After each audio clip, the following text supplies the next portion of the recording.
Indonesia abounds with natural resources, is very spacious and has potential. These factors could make agriculture become an important sector for Indonesian food security and world economy. So now, how do we prepare it?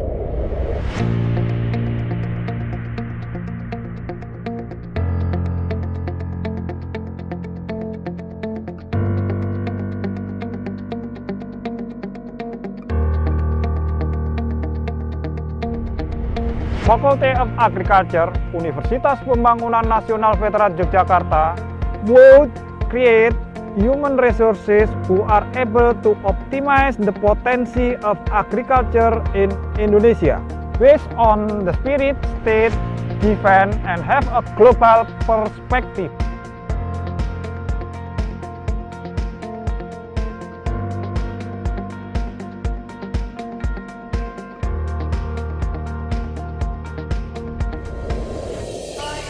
The Faculty of Agriculture from the University of Pembangunan Nasional Yogyakarta is located in Indonesia, more precisely in Sleman, Yogyakarta City.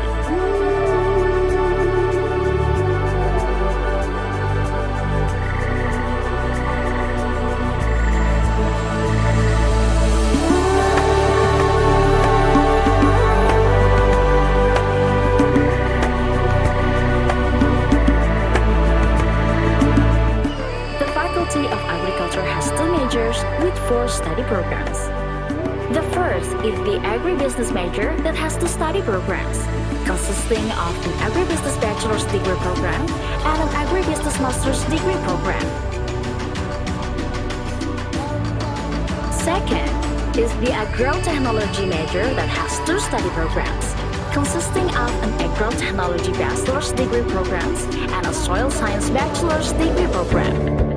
The Faculty of Agriculture also has an independent learning system, where students are able to take 3 credits outside of the study program.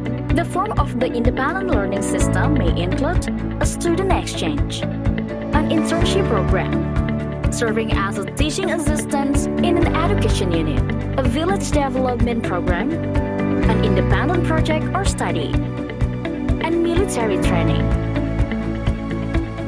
The Faculty of Agriculture itself has several complete supporting facilities.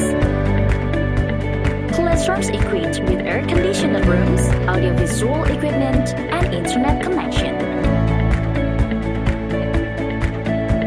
Such as the administrative facility, where students can fulfill all administrative needs easily and quickly.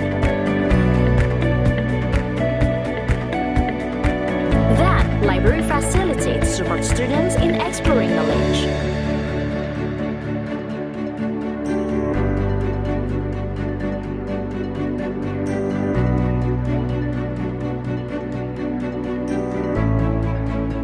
The laboratory facilities, where each study program has its own laboratory, so students can easily do the research and practicums at any time.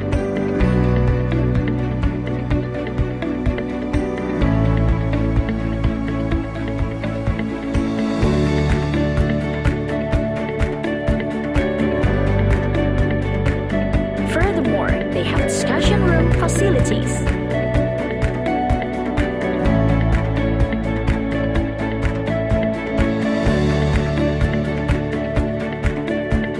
The last, greenhouse facilities were also located in Agricultural Faculty.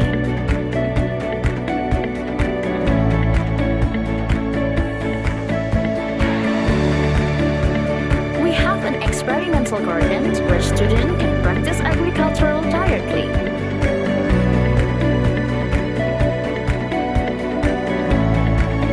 To support the implementation of the 3 Dharma of higher education, we have collaborated with various parties such as universities, government, and private institutions, both at home and abroad.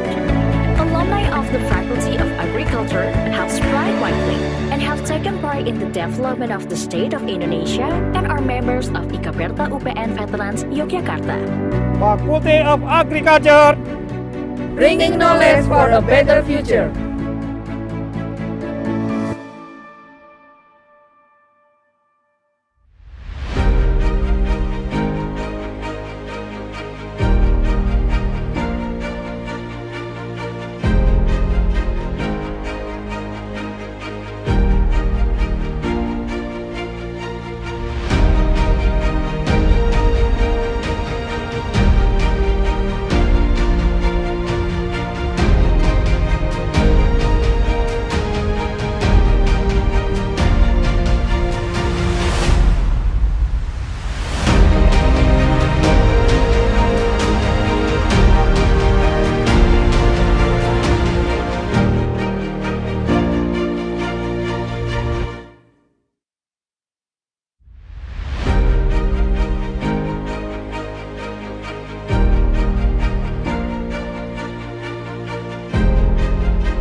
morning.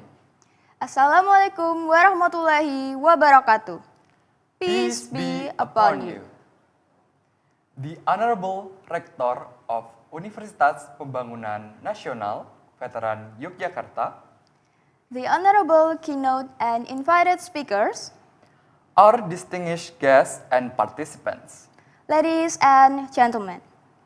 we are delighted to welcome you to the third International Conference on Agriculture, Food and Environment held by the Faculty of Agriculture, Universitas Pembangunan Nasional Veteran Yogyakarta, Indonesia, in collaboration with Davao del Sur State College, Philippines, as the co-host.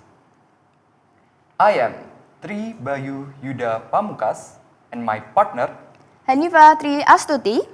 We are students of the Faculty of Agriculture, Universitas Pembangunan Nasional Veteran Yogyakarta. here we will guide as the master of ceremony in this conference. The Excellencies, participants, ladies and gentlemen.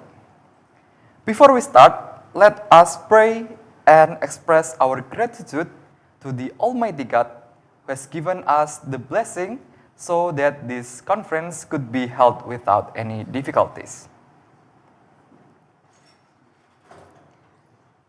We would like to read the agendas for today's conference with the theme Sustainable Agriculture Practices, Navigating Environmental Challenges for Global Food and Security. The first agenda is to sing the national anthem of Indonesia Raya, followed by a song of Mars Bela Negara. The second agenda is the chairman's remarks from the committee that will be delivered by Dr. Mofid Eko Purwanto. Third, there will be an opening speech by the Rector of Universitas Pembangunan Nasional Veteran Yogyakarta, Profesor Dr. Muhammad Irhas Effendi. Afterwards, there will be speech delivered by Associate Professor Nolila Mohnawi from Malaysia as our keynote speaker. The first panel session will be delivered by Associate Professor Alexi Papa Nicolau from Australia and Dr. Vanessa Raten from Australia, followed by discussion. The second panel session will be delivered by Dr. Partoyo from Indonesia and Associate Professor Dr. Laszlo Lakatos from Hungary, followed by a discussion. Lastly, after an hour of break, there will be a parallel session where all the presenters will deliver their presentation in each of the breakout rooms. Ladies and gentlemen, let's start our opening ceremony. Please be prepared and turn on your camera. For now, there will be playing Indonesia National Anthem, followed by a song Mars Bela Negara.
Now we will be going to the next agenda, welcoming remarks from the chairman that will be delivered by Dr. Mofid Eko Purwanto. Time is yours. Assalamualaikum warahmatullahi wabarakatuh. Praise and gratitude we address to the presence of God. Cause His permission, today we can gather here to jointly attend the third international conference on agriculture, food, and environment. The theme that we raised this year is Sustainable Agriculture Practices, Navigating Environmental Challenges for Global Food Security. In the world, when the population is exceeding 8 billion, the need for sustainable agriculture practices has never been more pressing. Our journey toward global food security is fraught with challenges, but it is also ripe with opportunities. As we gather here, we are united by a common goal to explore and implement agricultural practices that not only meet the nutritional needs of today, but also safeguard the resources for future generations. Related to our theme, we have invited 4 speakers and 1 keynote speaker. They are Associate Professor Nolila Mohd Nawi from University Putra Malaysia, Associate Professor Alexi Papanicolaou from Western Sydney University, Dr. Vanessa Roton from La Trobe University, Associate Professor Laszlo Lakatos from Esterhazy Karaly Catholic University, and Dr. Partoyo from UPN Veteran Yogyakarta. They all will deliver their speech, which includes some scopes. They are food, science and technology, environment, ecology and resources, agricultural socio-economics for sustainable agriculture, impact of climate change on agriculture, and land and water management. Nevertheless, this conference can be held thanks to the help of various parties. For this reason, on this occasion, allow us to thank the Rector and his staff, the Dean of the Faculty of Agriculture and his staff, as well as other parties that we cannot mention one by one. We also convey our highest appreciation to all committee members who have worked implacably hard for the success of this conference. We realize that organizing this seminar still has many shortcomings in terms of event presentation, administrative services, and limited facilities. For that, we apologize profusely. Finally, I hope that all seminar participants who attend will benefit greatly from this conference. Thank you. Wassalamualaikum warahmatullahi wabarakatuh. Thank you, Mr. Dr. Mofid Eko Purwanto, for the welcoming speech. The following agenda is the opening from Rektor Universitas Pembangunan Nasional Veteran Yogyakarta, the Honorable Professor Dr. Muhammad Irhas Effendi. Time is yours. Dear distinguished guests, speakers, and all participants of the International Agricultural Conference, Assalamualaikum warahmatullahi wabarakatuh. First and foremost, let us express our gratitude to the presence of Allah Subhanahu wa Ta'ala for His abundant blessing and grace, allowing us to gather at this international conference with unity and high spirits. I, as the Rector of Universitas Pembangunan Nasional Veteran Yogyakarta, humbly and proudly welcome to the esteemed guest speaker, and participants of this International Agriculture Conference. Welcome to the third International Conference on Agriculture, Food and Environment with the theme Sustainable Agriculture Practice, Navigating Environmental Challenges for Global Food Security. And this international conference, various sub-themes will be presented, including first, agriculture sciences and engineering; number 2, soil and water management; number 3, food sciences and technology; number 4, agriculture, environment, ecology, and resources; number 5, agricultural socio-economic for sustainable agriculture; number 6, smart technologies in agricultural system. This event is a tangible manifestation of our commitment to continuously develop knowledge, technology in the field of agriculture to enhance the welfare of society and environmental sustainability. This international conference serves as a valuable opportunity for expert practitioners and stakeholders in the agriculture sector to synchronize knowledge, experiences, and innovation to create the best solution in facing global challenges in this ever-evolving era. Through this conference, it is hoped that brilliant ideas and close collaboration among stakeholders will emerge, contributing significantly to improving productivity, quality, and sustainability in the agricultural sector worldwide. Lastly, I extend my utmost gratitude to everyone who has contributed to the success of international conference. May this event bring great benefit to the advancement of knowledge and technology in the field of agriculture. Without further ado, let us begin this conference with high spirit and great hopes for achieving optimal results. Thank you very much. Wassalamualaikum warahmatullahi wabarakatuh.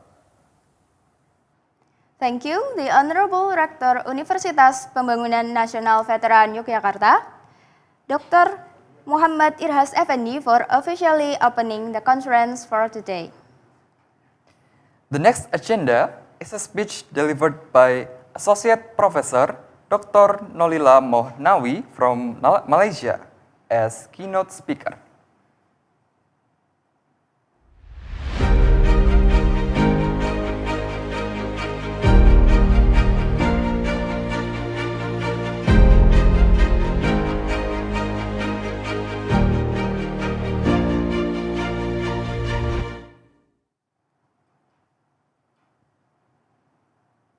Okay, thank you. Assalamualaikum and a very good morning, everyone. I am so honored to be here today. Basically, I would like to thank the organizing committee of the Third International Conference on Agriculture, Food and Environment, as well as the Faculty of Agriculture, Universitas Pembangunan Nasional Veteran Yogyakarta, for inviting me today. Okay, without further ado, I think let me share my presentation.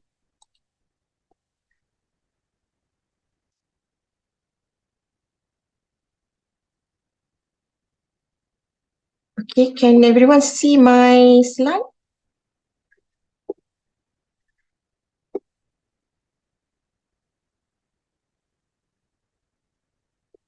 Is it okay? Yes, we can see the presentation.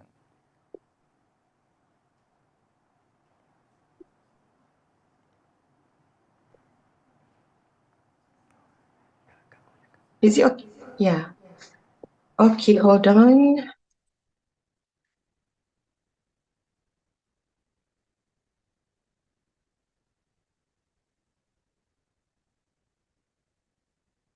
Okay. Okay, so basically for today's presentation, I would like to share on the topics that entitled Determinants of the Adoption of Sustainable Manufacturing Practices among Food and Beverages SMEs in Malaysia. So this will be my presentation outline. We'll start with the introduction, methodology, results and discussion, as well as recommendation and conclusion.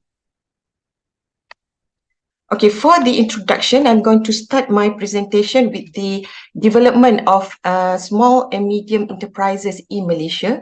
So as we can see from the slide, the SMEs development in Malaysia has started since our Independence Day in 1957 until 1970s, which during that time, the SMEs primarily engaged in the agricultural and small services such as wholesaling, retailing, and restaurant.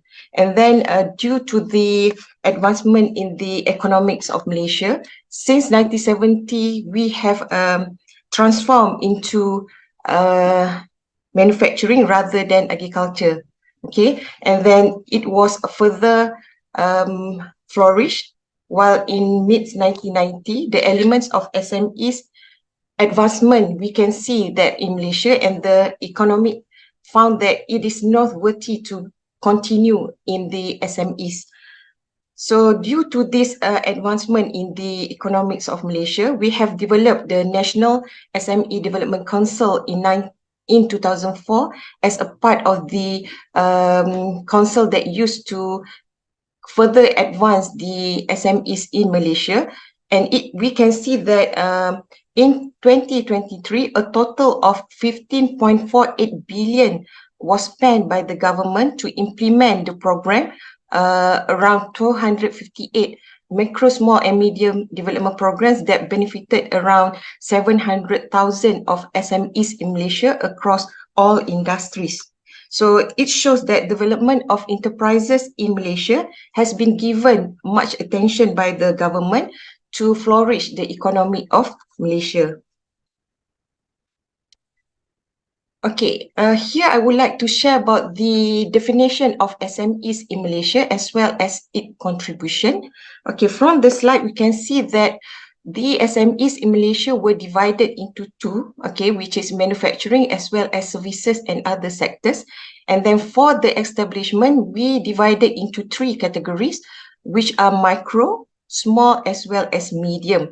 And then the category of the establishment were using two criteria, which is the sales turnover as well as the number of full-time employees by each of the establishment. For example, if we look at the micro, okay, so the criteria were sales turnover below 300,000, or the employees, full-time employees of the establishment below than 5. So the SMEs will be classified as the micro enterprises.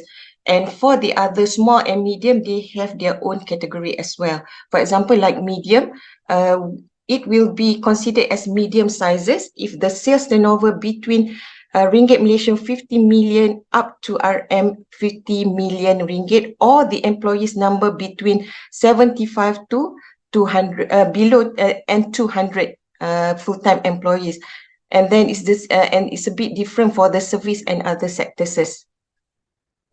And then if we look at the SMEs by sizes, as I mentioned earlier, okay, we can see that the majority of the establishment were divided into micro enterprises that accounted around 700,000 SMEs, which accounted around 76.5%. And then we can see that the total number of establishment in Malaysia that's still active until today is around 907,000 companies in SMEs.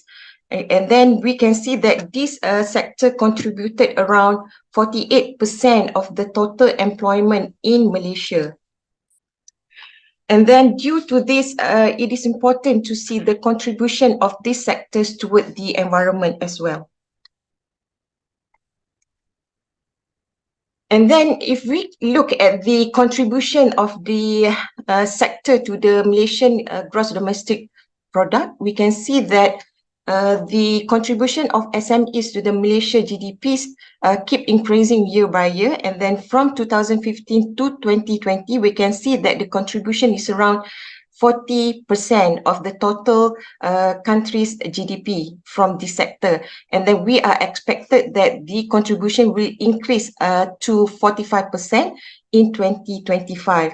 And then if we look at the contribution of the GDP by sectors, we can see that services, SMEs sectors contributed the most, okay, around 89%, followed by manufacturing, 5.3%, construction, 4.3%, and then agriculture is not that much in Malaysia. When we talk about SMEs, agriculture in Malaysia, okay, it's only accounted 1.1%.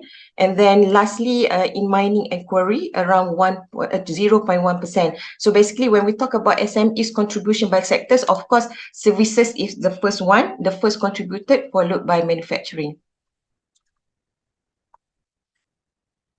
Okay, in terms of the components of value added of SMEs in the manufacturing sector, okay, we can see that it contributed around 22% of the total value added of SMEs in Malaysia. So it is still relevant when we look at the contribution of these food and beverages sectors, which is the focus of my presentation for today.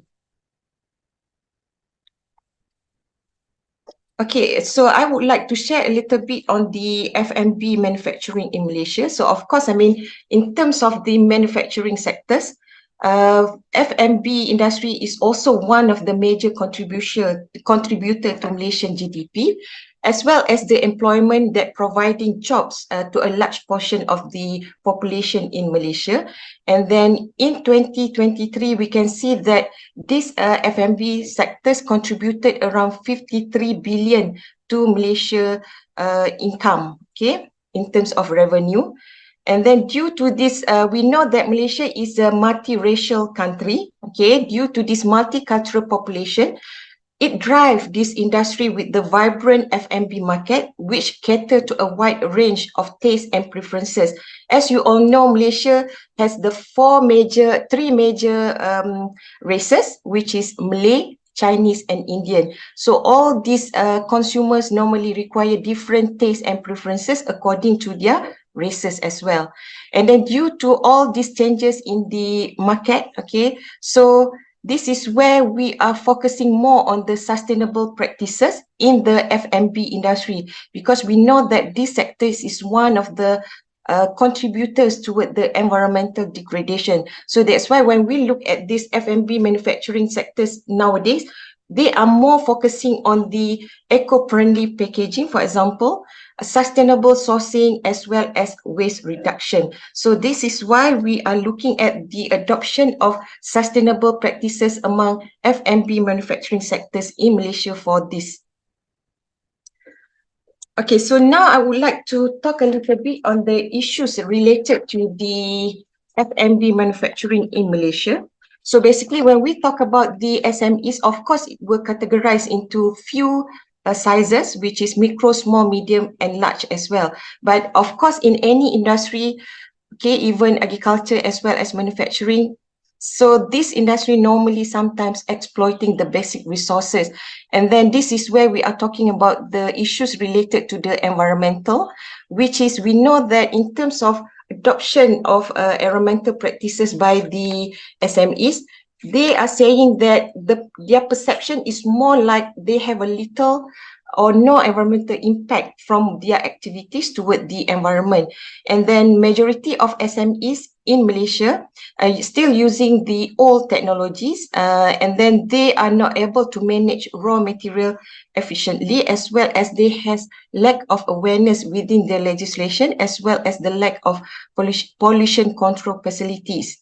And then a study by Latif et al. In 2018 found that land, air, and water contamination from food manufacturing processes and rapid in-house greenhouse gas emission are something that are affecting the food and production as well as consumption in the country. And then despite of the food and beverages sector's contribution to the Malaysian economy, we know that this sector is also one of the causes to the environmental degradation as mentioned earlier. And then all this concern has necessitated the need for the government to implement sustainable manufacturing practices which aim at reducing the negative impact of the F&B industry daily operation on the environment.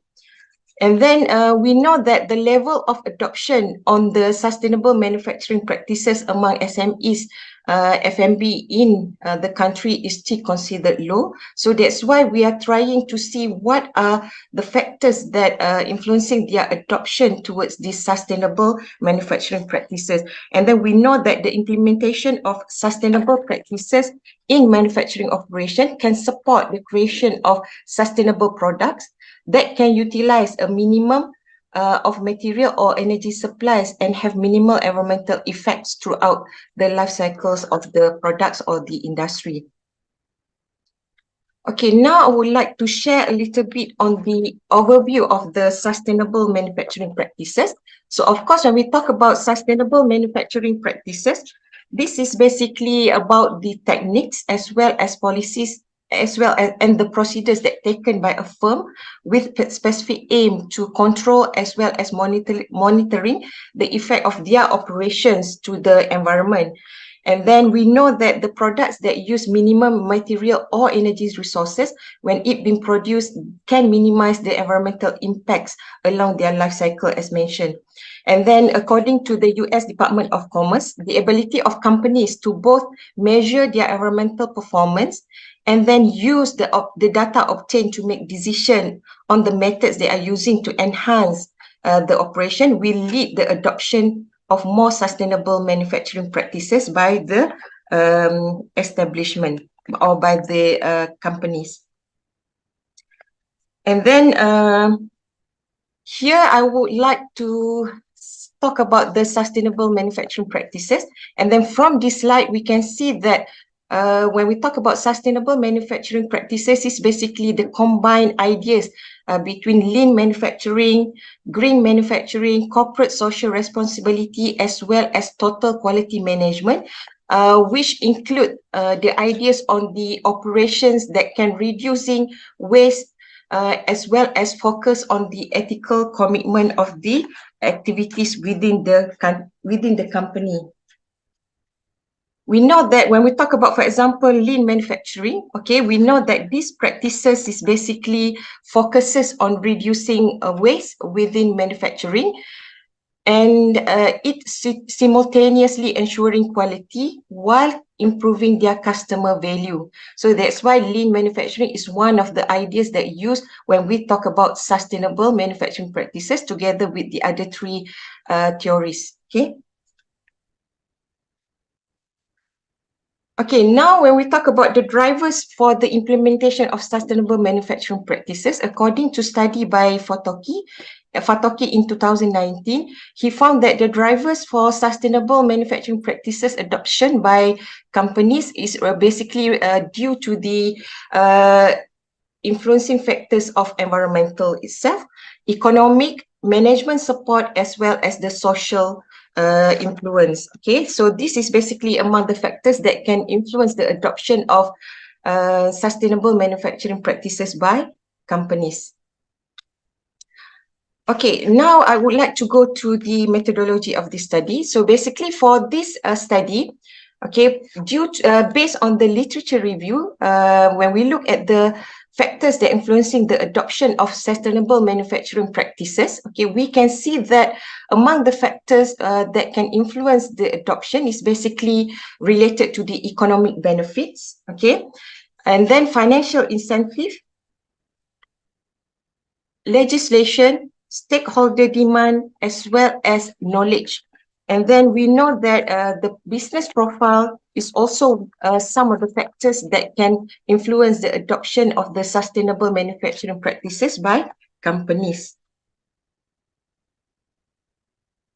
Okay, for this study, we basically using quantitative research design. And then for this study, the population of FMB industry in Malaysia, we found that there are 8,300 FMB manufacturing SMEs registered with the Companies Commission of Malaysia. And then for this study, we interviewed around 375 F&B companies using stratified random sampling, and then we are doing face-to-face interview with the respondent using structured questionnaire. And then for the questionnaire design, all measurements were adapted from the previous studies and refined to the context of this study, which consisted of 4 sections. And then for the data analysis, I'm using descriptive analysis, chi-square analysis, factor analysis, as well as binary logistic regression. Okay, for the business profile, okay, majority of we are using 4 factors, basically location based on the region, year of establishment, number of full-time employees, as well as annual sales turnover. So based on the location or the region of the companies, basically majority of our respondents were located in the northern region and in the central region, with accounted nearly 33,000. And then when we talk about central region, so this is basically around KL, Selangor, which is around the area of Klang Valley, which is the capital city of Malaysia. And then followed with the northern region, which is Penang, Kedah, and Perlis. Okay. And then for the years of establishment, majority of our respondents were established between 1 to 10 years in operation, followed by 11 to 21 years with 28%. And then in terms of number of full-time employees, majority of our respondents have the employees between 5 to 75. Number of employees, so meaning that majority of our respondents were in the size of small enterprises. In terms of annual sales turnover, majority of our respondents have the annual sales turnover between 300,000 to 15 million ringgit. And then this is basically some of the socio-demographic profiles of the respondents that joining the survey. Okay, so majority of our respondents were male, okay, accounted for 55%. And then in terms of education, majority of our respondents are having bachelor degree with 42%. And then in terms of age, majority of our respondents were aged in between 28 to 37 years old.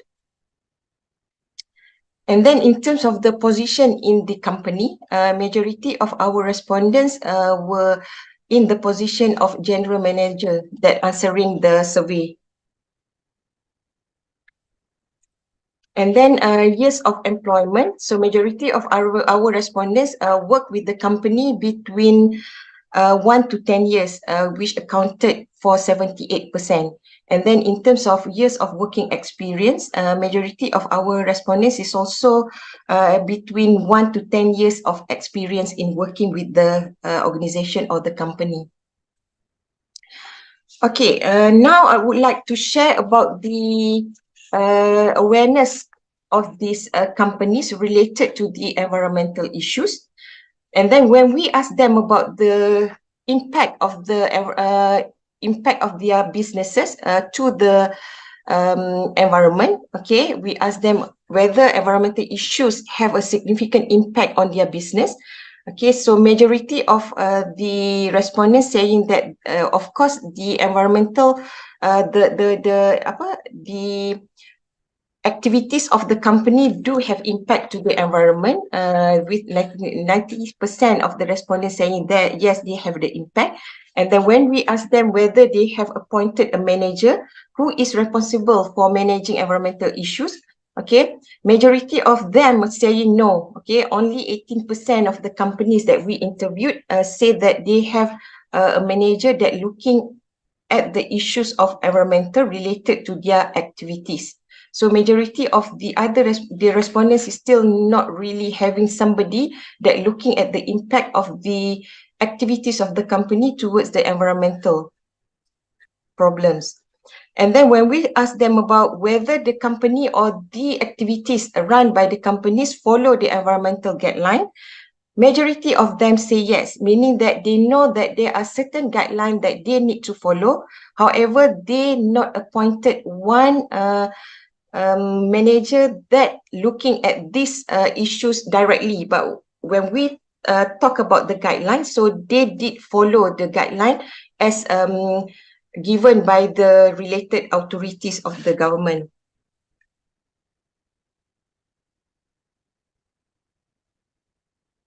Okay, now I would like to share about the chi-square analysis that I run when we talk about the adoption, and then I want to see whether the years of establishment, region, as well as annual sales turnover have the association with their intention to adopt the sustainable manufacturing practices. From the results, we can see that years of establishment as well as annual sales turnover do not have association with their intention to adopt the sustainable manufacturing practices. However, we can see that region do have some association, meaning that if the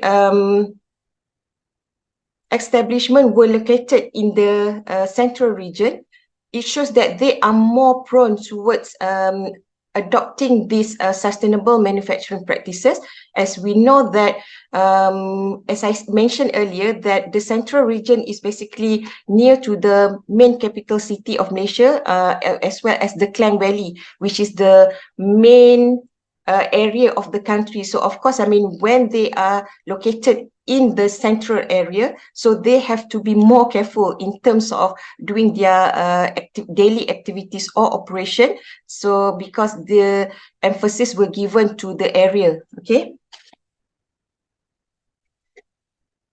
Now,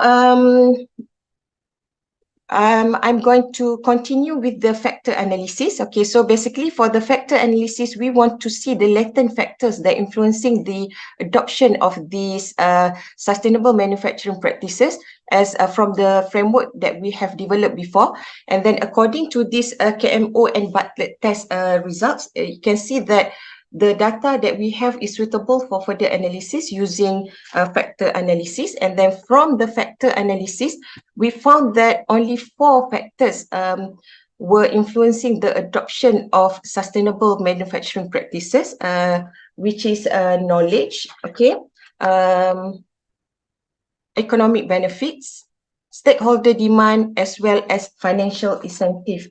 Okay, so basically, legislation were not found to be one of the factors that influences the adoption of sustainable manufacturing practices by the SMEs manufacturing companies during the survey.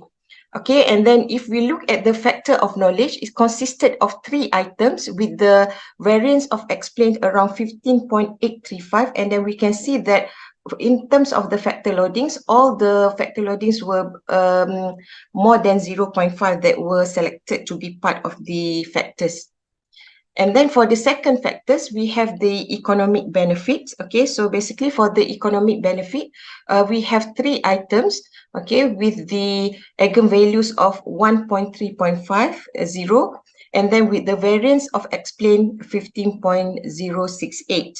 And then the the third factors were stakeholder demand that consisted of 3 items, okay, and then the variance of explained for these factors is basically around 14.942.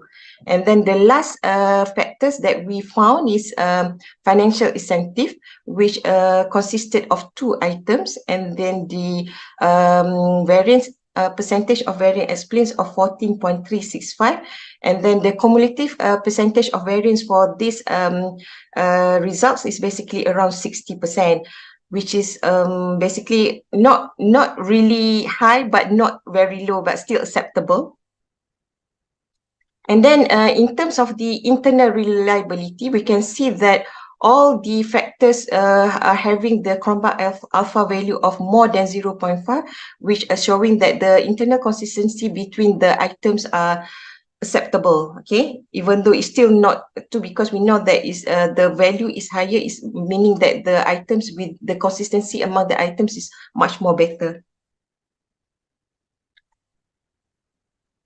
Okay, lastly, I'm using the binary logistic regression to see the most influential factors, okay, from all the factors that we identify from the framework, as well as the previous analysis, we want to see which are the most influential factors that are influencing the adoption of sustainable manufacturing practices by the SMEs, FMBs in Malaysia.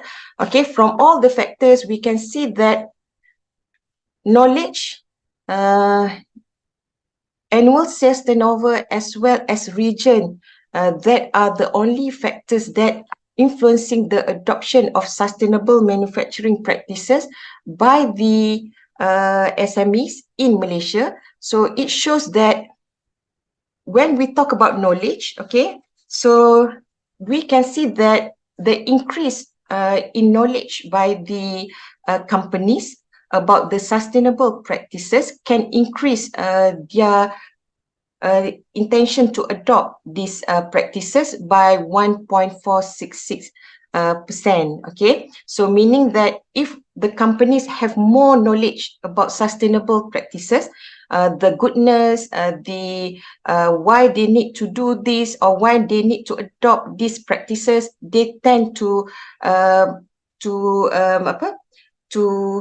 intend, they have more intention to adopt these practices in the future.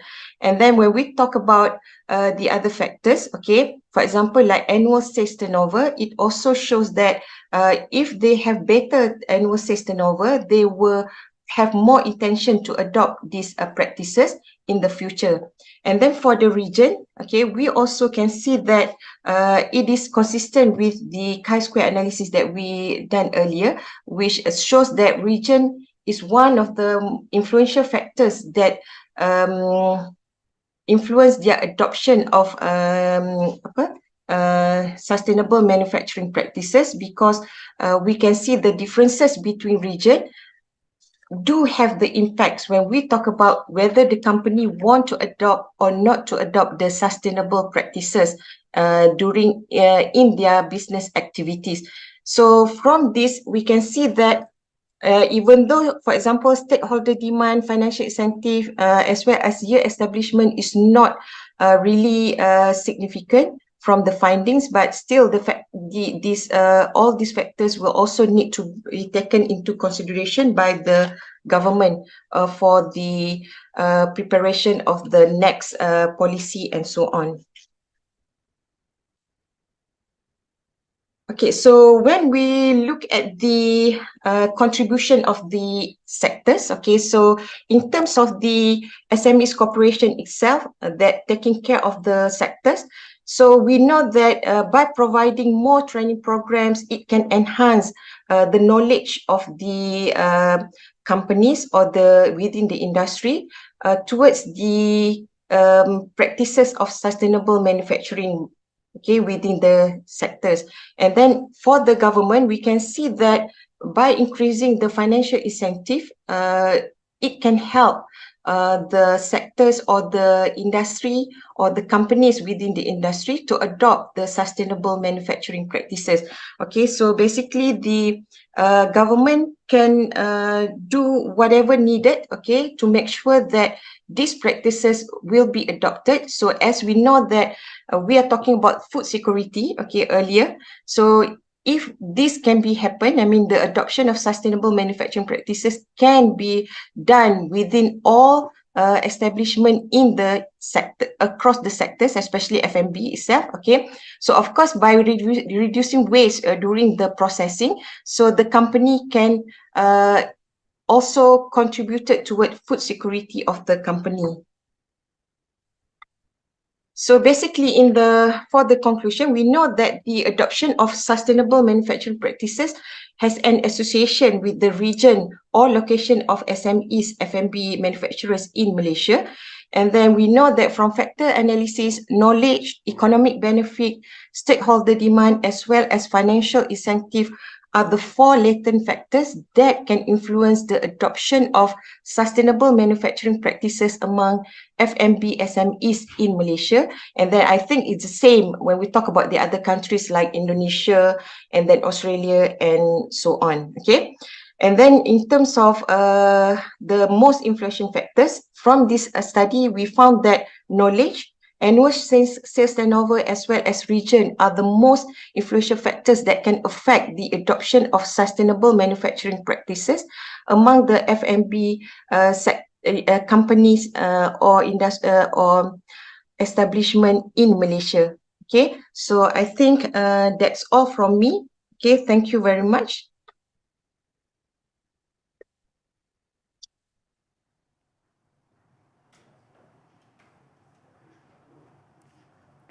Thank you, Professor Nolila, for the amazing speech.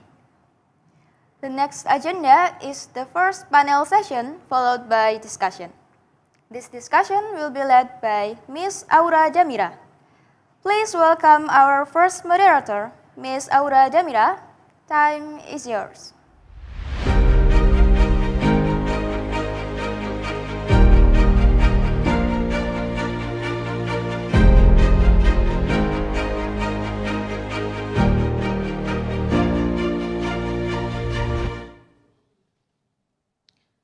Thank you, Master of Ceremonies. Assalamualaikum warahmatullahi wabarakatuh. Good morning, everyone. Welcome to the third International Conference on Agriculture, Food and Environment 2024. My name is Aura Jamira, and today I will be serving as your moderator for the first panel session. And in this session, we have two remarkable speakers. The first one is Mr. Alexi Papanicolaou, and the second one is Dr. Vanessa Ratten. And fortunately, one of them, which is Mr. Alexi Papanicolaou, is able to join us here in person today. And so without further ado, please welcome Mr. Alexi Papanicolaou.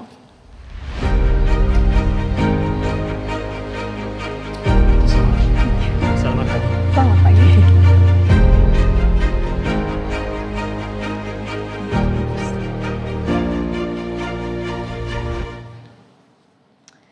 Okay, good morning, Mr. Alexi. How are you today?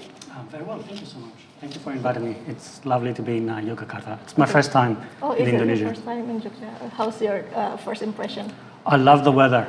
Oh, you it's love amazing. the weather. Is it different from Australia? I live in the Blue Mountains in New South Wales in Australia, and it rains most of the time. Okay. It's not as bad as the rain season in Yogyakarta, but yeah, 20 days of the month it'll be raining, it'll be cold. So I'm very happy to be here, but also happy to meet you and learn more about these things. Yes, thank you for coming here in person. We really appreciate it. Okay, so today Mr. Alexi will be presenting his paper under the sub-theme of Environment, Ecology and Resources. And Mr. Alexi, I would like to remind you that you have 30 minutes to present your materials, and later we'll have a Q&A session after Ms. Vanessa's lecture. Okay, Mr. Alexi, the time and stage is yours. Thank you so much. I'll just stand there.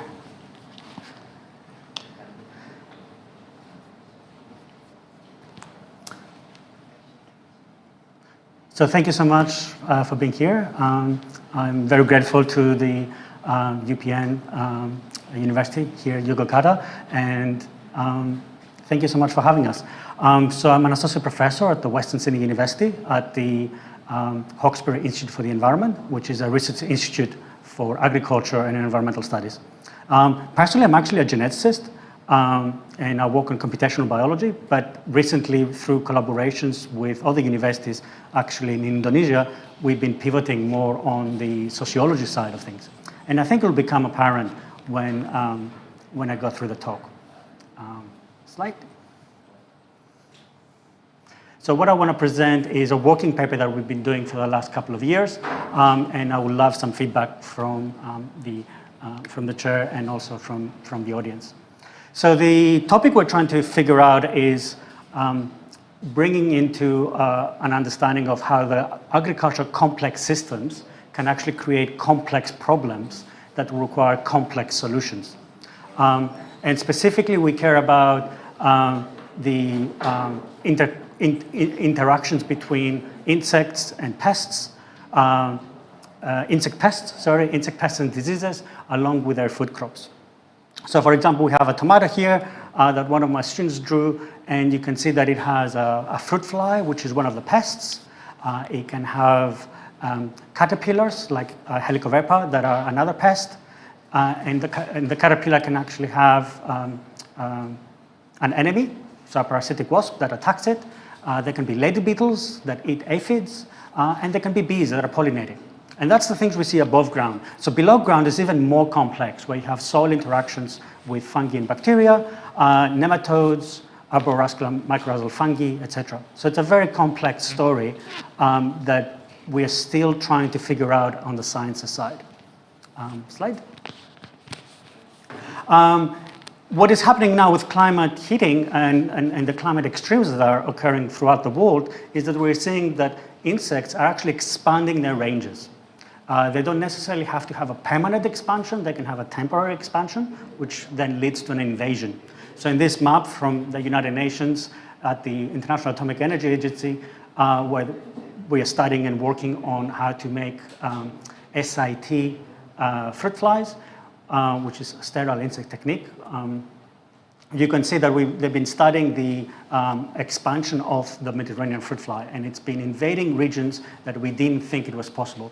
Recently, it's been found even in Northern Europe, which is not expected to be something they can do because normally it's too cold for them. Slide. So in a nutshell, there is a wicked problem, and they require wicked solutions. So very complicated problems that require very complicated solutions. And the problem with complicated solutions is that if they are done by a corporation and a corporate environment, then they may have to cut corners in order to appease stakeholders and shareholders. So what we are doing in this paper is actually we're investigating whether the process of R&D can be adapted to a more egalitarian and more social environment friendly scheme. So the complex ecosystem that actually allows for interactions to be included, that includes political engagement, includes legislative engagement, includes regulation after the legislation has been done. It includes the different social and personal values that different people may have in different places and different territories. It includes prejudice, which is a key driver for adoption, as we'll see soon. And also it requires access to expert knowledge. So not just expert knowledge to exist, but actually be accessible. Now, global climate heating has actually become existential for food security. It is a problem that is going to get worse and worse with time, and the solutions that we are having are just not good enough, and they're not coming out fast enough. With a global population increasing and pressures on climate increasing, it is going to be the people with less money that will suffer the most.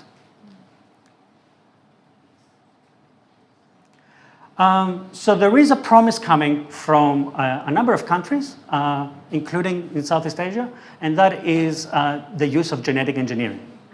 So genetic engineering basically is promising to figure out ways where you can change the genetic blueprint of species to do the thing that you like it to do, which is to make the crops more productive, reduce the amount of pests, or even invalidate a pest.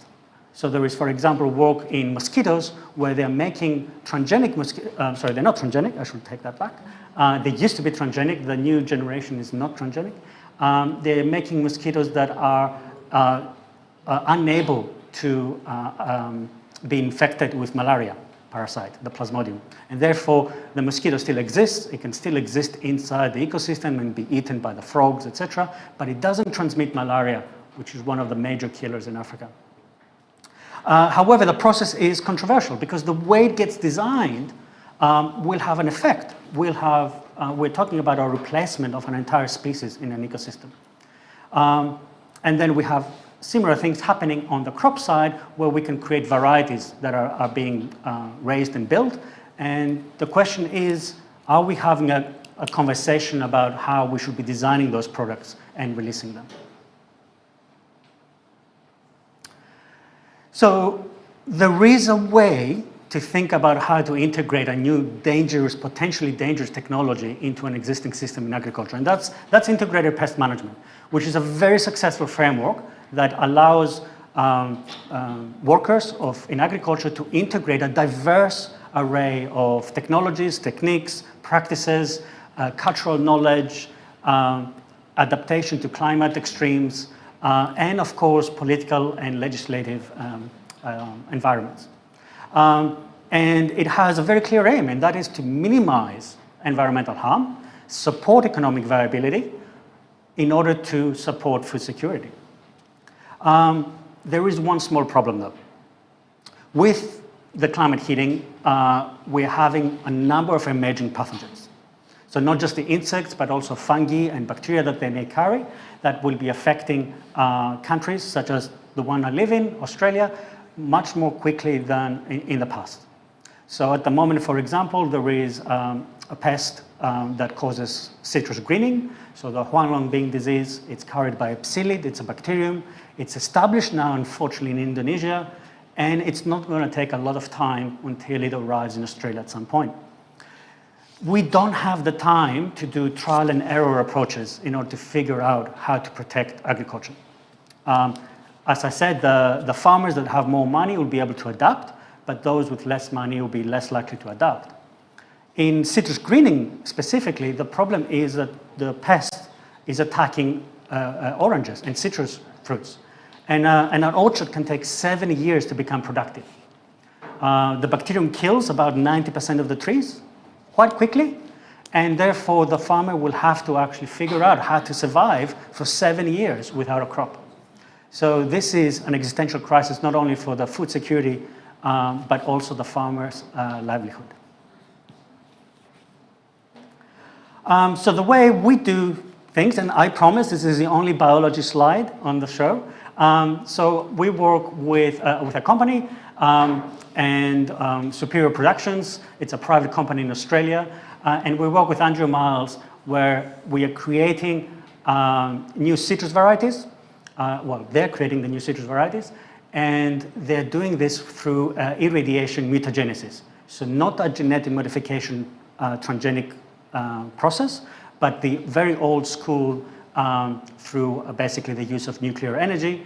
You mutate the seeds randomly, you don't know what's happening, and then you take thousands and thousands of seeds, you grow them up, they've been mutated, a lot of them will die, they will not be viable, and there will be a very small proportion, maybe like 1 in 10,000, that might have what we call a phenotype, the trait that we really want. In this case, an insecticide resistance to a fungus.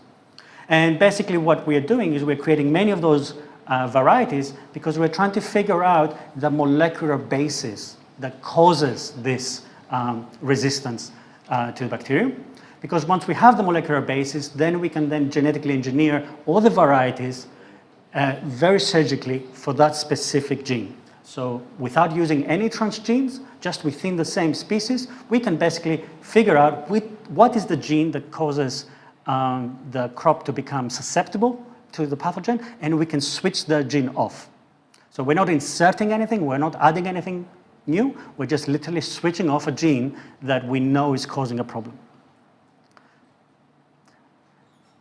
Now the problem is that this kind of science is very slow. We're talking about 5, 6, 10 years. It takes a lot of energy, and it requires expert knowledge and conversations between experts, and we speak in jargon.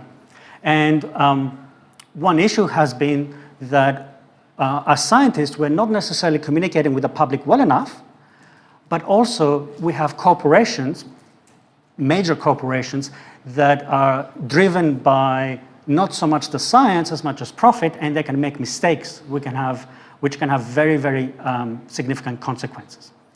So if it's possible to play the video, please, if we can click on the big carrot. So this is my friend Haley's. It was Halloween.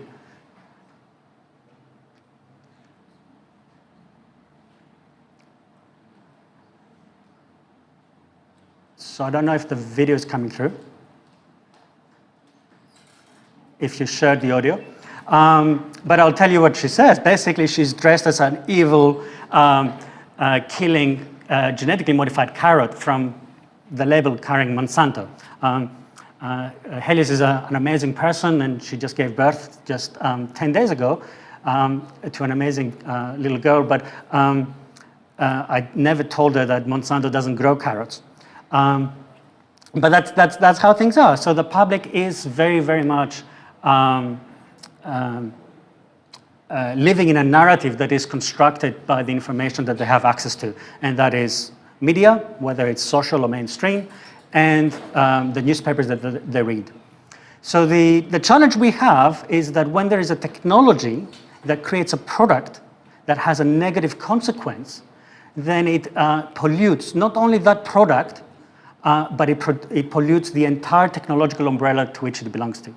So genetics is considered a very controversial or dangerous technology. You may have seen a movie called Gattaca, partly because of the way it's been used by very large corporations without very much forethought. And so that's our first hypothesis we've been exploring in this paper. The second hypothesis we've been exploring is that if we can implement a co-design approach during the research and development, so not after the research and development is completed, but during product development, and we do co-design with both growers and consumers, then we can basically figure out what are the concerns and integrate them into the product design.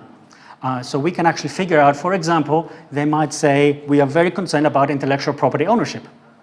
So we'll say, okay, well, this product then needs to have an intellectual property ownership that is open, or it's more friendly. They might be very concerned about things that are called terminator genes, which allow a company to keep selling the same product because the crop will never produce viable seed that the farmer can then use to grow the next generation. And there is no reason to have terminator genes because usually the offspring would not be as fit as the original seed that you buy. And then we could decide to not include terminator genes. But it's important that this conversation, we hypothesize, happens during the product development.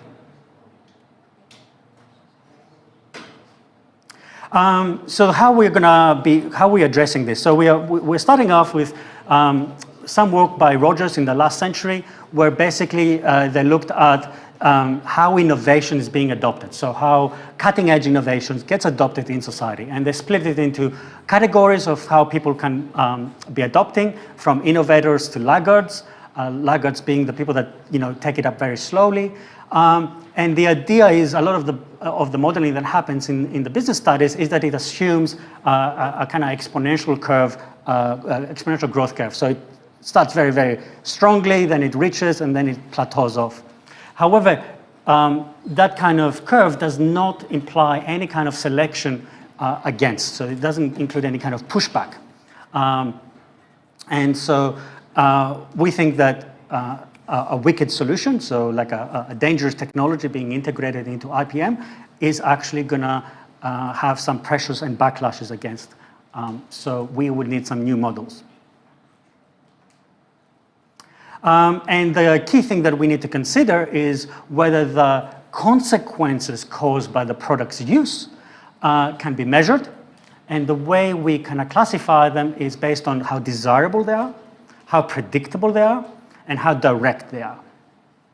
So for example, something that happens directly to the farmer and improves the productivity of the crop, that would be a very direct. And there will be an indirect effect that the prices at the supermarket will be lower. If something is predictable, that means we can predict and we're going to expect what is going to happen. And if it's a negative consequence, we can try to fix it. And if it's a positive consequence, we can obviously include it into the communication with the growers and the consumers to increase adoption. And likewise, desirability is basically whether the consequence is something we want to have or something we don't want to have.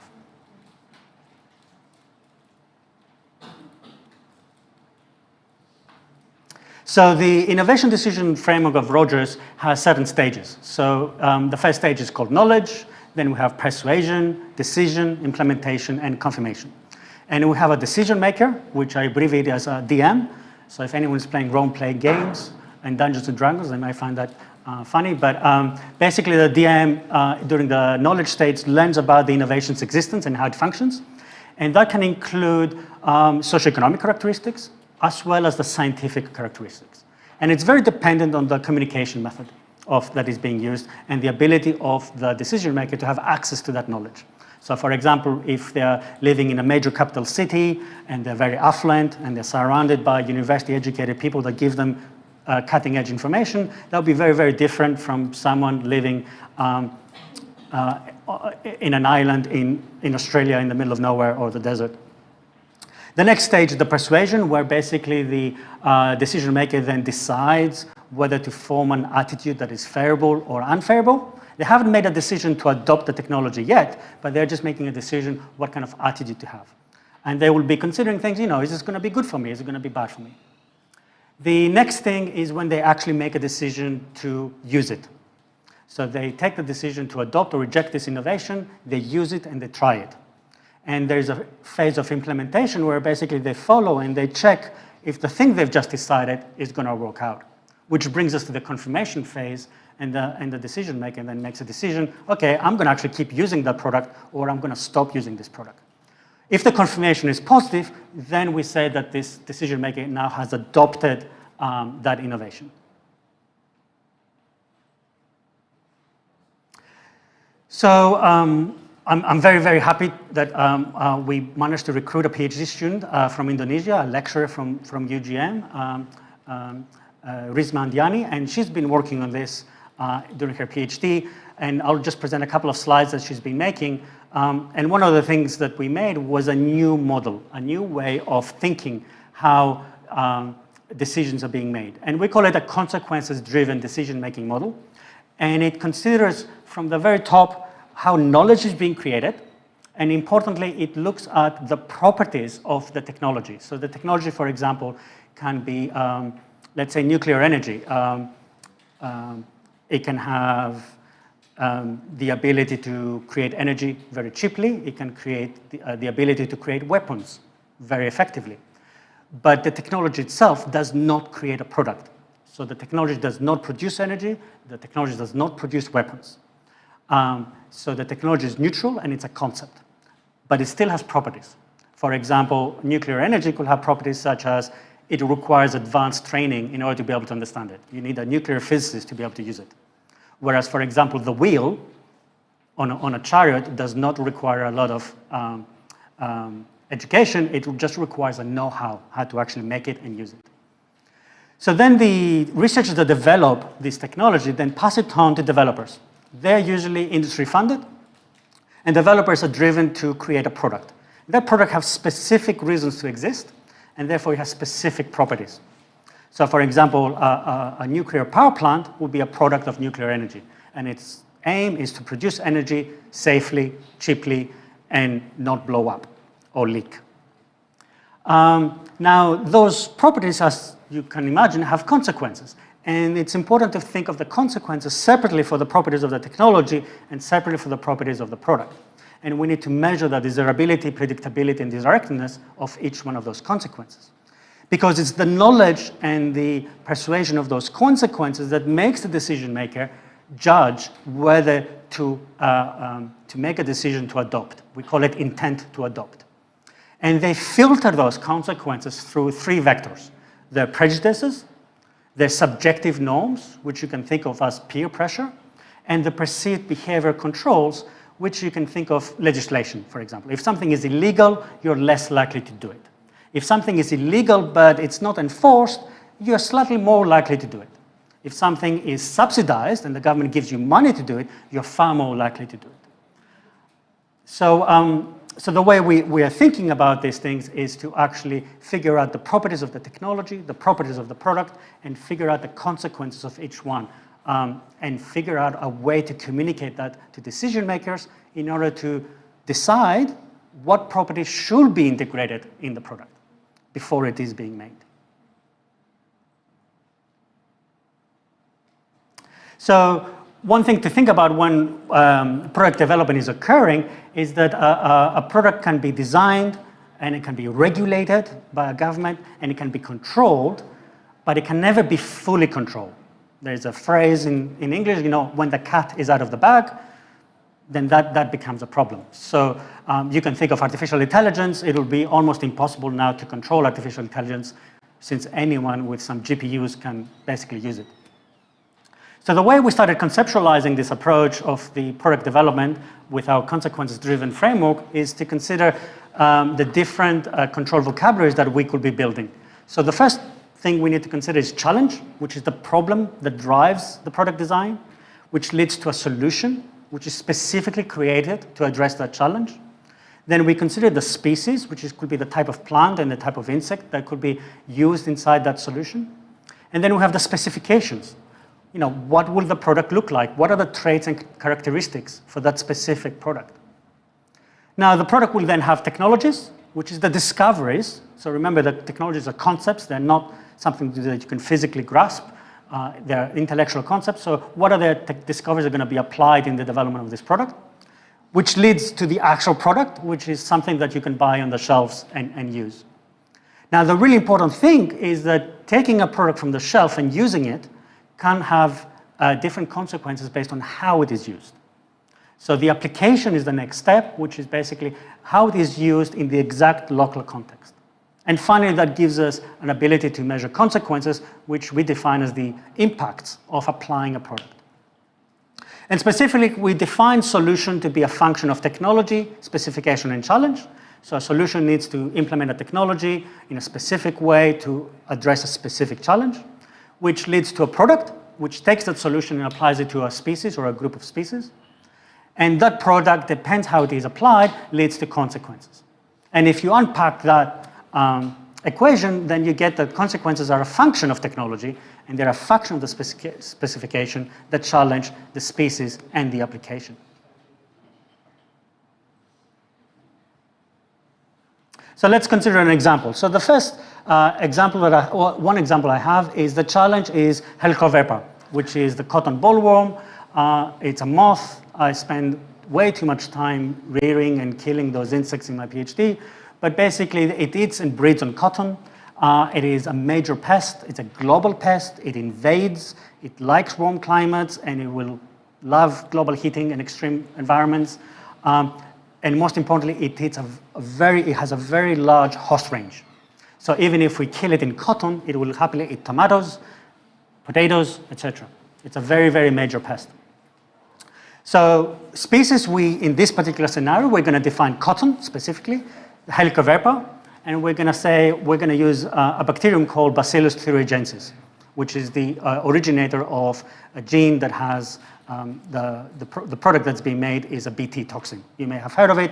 It is a pesticide that is widely used in organic farming. So you can actually produce it, the bacteria produce the spores, and the organic farmers can spray the Bt toxin produced by the bacterium. And it is an organic pesticide as long as it's produced by one species, the bacterium that it originates from.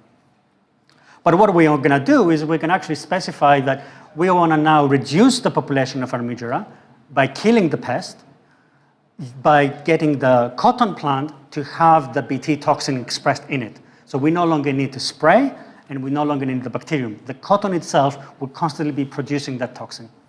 We don't know, or we didn't know back then in the 90s, how the Bt toxin kills the insects, and we didn't care. That was not important to them. And it could be one property that we maybe want to consider in technologies, that we probably want to know the mechanisms of how things work before we implement them, but I digress.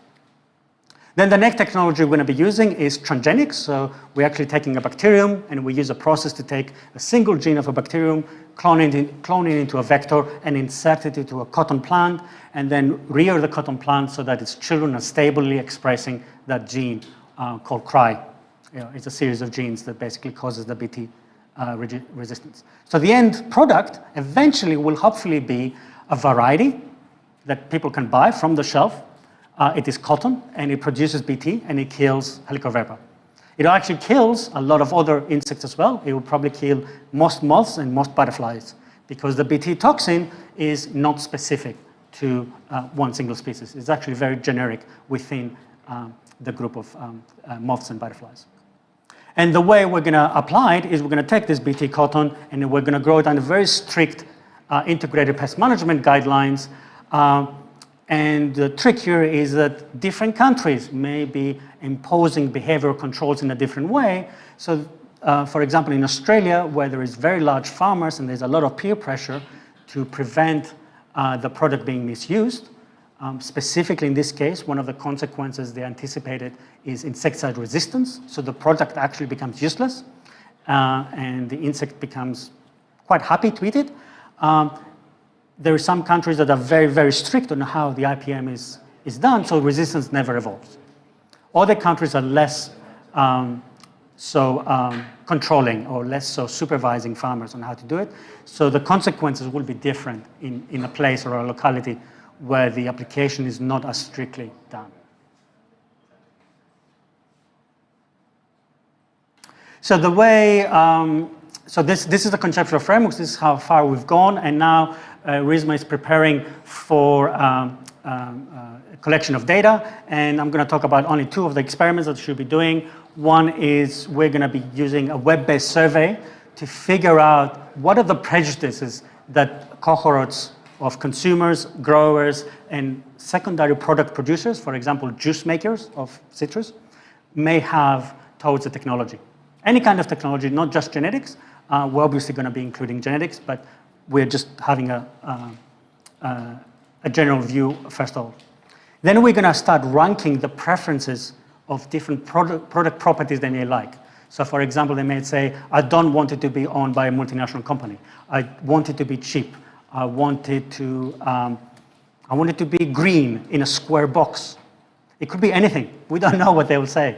And then we're going to define each property in what we call a control vocabulary, and basically keep doing those experiments and keep ranking by giving people scenarios of how they might be using a product. And the idea is to figure out properties of the product and properties of the technology that are favorable and versus properties that may be less favorable. And we are considering, for example, how we're going to get people to think of the consequences that they may be having. So these anticipated, unanticipated consequences that can be predicted or cannot be predicted. By allowing the public to invest into the R&D process, we'll be able to have a lot more people giving us ideas how things could be going wrong. So the next step after we done this experiment and a couple more will be actually to figure out how do we actually then work with local farmers in local communities to actually apply it. Because it's going to be a very different system in Australia where we have large-scale farmers and, for example, in Indonesia where there is smaller holder farmers and farmer groups. So the idea is to have in-depth interviews and figure out exactly what are the processes by which we can implement with them to consider using a product or not using a product, to consider what properties should be included into the application of the product or not. And that's a very important step. We are basically saying that the extension needs to happen during product development, not after the product is developed. And that does try to set it apart from the way genetic methodologies are currently occurring. And we're not talking about consultations. We're actually talking about in-depth interviews. We're actually talking about using methodologies within the agriculture extension that are very well established. We're talking about partnerships and co-design, not just asking people's opinions and writing them down. So that's what we have. Thank you so much for listening. And please give me your comments and feedback. I appreciate it. Okay, thank you, Mr. Alexi Papanicolaou, for this.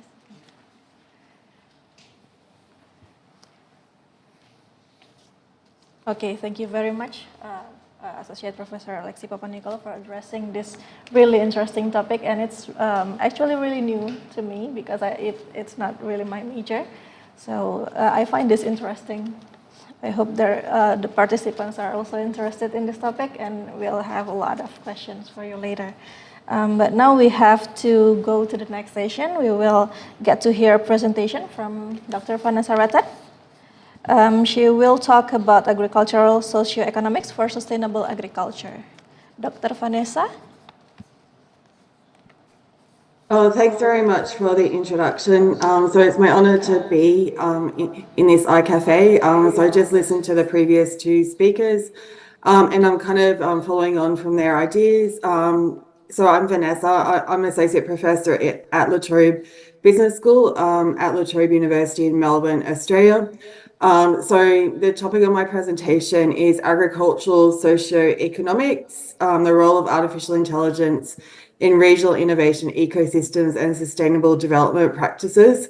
So I'm going to focus on the role of sustainable agriculture, but focusing on new technology that is really interesting in terms of how it's shaping the development, particularly from an AI perspective.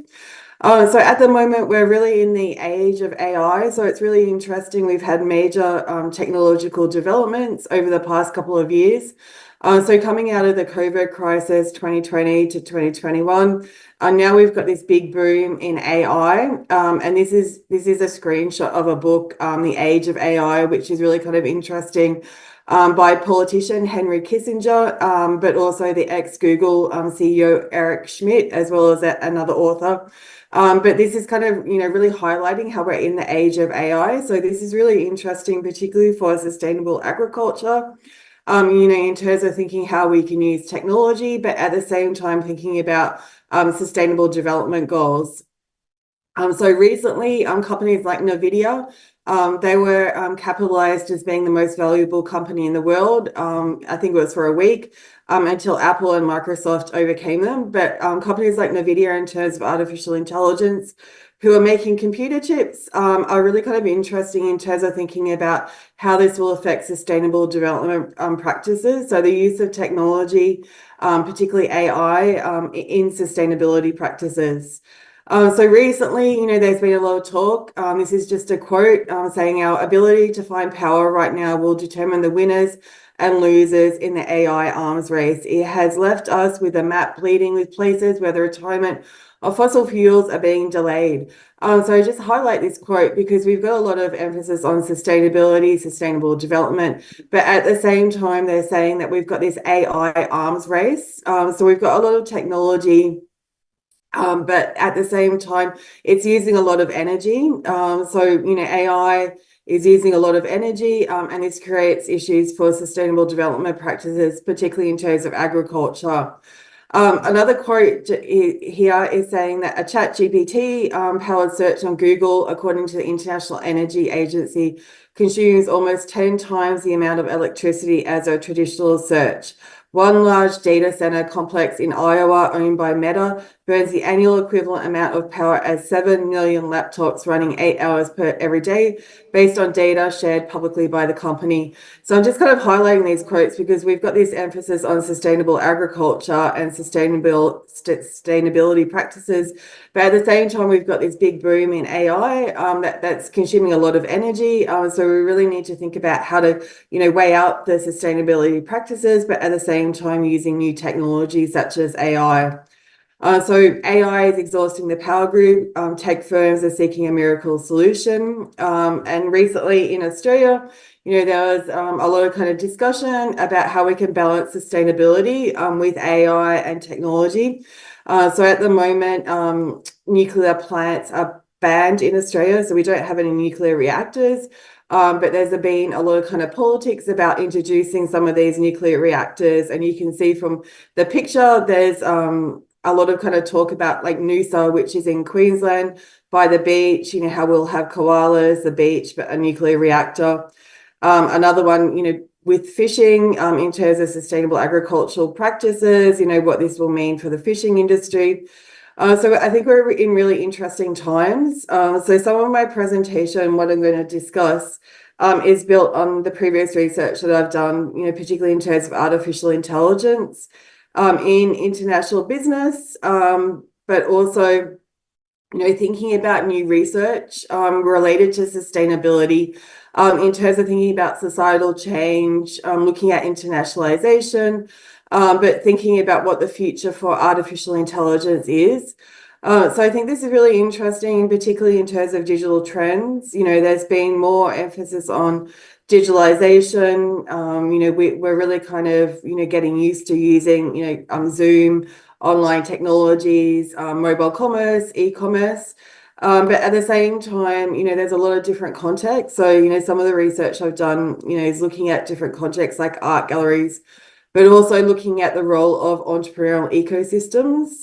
So I think it's really interesting in the agricultural sector, when we've got a lot of different entities and stakeholders. We've got formal institutions, We've got government entities, we've got non-profits, we've got firms, we've got communities, we've got citizens, and they're all actively engaged in that process of sustainability. But you can think about it from an entrepreneurial ecosystem, which I'll talk about later in the presentation. So this is just some of my past research on the topic about how to manage this, particularly from a sustainability perspective. Looking at knowledge spillovers, but also how, entrepreneurship from a sustainability perspective can be a source of empowerment. And also in terms of strategic entrepreneurial ecosystems, you can think about, different strategies that firms, community, and the government can utilize in terms of building these sustainable ecosystems from a business model innovation perspective. So this is important, when we think about what entrepreneurial ecosystems are and AI. So this is a diagram taken from Daniel Eisenberg, but it shows the different kind of ways that we can think about sustainable agricultural ecosystems in terms of policy. So what government are wanting in terms of going to more clean energy or increasing economic growth rates, what kind of financial support is needed in terms of new venture development, as well as research institutes, but also how leadership in terms of policy. So thinking about different kind of social legitimacy, what kind of entrepreneurial strategies are utilized. And this policy is then affected by different elements of that entrepreneurial ecosystem, like finance. So what kind of financial systems, whether or not new technology like blockchain, cryptocurrencies, private equity, different kind of, traditional and new kind of loans are used as part of that facilitation of, introducing entrepreneurship into sustainable agricultural ecosystems. But you can also think about it from a cultural perspective. So how things are done, so in terms of the use of water, whether or not that's from rainwater harvested from the rain or river sources or other alternatives. But also kind of thinking about societal norms that might affect that agricultural ecosystem. So whether or not there's a high or low tolerance for risk and change, what kind of culture there is if, farmers, communities want to be creative and innovative or experiment, what kind of social status there is of farming entrepreneurs and sustainable entrepreneurs. So whether or not they have formal or informal types of agricultural activity. So the formal kind of agricultural activity is legitimized, it's through taxes, it's hard to see, it's easy to see, but the informal forms of informal entrepreneurship within sustainability, might be more bottom of the pyramid, kind of lower financial forms of entrepreneurship. So that kind of cultural perspective is really interesting. And then that's supported by the different kind of professions and infrastructure. So within sustainable agricultural ecosystems, you can think about what kind of infrastructure there is in terms of roads, ports, different kind of transport systems, that exist within an area. So, how quick or slow it is to transport agricultural products to get it to customers. And what kind of non-government institutions are also helping that. So in terms of entrepreneurship education, entrepreneurial friendly associations, business plan contests, these are really important. The other part of this kind of entrepreneurial ecosystem, is thinking about the people from a human capital perspective. So what kind of people are utilized in the agricultural ecosystem, so the role of different educational institutions, going from different school levels, from primary, high school, university, and then further educational institutions. So this human capital can be interesting, in terms of, thinking about how that's facilitating sustainability, within an agricultural context, but also the role of skilled and unskilled labor. So farmers, but also kind of the people that are working on farms, what kind of, ideas that they have. It might be like different ways to pick strawberries or berries. It might be the use of machinery, but this all kind of is facilitating the ecosystem development. The other area that is important is in terms of markets. So thinking about different types of markets. So, the regulatory principles with regards to farming will differ depending on the geographic context. For example, genetically modified food, genetically modified fruit and vegetables, might be acceptable in some locations, but not in other locations. So, for example, the United States will have different kind of market regulations with regards to genetically modified food. And this is interesting, with the use of AI, how that is also kind of being entrepreneurial, introduced into the marketplace. Compared to other regional trading blocs, it might be ASEAN, it might be the EU. Particularly the EU, European Union, has got a lot of kind of, legislative principles with regards to how agricultural products are produced and also how they're sold. So, in terms of their marketing, their branding, their packaging, this is really interesting. So I think this kind of diagram is really interesting, to think about how, sustainable agriculture ecosystems are being utilized, but also kind of the changing role of AI.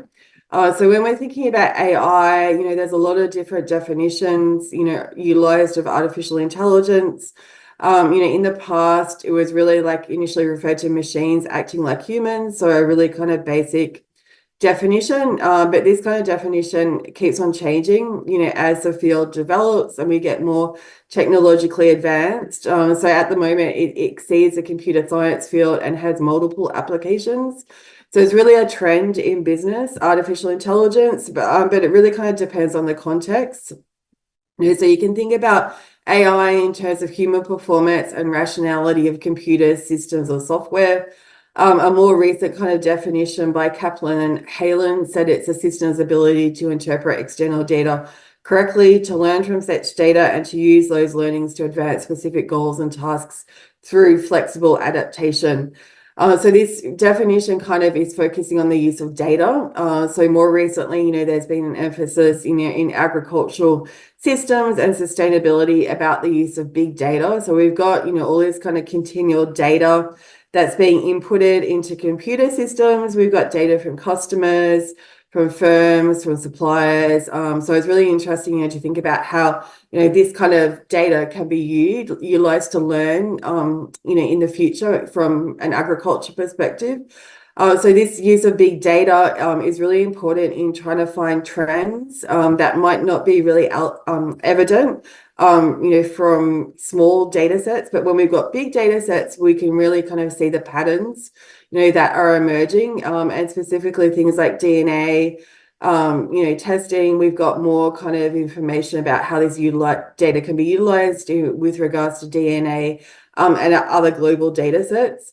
A more recent definition of AI has said it's the use of computational machinery to emulate capabilities inherent in humans, such as doing physical or mechanical tasks, thinking and feeling.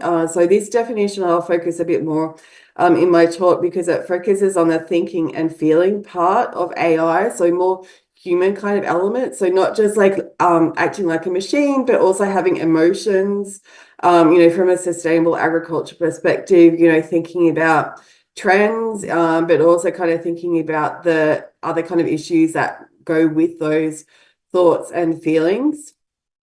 So in terms of kind of the history of AI, it's interesting, to think about how it's emerged. So, back in the 1830s, Ada Lovelace and Charles Babbage developed the analytical engine. And then in the 1950s, Alan Turing had a really kind of famous article called Computing Machinery and Intelligence. And from that came the measure of machine intelligence. And this kind of history is interesting when we think about how, all the different kind of technology systems that are used in agriculture. There's a lot of different, ways, that we can think about AI from an agricultural perspective and also sustainability perspective. So we think about it, in terms of infrastructure. So, doing searches or information on systems like cloud service providers like Microsoft, Google, Oracle. But we've also got the hardware. So the chips from NVIDIA, Amazon's got cloud computing as well. But then we've also got different types of information, that are feeding into these sustainable agricultural systems that are both open source and closed source. So, the more famous kind of ones are like Meta, which used to be Facebook, and OpenAI, which, in the last year from ChatGPT has really gained, popularity in the marketplace. And then above that, we've got different kind of software providers. So, more kind of specific ones that might be more suited to specific types of agricultural farming. And then IT services to kind of help manage the overall process. So this is really interesting, to think about how this is affecting sustainable, agricultural farming. But from an entrepreneurial perspective, so there's been a lot of kind of, talk about, just this quote is saying, if a typical person can do a mental task with 1 second of thought, we can probably automate it using AI. So it's really kind of exciting to think about, how this will affect agricultural systems, but also thinking about how much money and funding is going into AI, particularly from a startup perspective, but also thinking about expenditure. So this is really, focusing on the transformative potential of AI systems, which is really interesting.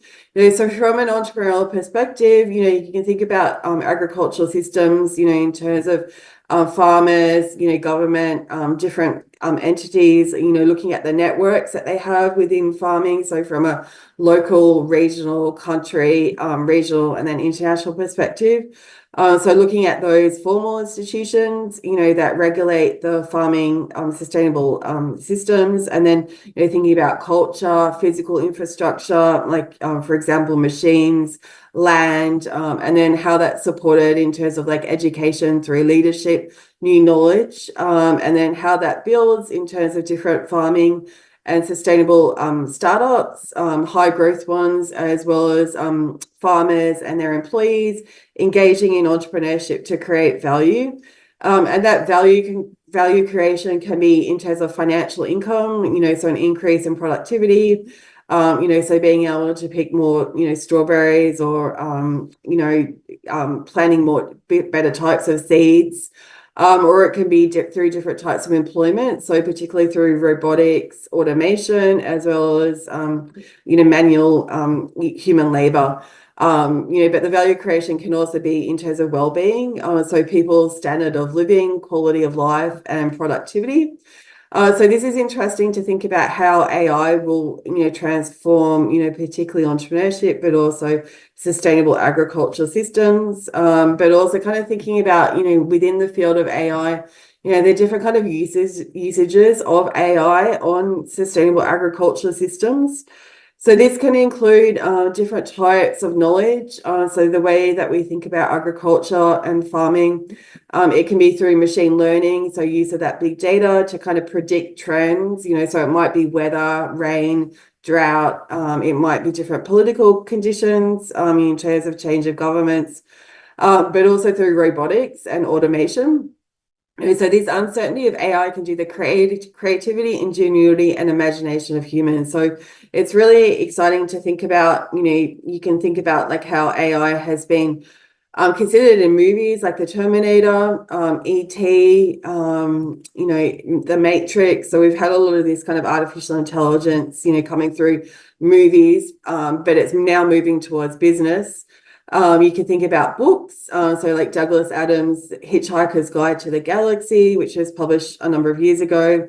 Dune, there's been a recent movie with Dune, 1984, the role of Big Brother, so in terms of computers, watching people, but the same kind of, thought processes can be utilized within an agriculture perspective, particularly with the use of drones.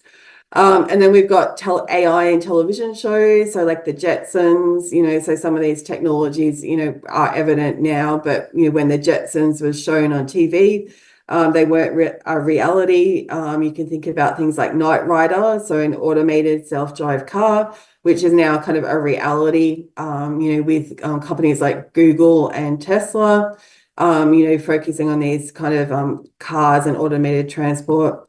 Star Trek. So the reason kind of showing that is because, a lot of these kind of science fiction in books, movies, TV shows, has really kind of been emphasized within the use of AI systems, particularly from a sustainability and agriculture perspective. So we've got a range of technologies, advanced computing technologies such as autonomous vehicles, virtual agents such as chatbots, neural networks, but we can also, think about machines ingesting human level knowledge. So not just kind of simple tasks, but more complex tasks, that require that thinking and feeling, but also kind of having that capacity to learn and improve based on experience. So you can think about this within a sustainable agricultural perspective, thinking about it from different system perspectives. So, looking at different problems from a domain structure. So what the agricultural problem is. So is it like dry soil? Is it not enough rain or water? What kind of data can be utilized to train the AI to solve that problem? So whether or not there's 10, 20, 50 years of weather patterns, that can be utilized to then look at the future and create solutions, or is it through machine learning, so detecting patterns from that particular data set. So you can think about it within a sustainability perspective, thinking about the United Nations Sustainable Development Goals. So there's 17 goals that the United Nations specifically focuses on. And you can consider this within artificial intelligence, machine learning, and then deep learning. So this kind of lists all the different 17 sustainability development goals. And this is really kind of useful to think about, how AI is changing agricultural systems, but also that use of entrepreneurship. So whether or not it's like climate change with regards to agriculture, whether or not it's like fishing, life below water, whether or not it's drinking water and sanitation, life on land. And this is really important, in terms of kind of considering AI and entrepreneurship, but also thinking about what kind of changes, will be evident in the future through farming and agricultural initiatives. So kind of the main, types of AI in entrepreneurship that can be used from an sustainable agricultural perspective. You can think about mechanical AI. So, thinking about planting conditions, the use of, different, pesticides or insect repellents, and this can be through mechanical AI. So, just kind of using algorithms, utilizing the kind of self-service robots to do this, or it can be, through a different kind of perspective, looking at data. So looking at text mining, looking at, kind of past performance in terms of predicting future performance, but then also using like facial recognition or plant and animal and biodiversity recognition, to see how things are changing. So based on different kind of farms or land conditions, utilizing that data, but providing more personalization about what to do, how to change, how to be more productive. So this is kind of more of the thinking AI, or it can be more feeling AI. So this is more based on intuition. So, in terms of kind of agriculture, experts and farmers, will have intuition and feelings about the land or, the conditions. It might be prices, for grain or crops. So they're utilizing human feelings and emotions. So utilizing things like sentiment analysis, which can be harnessed from online, chat rooms, but also kind of direct communication, as well as kind of, more kind of technologically advanced, processes like chatbots and virtual agents. And this is kind of, recognizing the ability to respond to emotions. So, looking at if farmers, agricultural producers are concerned, if they're concerned about price changes, if they're concerned about political changes in terms of regulatory and legislative frameworks on farming. But it also can be things like, customer satisfaction. So whether or not they like, fruit or vegetables, what kind of new fruit and vegetables are being introduced. So an interesting one about this feeling AI is, products like broccolini. So broccolini was introduced as a new product. It was like an innovative broccoli product, based on customer needs, but also thinking about how, broccolini coming from broccoli is a new kind of vegetable, that has different kind of usages. So it's really interesting to think about, particularly this agricultural perspective, but also thinking about regional innovation ecosystems. So this is just a diagram of Australia, but it's got different parts of Australia, and it kind of illustrates the different ways and different usages of those regional innovation ecosystems. So, particularly like Melbourne down the bottom, a bit more wetter and colder than northern parts of Australia, like Queensland, Northern Territory, that might have large tracts of desert or, cattle that has got different kind of soil conditions. So these kind of different usages, will be really kind of evident in the regional context. But you could also think about another diagram here is about Australia. So you can think about the geographic clustering. So where agriculture is, what type of crops and soil conditions are evident, but also kind of the use of AI companies. So I think it's really interesting, to think about, different kind of ways that AI is being introduced in terms of these different regions. The other kind of important parts, in terms of that change, are thinking about different kind of mechanical processes. So you can think about it in terms of different strategies, products, what kind of new, like broccolini or another kind of vegetable that's coming into the marketplace, that thinking perspective. So what prices people are willing to pay for agricultural products. So this is really important, like with products like dairy products, for example, in Melbourne, Victoria, we've got the Great Ocean Road Cheese Company, and cheese prices have really increased. So people are willing to pay more if they perceive that agricultural product is clean and sustainable. The feeling AI, in terms of, emotional, kind of needs, so for example, with that Great Ocean Road Cheese and Dairy Company, on the packaging, they've got pictures of the Great Ocean Road, like the beach, the farms, and they're kind of showing that those kind of agricultural products are cleaner and more sustainable. So just kind of in conclusion, I think it's really interesting, to think about, how AI is being utilized, particularly in terms of entrepreneurial ecosystems, but from a sustainable agricultural perspective, so what kind of new technological innovations are coming in, what kind of, increased generative AI and supercomputing. So we're in really interesting times. So just in conclusion, so I've talked about, the use of entrepreneurial ecosystems, but also how the United Nations Sustainable Development Goals, are influencing sustainable agricultural production, and how different forms of AI, so in terms of thinking, feeling, and mechanical AI, will introduce, new innovations, within the farming and agricultural context. So I'll just finish here. So thank you very much.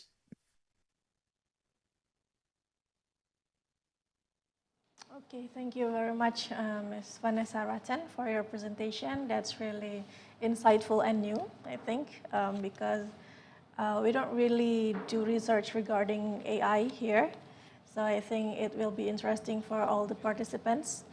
So now we are entering the Q&A session. We will have approximately 30 minutes for the session. And if the participants have questions, you can simply use the raise hand feature, or you can write down your questions in the chat box below. And yeah, is there anyone who raised their hand or ask questions? Please do state your name, your affiliation, and also your question, to who you direct your questions, like for Mr. Alexi or to Ms. Vanessa. Okay, we have one participant who raised their hand, Erlangga Java. Yeah, please do. Okay, hello. Yeah, I would like to ask Mr. Alexi, thank you for your insightful presentation about adopting genetic technology for food security. My name is Erlangga, from student of agriculture from Veteran University of Yogyakarta. So my question is, the increasing demand for food, genetic modification is often proposed as a solution to meet this need. However, GM crops are typically produced and controlled by large corporations. How does situation impact local farmers, and what are the implications? Thank you.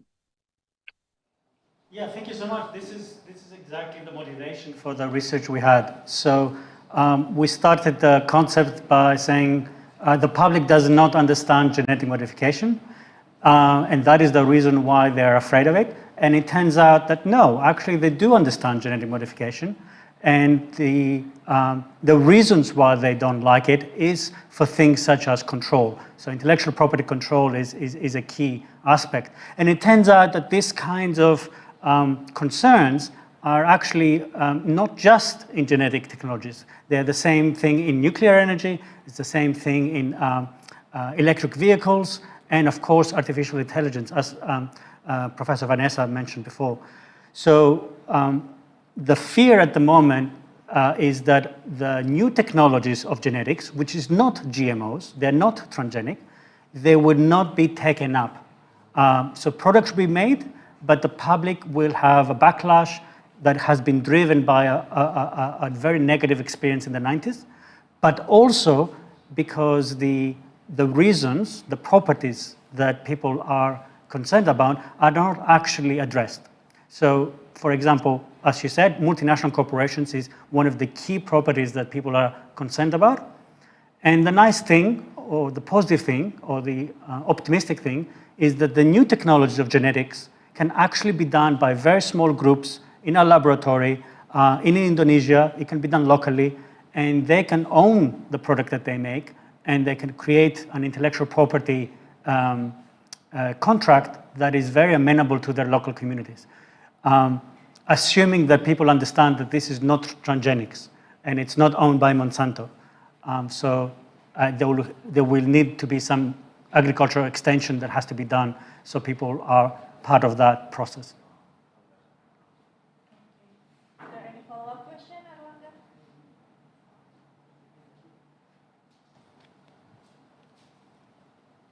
Yeah, I think the answer is pretty clear for Erlangga.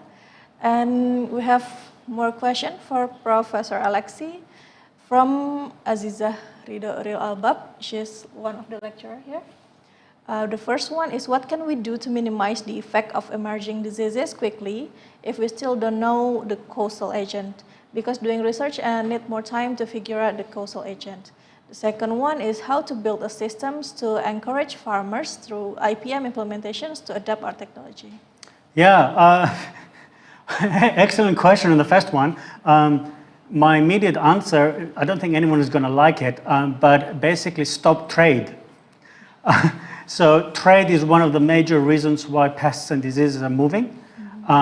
So if we just stopped shipping and we stopped moving people and goods, that would be very effective. And the second one is to reverse climate change so that host ranges are not expanding. So if we can do those two things, then absolutely yes. Unfortunately, those things are very unlikely to happen. So unfortunately, we will have to have a preparedness system. And one way that we can consider doing this is by having what we call a national monitoring systems.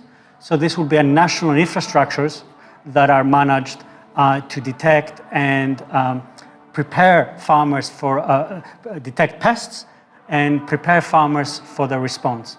And that would feed into the agricultural extension models, which is your second question. And I'm going to be honest and say, I'm just learning about agricultural extensions, thanks to my collaborations in Indonesia. So hopefully we can have a conversation and you can tell me more about it. But ultimately, the solution, I think, lives within agricultural extension discipline. Is that clear, Aziza?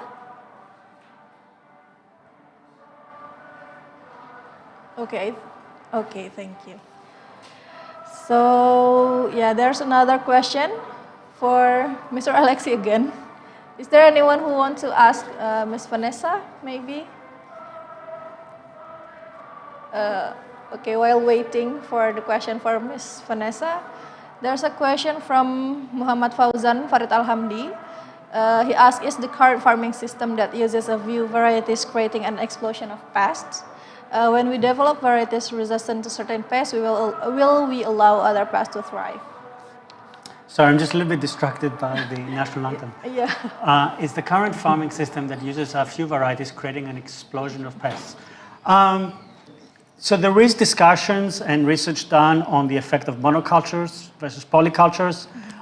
There is quite a bit of research done on the effects of irrigation, the effects of building dams, the consequences of growing crops, cash crops that were not adapted to the local region. So all of those, depending on the context, can have a significant effect on the pest. For example, you can imagine that if there is a pest that it's a crop that does not exist in this country, but then we start growing it because we can make a lot of money from it, then the pest will eventually come. Likewise, if we have trade for a crop that carries a pest that we don't normally have here, that also will move with those container ships. So yes, so the short answer is yes. The long answer is it depends, and it's complicated. When we develop varieties resistant to certain pests, will we allow all the pests to thrive? So yeah, that's an interesting question. So my understanding, and I could be wrong, is when we design or we create a new variety, we are adding a new trait. So we're adding something new, and usually it is related to its immunity.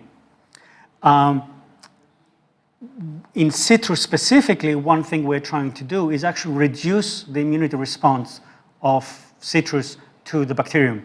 Because what tends out to happen with some research done by colleagues in Florida is that the bacterium hijacks or incites the immune system of the citrus tree to kill itself. So what we're actually doing is we're reducing the immune response, so that autoimmune disease. And it's entirely possible that if we start doing that, we will reduce the ability of the plant to respond to all the pests that is currently not affected by. So it is very likely. And that is why research and development cannot just happen by just making a product. It really requires all that follow-up and understanding the mechanism and the causal actions that happen. But thank you.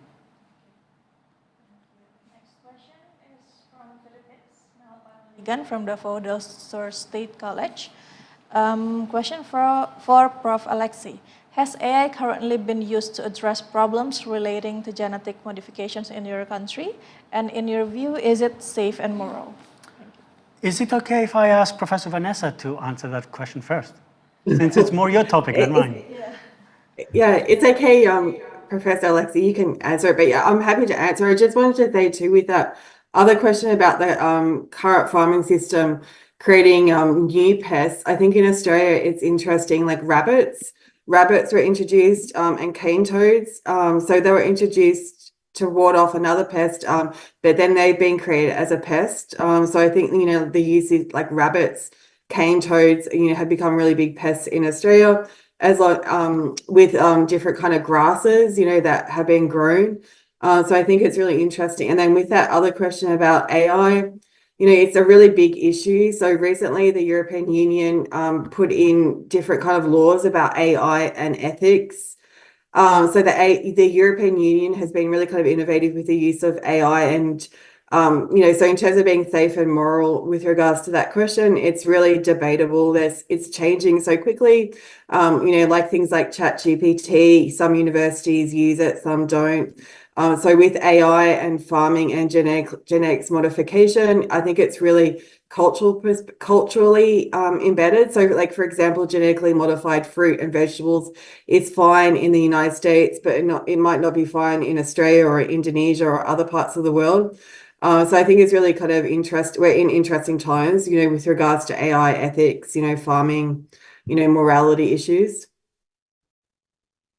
Yeah, so my only question to the person asking the question is, what is safe? How do you define safe? How do you define moral? Is it a definition that you have as a person? Is it a definition that the community has or the country has defined in legislation? And things with like safe is actually a vector. So there is a range of something that is very safe or less safe. And I had a conversation with one of my PhD students recently, and I was complaining, why do we call it Health and Safety Office? Why don't we just call it Safety Office? Because safe implies healthy. But does it? Should something that is healthy, is it also safe? So I would actually encourage conversations around those definitions of what we actually want to build and the technologies and the properties of the technologies and the products that we want to build. We actually need to have conversations in society about what do we actually mean by saying something. And I'm very optimistic about how things will turn out to be as people sit down and talk and discuss those things. Very interesting topics we have. Okay, is there any questions? Okay, we have a question from Ms. Rukmawati. She asked Prof. Vanessa, how we could use AI to calculate environmental services in agricultural contexts? Yeah, I think that's, thanks for the question, Rukmawati. I think that's really interesting. So there's a lot of different ways. So it could be through utilizing like big data, looking at different kind of environmental issues with regards to like weather, soil, in terms of habitat and biodiversity, in terms of agricultural context. So you can utilize it through big data or, in terms of machine learning to try and predict changes. So I think we're really kind of in the infancy now in terms of utilizing AI because we've got the computed power. So we've got a lot of computing power at the moment to put in data, that then kind of can help us predict. But at the same time, things like sentiment analysis, so what people are talking about on social media or how people are communicating online, through AI could also kind of help calculate those environmental services. So I think it can be done in a number of different ways and it keeps on kind of adapting and changing. So I think it's really amazing and really interesting, to think about, that potentiality of AI within an agricultural context. Okay. Is that pretty clear, Ms. Rukmawati? Or do you have any follow-up questions?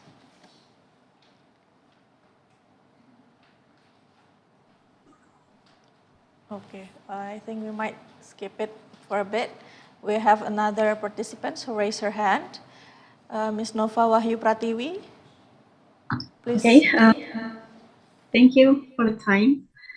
My name is Nova Wahyu Pratiwi. I am one of the lecturer in the UPN Yogyakarta, and I will ask to Prof. Alexi. Okay, as you said before, one way to drop off the pest is the switch off the gene that make harmful for the plant. Maybe that the gene can invite the pest or other organism that can be harmful for that plant. Okay, and then the question is how we can select that genes, how the process, I think, and at that genes there is no negative effect for the plant. For example, when the gene here have correlation with the color or the taste of the product of that plant. Like that. Thank you. I think you asked how do we select the gene? How do we find the gene? Is that correct? Yeah. How the process. And your second question, I couldn't get it. I'm really sorry. The gene have a correlation with the how to make colors of the product. That plant maybe have an orange color for mangoes, has the negative effect when we cut off that genes. So I'll just answer the second question first. It's a little bit more natural for me to answer that. So the way colors work in plants, it's not my field, but I have colleagues that have been educating me about it. So anthocyanins and carotenoids, for example, are compounds that are producing red and orange colors, respectively. One thing to be aware of is we've been doing this type of genetic selection for thousands of years. Carrots were not originally orange, they were purple. There is no reason why a carrot needs to be orange under the earth. So we actually selected it partly because it was pretty. And it turns out that it's actually also very healthy. So carotenoids and anthocyanins turn out to be quite healthy.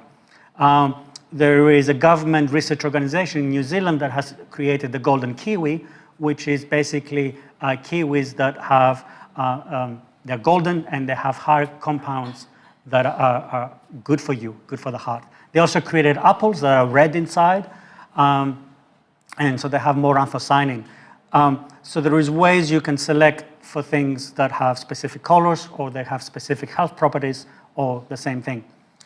I'm not a cross of insect or pest resistance related to traits that are pretty, but I am aware, for example, that you can have skins of mandarins that are resistant to being penetrated by the ovipositor of an insect, and they can also be easier to peel or more likely to eat it.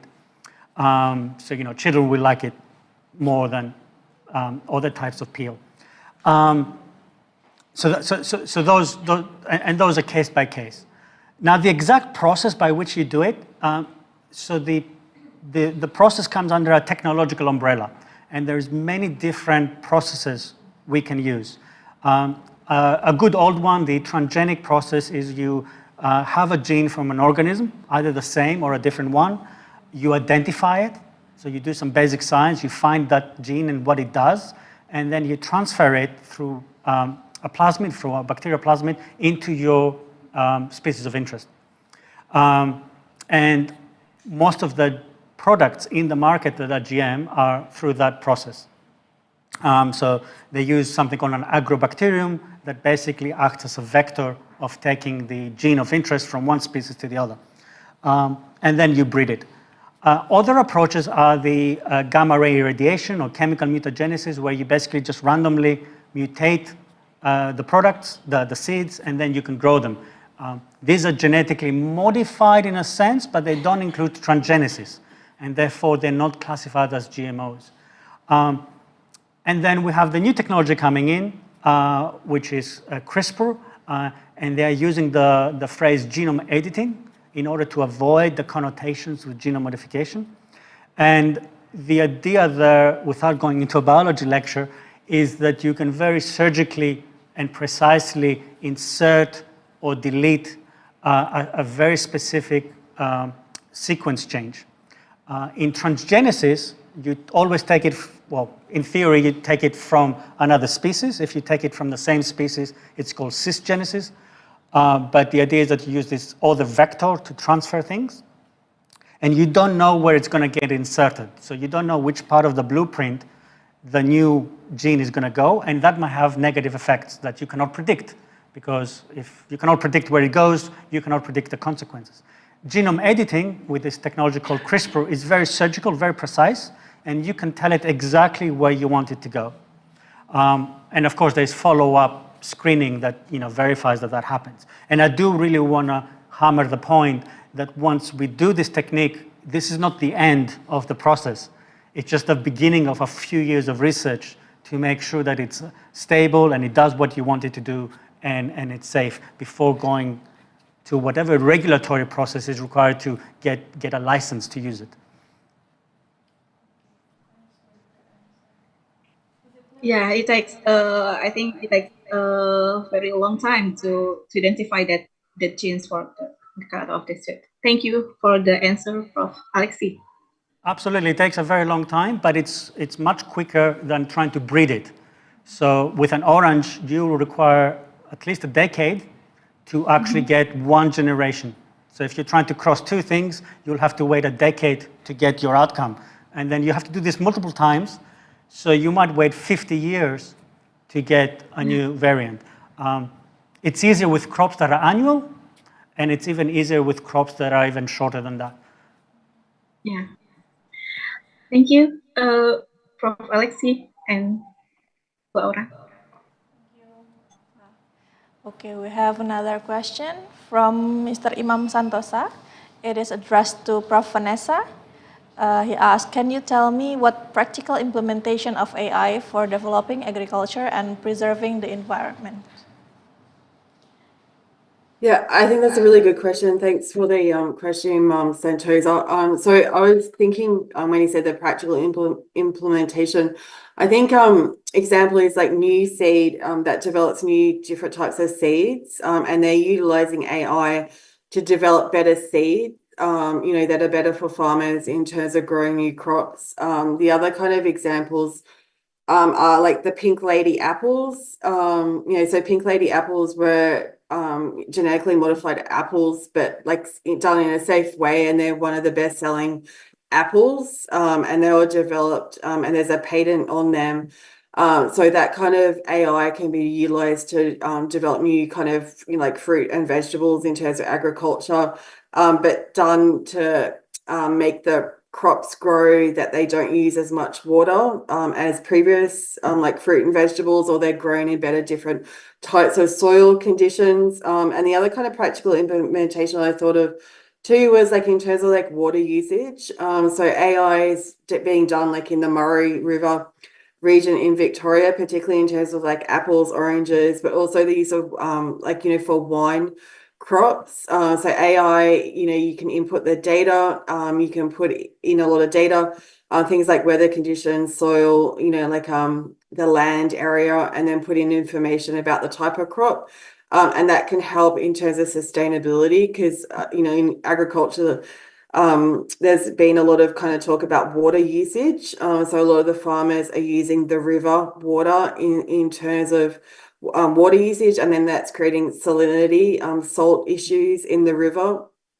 So in terms of preserving the environment, that AI can be utilized, in terms of getting different water resources, that can help with the agriculture. And then that creates a better, more sustainable environment, and that decreases salinity. And then, the after effects in terms of like drought and soil erosion, which is like a really big issue, particularly in a lot of kind of areas, in Australia. Is there any follow-up question, Mr. Imam?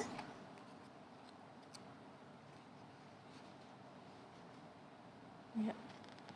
Okay, I think there's no follow-up question. Is there anyone else who wants to ask questions to our speakers? Okay, well, I actually have questions for you. Actually, one question. It's for both of you because it's interesting that you talk about integrated pest management, and also Dr. Vanessa talked about AI in sustainable agriculture. So what's your view? Because here in Indonesia, the farmers are mostly smallholder farmers, and most of them are like old. So the adoption for technologies such as IPM and also AI might be difficult for them. What's your view in this? I was going to ask you. I was going to ask an Indonesian researcher to tell me what could be done in the local context. I'm not a big fan of an Australian person coming over to a different country and telling you what could happen. But intellectually speaking, as a colleague, just brainstorming, I think that there is no reason to be worried that age is going to be an impediment. Maybe gender will be an impediment, but that's just a social construct, and hopefully that will change. But for example, most of my old family, my grandparents and parents, are on Facebook. I'm not on Facebook. Oh, you're not on Facebook. So until recently, I had to go because all the social invitations were coming through Facebook.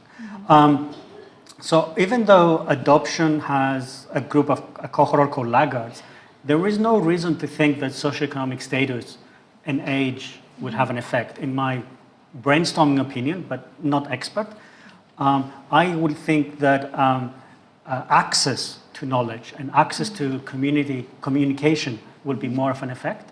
And that's why I think agriculture extension, the way you guys do it in Indonesia, is a very powerful tool. And we don't really have it in Australia. Our ability to do agriculture extension has now been delegated to the states. I'm not aware of many universities, except maybe Charles Sturt or another one, that does a lot of farmer engagement. Maybe Central Queensland does, but maybe Dr. Vanessa knows more. But unlike American universities or Indonesian universities, in Australia, we don't do that extension framework. We delegate that to state government and state employees, which is not necessarily on the cutting edge. They're not doing the research on the extension as you guys do. So yeah, my answer will be, actually, I would like to know the answer from you guys. How about you, Miss Vanessa? Is there anything you want to add? I just wanted to add, like, you're mentioning small farmers, and just kind of, I thought about, like, in Australia, we have like a lot of like farming agricultural shows, and at some of those shows, like the farmers from remote regions come and they show their machines, that they've produced, so some of the small farmers can be really innovative, and there's a lot of kind of talk about frugal innovation, that farmers and agricultural producers do. So they're doing their innovations themselves, like user own frugal innovations, kind of reverse engineering. So I think even though small farmers, they might not have the money or resources, they're still really ingenious. And particularly in Australia, when there's really kind of remote farming regions where it takes like, 10 hours to get to the next city, they've had to be really innovative. So I think it's, even though like they're small farmers, they can be really innovative, with, some of the innovations, that they produce, but often they don't do the intellectual property protection on those innovations, which is kind of a pity because they can be really innovative, but they just don't think about them because, they have to do them in terms of being resource constrained and also geographically constrained, not being located close to other regional areas. The approach Indonesia has with farmer groups is a very powerful approach. We don't really have it in Australia. We have it more in my native country, Greece. So those cooperative groups that can pool resources, they also pool knowledge and experience. And Professor Vanessa just reminded me, there is a story in a few years ago, I think it was during COVID, where a farmer from Bathurst started growing grass for his cows inside containers with LED lights. Very, very inefficient, ineffective in times of a lot of water, but then there was a drought. And so he was able to feed his cows very cheaply because he had set this up with LED lights in a big box, in a big container. So those innovations would never have received venture capital funding because there was enough water to buy grain. But when all the problems happened, COVID, logistics, things started shutting down, drought, then those innovations became financially viable and useful. So we need a diversity of thought and we need a diversity of resources. And we may need to start thinking about local context more than venture capital funding. Maybe we can do the research more once Risma does her project. Okay, is there any more question? Oh, we have 3 minutes left, I think. Yeah, is there any questions? Yeah, I think that's all. That's really an insightful discussion we have with Ms. Vanessa and also Mr. Alexi. And unfortunately, we have come to the end of our session, panel session. Thank you so much for the participants, excellent questions, and also the answers from Professor Alexi and also Professor Vanessa. I thank you for being here and share your expertise with us. And it's really insightful. It has a lot of new things, especially for me. So yeah, I do really appreciate it. Thank you so much. Thank you for having us, and I really appreciate being here. Thank you. Thank you very much. Okay, lastly, I thank you for the committee for having me today. And good morning, have a good day. I'll return the stage to the MCs.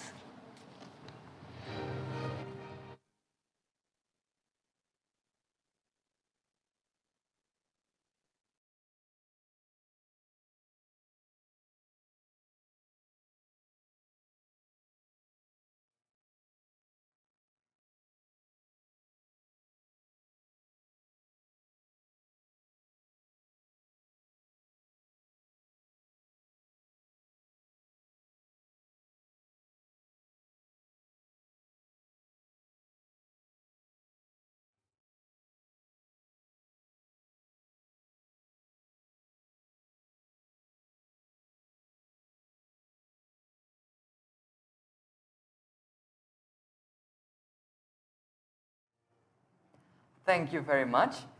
At this moment, let us give appreciation for the first moderator and all of our exceptional speakers in the first panel session.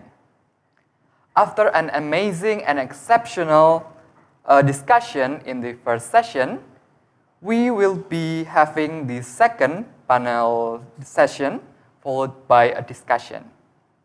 This panel session will be led by Mr. Ahmad Rifan Hoirul Lisan. Please give a warm welcome to our second moderator for today's conference. Mr. Ahmad Rifan, time is yours.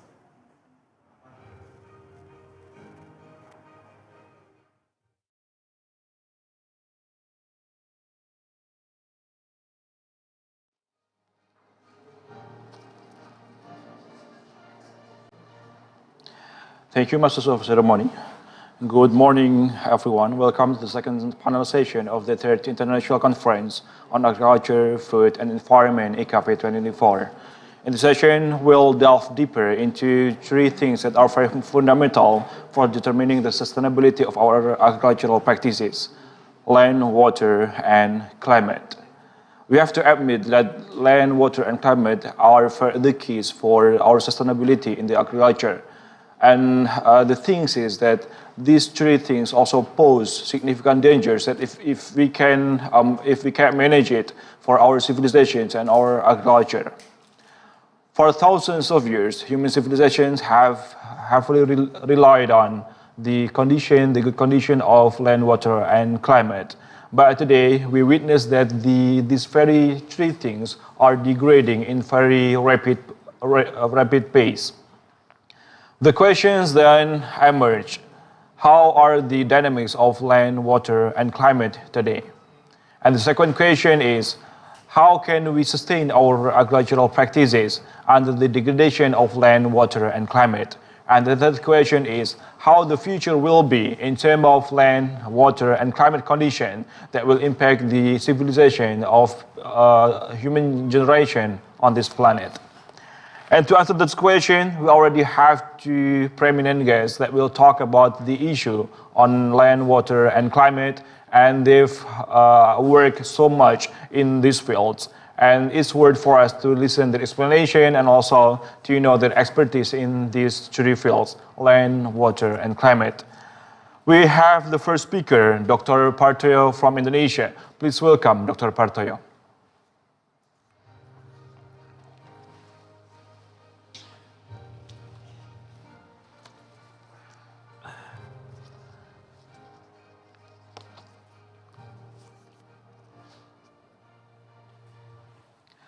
Dr. Partoyo, good morning. Good morning. How are you doing today? Fine. A bit cold here.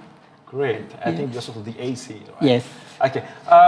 What do you want to talk today? Could you give us some glimpse of what you're about to talk? Yeah. I want to deliver my speech about the sustainable agricultural practices toward the sustainable food security. Okay, but I think there will be some point that you will talk about land and water management. Yes, right? for sure. Okay, that's great. And everyone, without any further ado, we'll listen together the explanation from Dr. Partoyo about sustainable land practices and also land and water management. Dr. Partoyo, the time and stage are yours. Okay, thank you.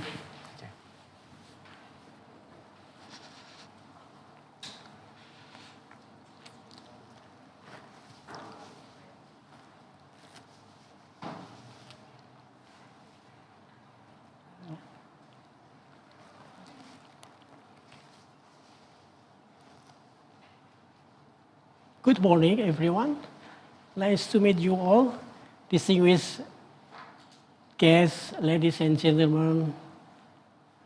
I would like to deliver my presentation entitled Sustainable Agricultural Practices Towards Sustainable Food Security, in line with the topic of this conference. So, as we know, the unsustainable agricultural practices combined with the global environmental impacts are resulting in a widespread of soil degradation and threatening the food security. For sure that this is not only threaten the future global food security, but also it is more difficult to produce more food because some like climate change, environmental impact, make it is not easy to meet the future human demand. According to the FAO, they already published the trend and challenges in the future food and agriculture in 2017. As we know that the demand for food and another agricultural products is projected to increase by at least 50% between 2012 and 2050, meaning that the increase is very high and demand will undergo structural change, and all of the activity in agriculture and depend on the resource become increasingly stressed because of the high demand on the field, and we have to producing more with less quality of environment, substantial improvement in the resource use efficiency must also be increased, and we have to meet the change in food demand, and even we have to halt or reverse the environmental degradation. We know that we have already some technological progress that is spectacular, increase the yield, but in the last few decades, we know that the increase is slowed significantly. And last but not least, the negative side effect of the intensive agriculture, we know that they pose serious sustainability concern. And this is the outline of my speech. It's about sustainable agriculture, and then continue with food security, environmental challenges, and last about the land and water management practices, some example on that. We are talking about sustainable agriculture. We know that so many definitions about the sustainable agriculture. At least sustainable agriculture is seen as a necessary way to feed and maintain or even improve the quality of life in a growing world population without environmental degradation. That is very important as we are discussing today.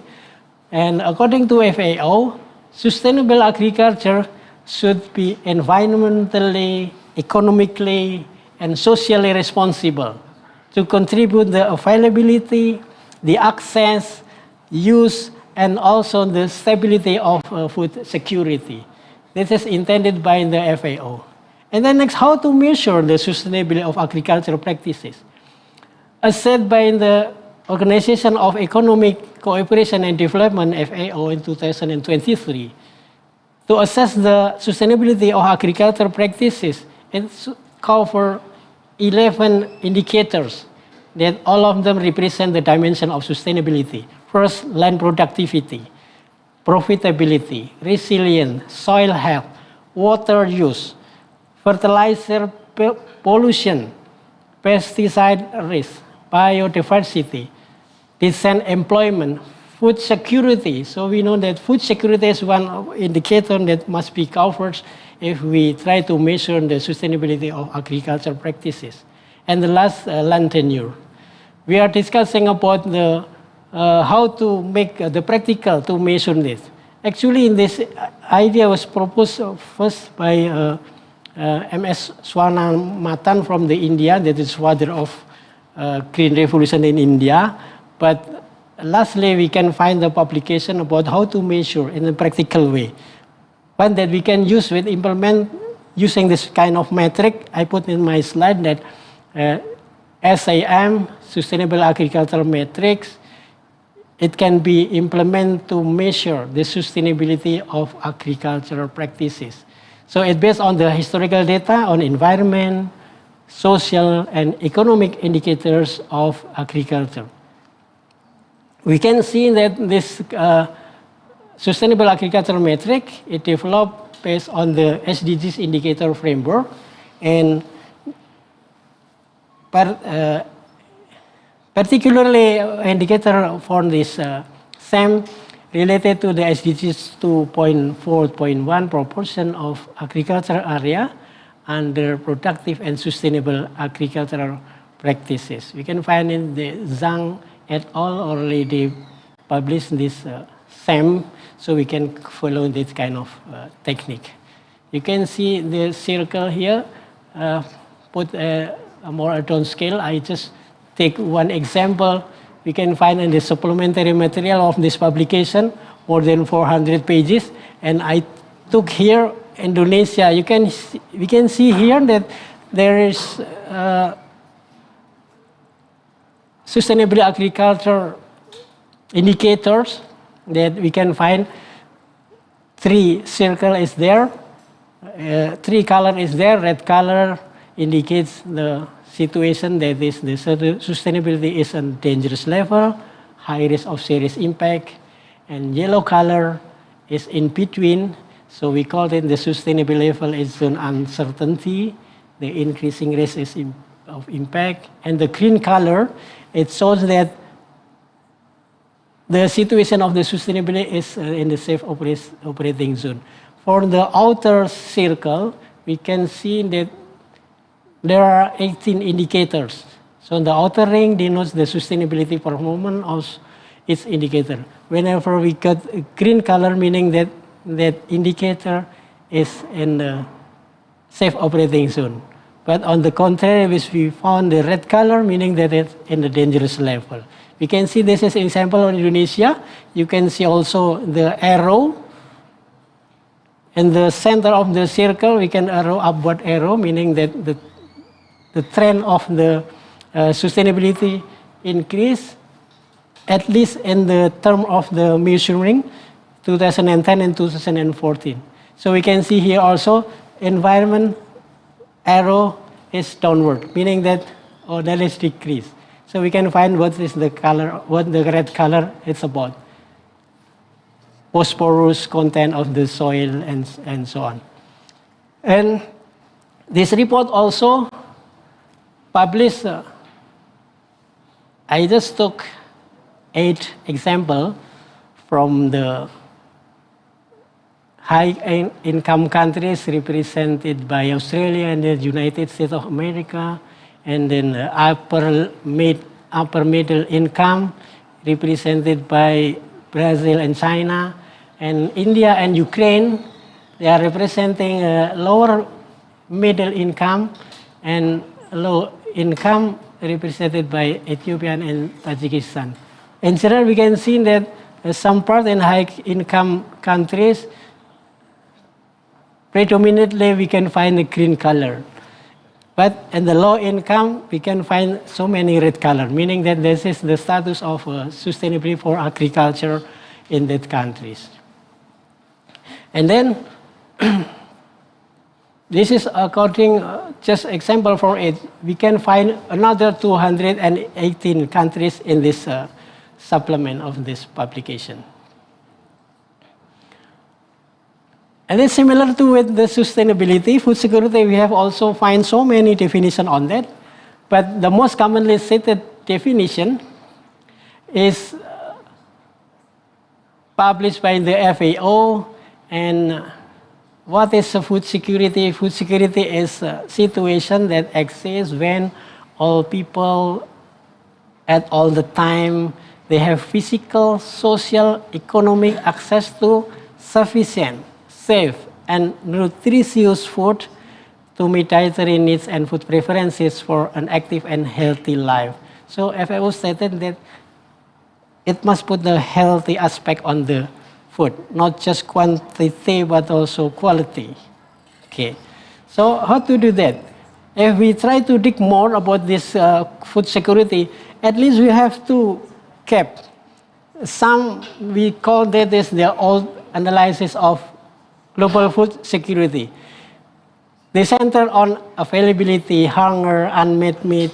So it was centrally think about food security, meaning the availability of food. So insecurity, meaning that the food is not enough to meet the demand. But for the new emerging analysis, they already cover about not only the quantity, but it concerns also about the social and then environment and health pressure on food supply. So it much more wider aspect considered by the new emerging analysis of food security. To go to the fix that the cap of the two analysis from all with the new emerging forces. The Sustainable Development Commission in the UK, they propose an approach where the food security is an aspiration, genuinely sustainable food system, where the goal is to feed everyone sustainably, equitably, and healthily. And it must also address the need for availability, affordability, and accessibility. They consider also the diverse, ecologically sound, and resilient. And even it has to have the opportunity to build the capabilities and skills necessary for the future generation. As we know that in 2020, 1 in 10 persons worldwide are suffering from severe level of food insecurity. And 37.2 million people across 47 countries will be in emergency or worst level of acute food insecurity in 2024. They need the required immediate emergency assistance to save their life and livelihoods, according to the World Food Program to 2024. That is the global food security status that we are facing now at the global level.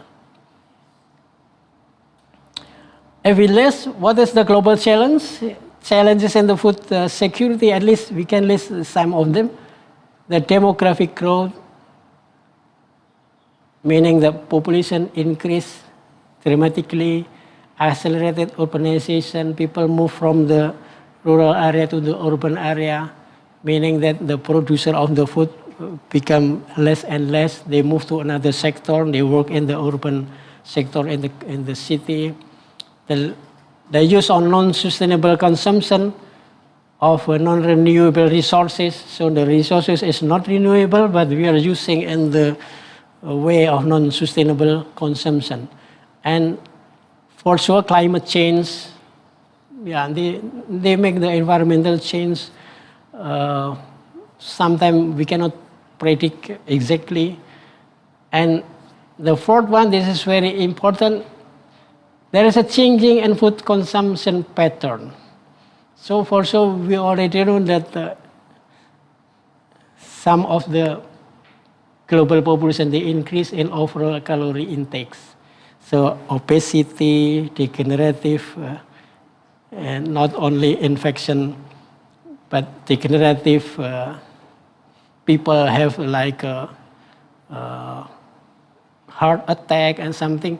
That is the kind of food consumption pattern. People move to eat some more meat, egg, and not too much consume the vegetable and something. So the changes of the food consumption will also affect the food security. Just to make our big picture of population growth in Indonesia, this is just for example.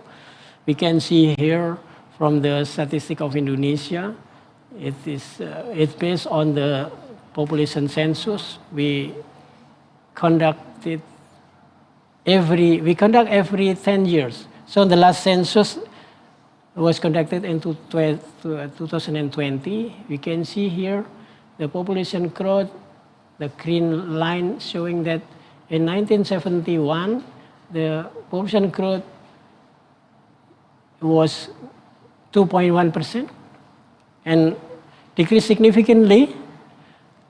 On 2020, we have only 1.257. Even though the rate of population growth is decreasing, but the overall population is increasing quite significantly. We can see 270.2 million population in 2020. And now I just see in June 2024, it's already more than 281 million. So meaning that the population increase continuously, more population means more food is needed. What about Global Food Security Index? On the left side, you can see Singapore, Malaysia, Vietnam, Indonesia. Singapore is the highest. 3 countries, Singapore, Malaysia, Vietnam in this Southeast Asian region. So the global average of GFSI is 62.2, and Singapore, Malaysia, Vietnam is higher than the global average. Indonesia a bit lower, 60.2. But when we try to seek the information about land allocation for agriculture, in the right side of the diagrams, we can see Singapore is the lowest one. Only 0.9% of the area allocated for agriculture. Thailand is the highest, 45% of their land is allocated for agriculture. But the global food security, the Singapore is the highest. If we see the indicator for Global Food Security Index, it just measures the food affordability, availability, quality and safety, and sustainability and adaptation. So meaning that they do not have to produce on their own land. They can get from another places to make affordability, availability, quality and safety for their food. So that is another picture that we have in the global level. The next. And then, what is the environmental challenges for food system? It related to my major. I'm from Soil Science Department, Faculty of Agriculture, UPN Veteran Yogyakarta. So, significant changes to food production are including sustainably intensifying production, replacing synthetic with natural pest control, improving soil and water management, and for sure developing and deploying new technologies. According to UN Food System Summit, they already highlighted that tomorrow's food and land use system must be multi-objectives.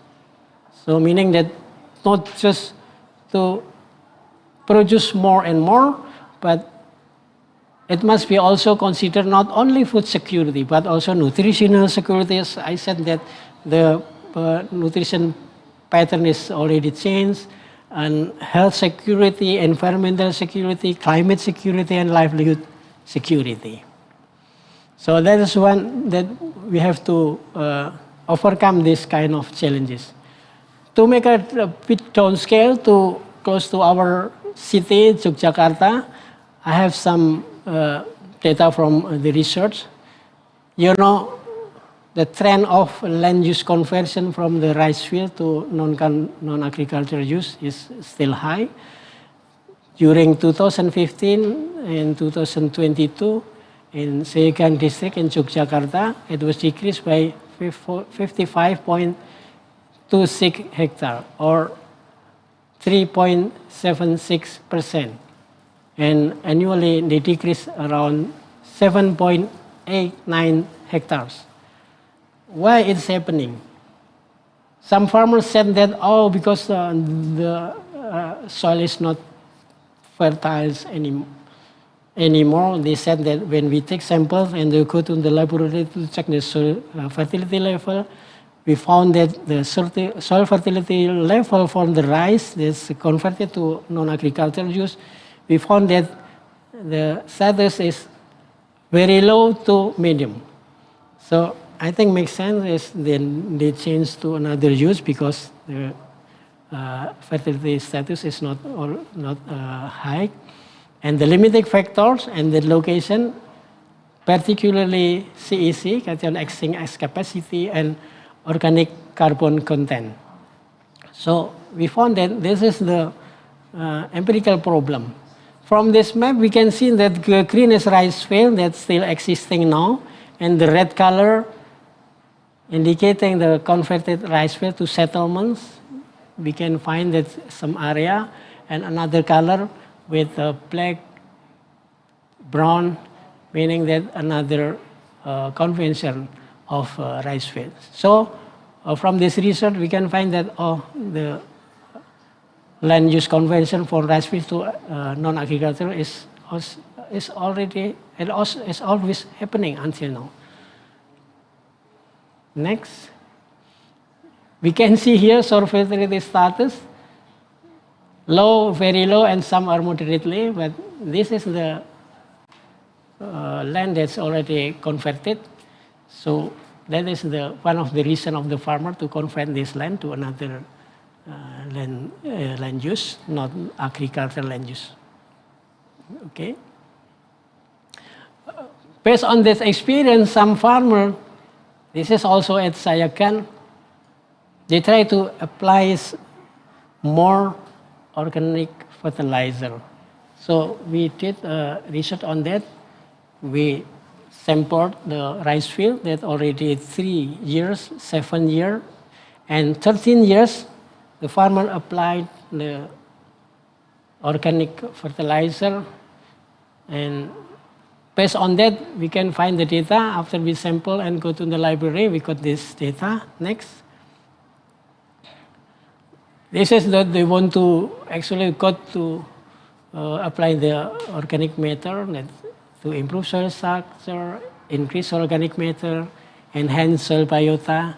So they do hope that the low fertility status of some rice field, they can improve more to be a more healthy soil. Next, the data, they said that after 13 years on the location with the application of for 13 years, they got the highest average value of organic carbon, available potassium, and total nitrogen.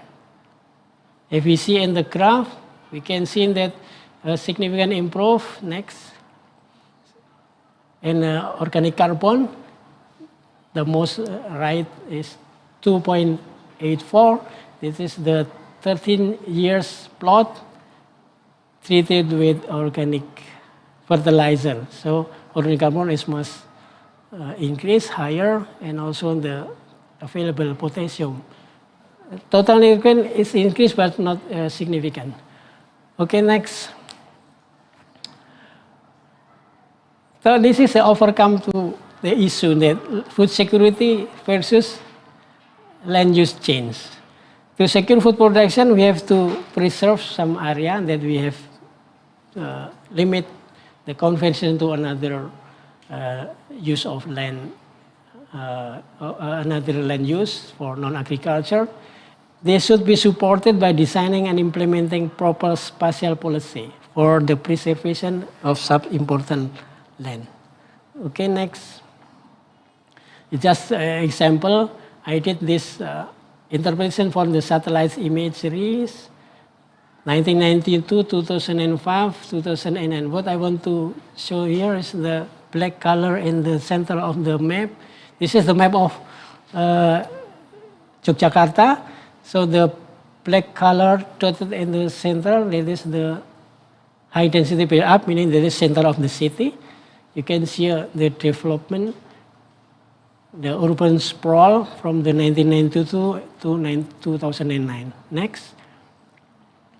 And by using DynaClue platform, I did the prediction at that year from 2009 to predict the 2029 situation. We can find here that the urban sprawl pattern is different based on 3 different scenarios. Next.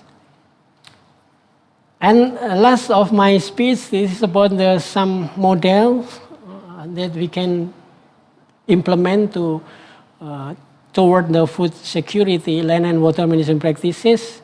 We can find that sustainable land management, climate smart agriculture, conservation agriculture. Next. This is the component sustainable agriculture. We can do intercropping, crop rotation, manuring, bioaction, conservation tillage, green manuring, agroforestry, and next.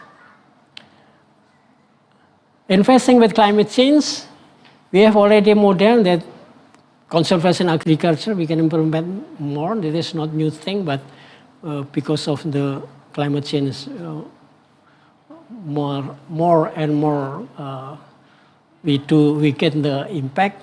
So like no tillage or conservation agriculture, conservation agriculture will provide benefits in terms of climate change mitigation, because we reduce the activity for land preparation, meaning that less fossil fuel is required, reduce the carbon emission, and also increase the organic matter content within topsoil, because no turn.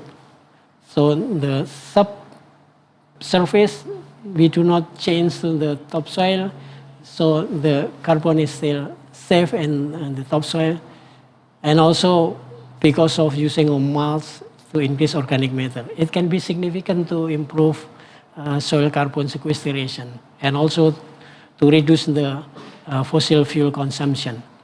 Next, climate smart approach like agroforestry, integrated crop animal farming, traditional organic composting. So, as we know that modern agriculture, it enhances our food productivity, but we cannot deny that they have also some negative impact to the environment problems, such as climate change, food unsafety, biodiversity loss, soil degradation, environmental pollution. So integration traditional agriculture with modern agriculture is a necessity for current scenario, meaning that we have to increase the productivity because reduce and in the same time reduce the harm to the environment. So we combine the traditional agriculture with the modern agriculture. Next. The another model is regenerative agriculture. So the main point is to fertilize the soil. So the soil can regenerate by itself. So the cycle again, the turnover of the carbon and the turnover, the cycle of the nutrients. By using this regenerative agriculture, we get that the health and the fertility of soil we can increase. Okay, some example of this regenerative agriculture: reducing or even eliminating tillage, reduction of agricultural chemical input, diverse crop rotation, and integration of livestock. We call it mixed farming. So we can fertilize the cycle of the soil. Next, from this chart, we can, the green color, they show the outcome, the benefit from the regenerative agriculture implementation: improve soil health, sequester carbon, increase biodiversity, improve water resources, improve social and economic well-being of communities, and the practices that we can do for regenerative agriculture: reduce or eliminate the tillage, integration of livestock, and use of cover crop. So we can implement this kind of method toward the food security. We got the higher productivity and safe to the environment. So this is the conclusion that we are in the way forward. We have to transform sustainable intensification of agriculture for food security. And the key word is we have to intensify the agriculture, but in the sustainable manner. Meet social needs, fulfill the sustainability criteria, enable foods and even other agricultural ecosystem service within a safe operating space, not harm to the environment. So this is the kind of comprehensive definition of sustainable intensification of agriculture. So we have to intensify the agriculture to reach the demand, to fulfill the demand, produce some more, but reduce the harm to the environment. That is all that I want to say. Thank you. I give back to the moderator. Okay. That was very excellent explanation, Dr. Partoyo. And you already mentioned about many things that could affect the sustainability of agriculture. Yes. You mentioned about water, about land, about the social and economic issues as well. And we do believe that everything will affect the sustainability of agriculture. Yes, for sure. And the thing is that for millennia, and maybe for thousands of years, human civilizations have relied heavily on these three aspects: water, land, and climate, for growing And amazingly, we could produce billions of tons of foods every year to feed more than 8.2 billion people. But right now, in this 21st century, we'll have something that is much more different from what our ancestors already faced in the past. In the past, they talk only about how to mechanize and how to make every agriculture activities become easy for them. But right now we have something more challenging, that is climate change. Climate change will have profound impact for all of us, not only for economy, for social aspect, but also on agriculture and food production. And for that, we'll talk about the impact of climate change to our agriculture. For that, we have one guest, and he's together with us right now. He's Dr. Laszlo Lakatos from Hungary. Please welcome Dr. Lakatos.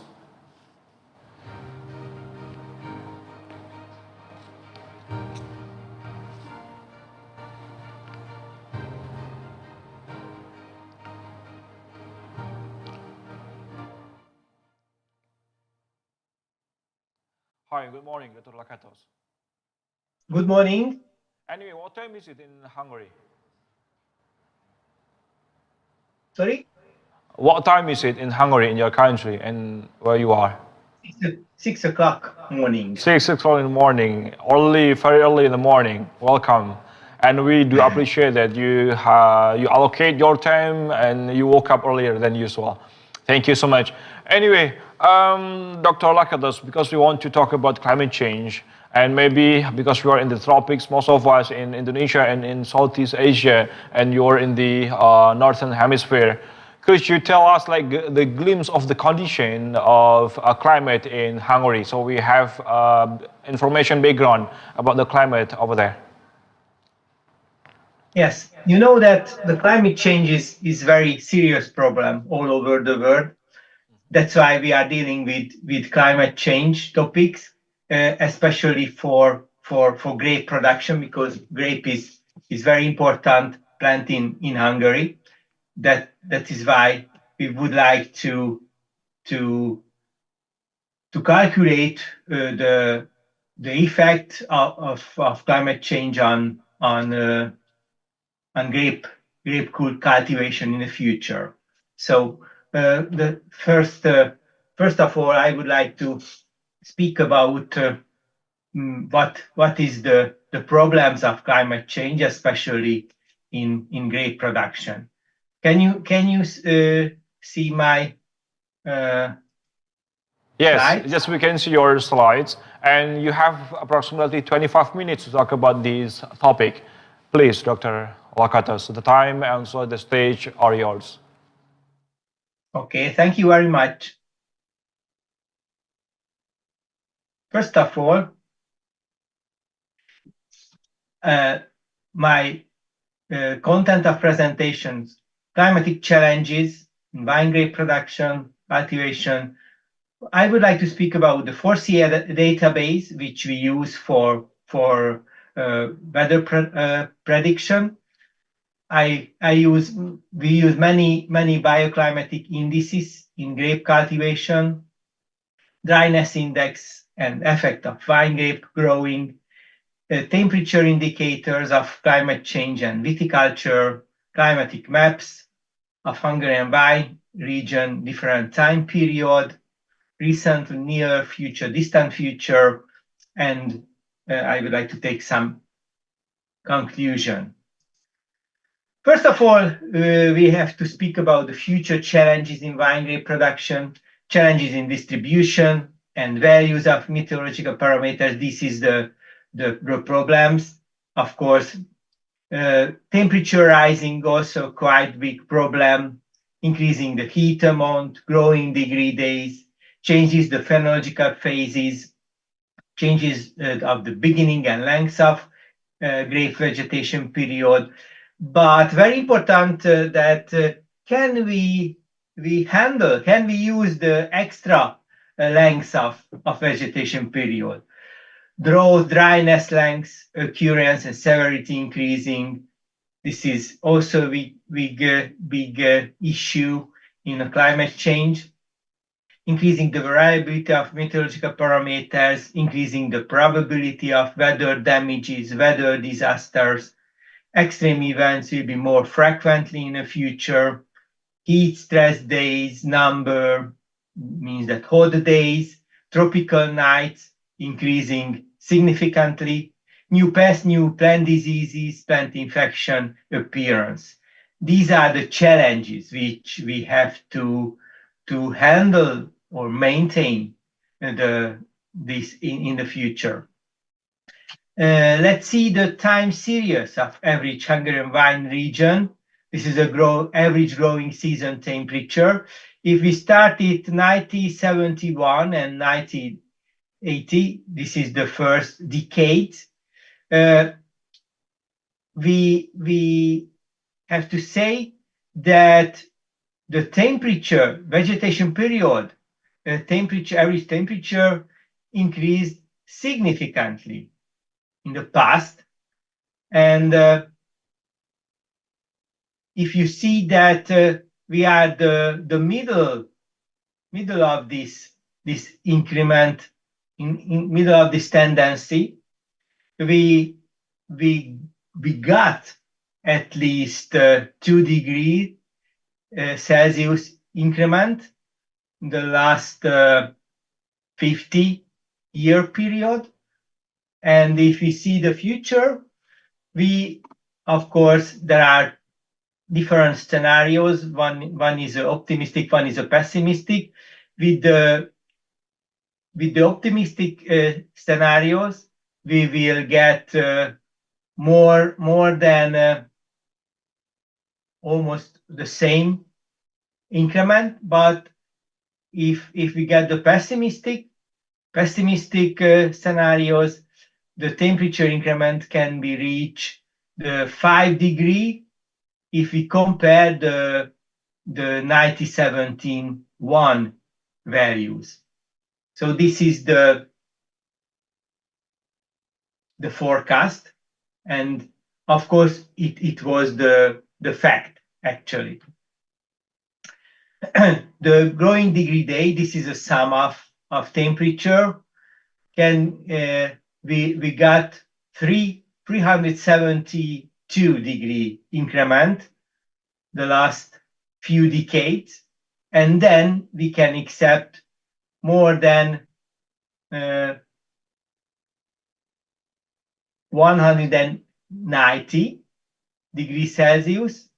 But of course, if we get the most pessimistic scenarios, the sum of temperature increment can be reached the 600 degrees Celsius. Let's see the temperature increment and the wine grape demand or suitability or cultivability of grape growing or grape cultivation. You know that if we see the historical temperature, growing season temperature, this is the red line. This temperature is a little bit higher than the optimal demand of some varieties, but lower than other varieties demand. We call it Mediterranean varieties or high temperature demand varieties. Now we are here at 2023-24. We are perfectly offer good temperature for Cabernet Franc, but of course lower temperature we have actually than Nebbiolo grape varieties. But if we go further in the future with the optimistic scenarios, the Nebbiolo also will be good condition. We are middle of the optimum intervals of temperature. But if we get pessimistic scenarios, the temperature also will be suitable, but a little bit higher than the optimum intervals. So let's see the negative impact of climate change of high quality vine grape cultivation. One problem is a shift in growing condition. The heat stress will be more frequently, higher alcohol content. This is a very big problem for many farmers because the vine has a special or optimum alcohol content, but if it is higher, it's difficult to sell it, difficult to produce at widely. Reduced acidity. Warmer condition can lead to grape with lower acidity level. The higher alcohol content and reduced acidity means that the wine will be unbalanced and the taste will be very, very strange and not good for selling. Early ripening, this is just a fact which we can control, but sometimes lead an imbalanced sugar level and phenolic compounds of wine. Loss of aromatics, higher temperature can accelerate the loss of volatile aroma compounds. Pest and disease pressure, warmer condition can lead to increased pest and disease pressure. Water stress changes the precipitation pattern, and increased evaporation can lead to water stress of grapevine. Let's see some positive effects of climate change on vine grape cultivation. For example, extended growing season. Warmer temperature and longer frost-free periods can extend the grapevine growing season, allowing grape to ripen more fully and develop richer flavor. New vine grape varieties can be cultivated in the future. Improved ripening. Higher temperature can lead to better sugar accumulation and fruitier flavors in some regions. New cultivation areas. Certain areas become more suitable due to warming. Previously unstable region might become suitable for vine grape cultivation. Unique vine style. The changing climate might lead to creation of new unique vine style and special flavor profile. Climate expectation regarding the cultivation of high quality vine grape. Moderate temperature ranges, region with a climate that provides warm but not extensively hot temperature during the growing season. Sufficient sunshine. You know that the grape is a sunshine demand, has a big sunshine demand. Good balance of sunshine essential for photosynthesis and grape ripening.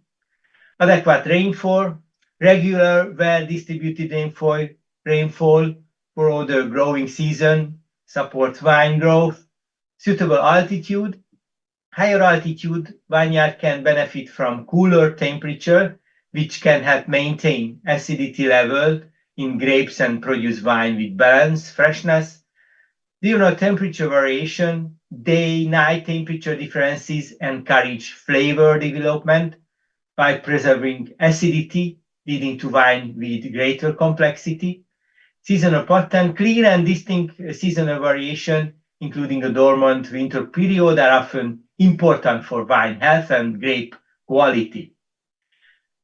Avoiding extreme events, minimizing the risk of extreme weather events like hailstorm, frost, and heat waves can damage vineyards and impact grape quality. How can we interpret the future changes of climate? First of all, we need a suitable daily database. Of course, it is advantageous if we have historical database, 50 or 100 years long.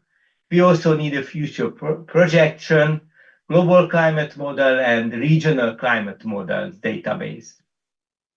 We use different time scales or time periods. Recently means that between 1986 to 2005, near future 2016 to 2035, and distant future 2081 and 2100.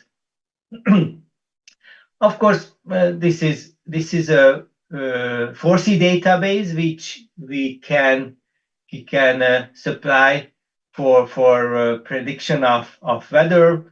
This is A1B emission scenarios, and also we have two scenarios. One is an optimistic RCP 4.5 and RCP 8.5. 4C database is a grid database, 10 to 10 kilometer grid point database.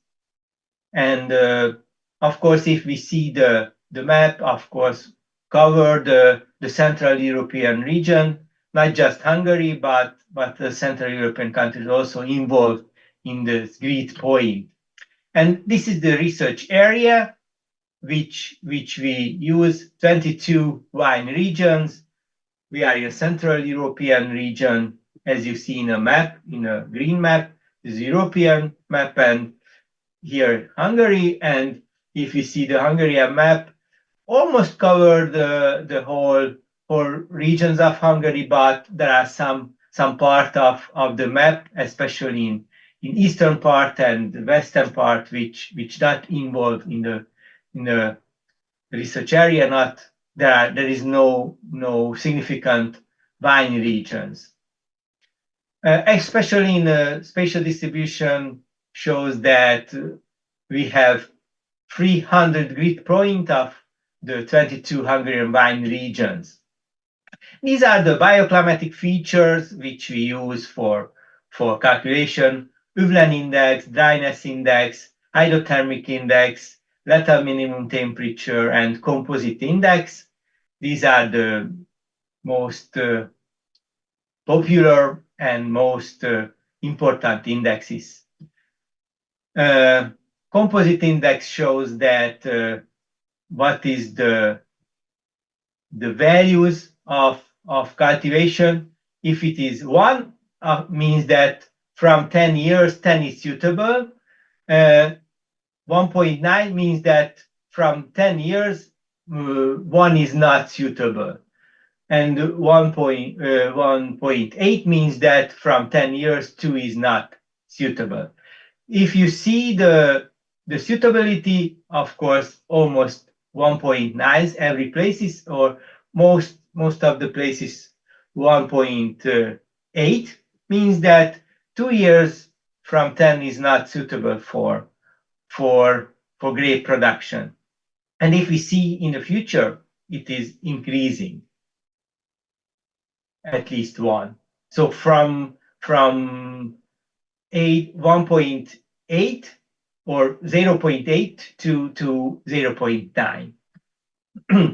I would like to show some spatial distribution map of composite index.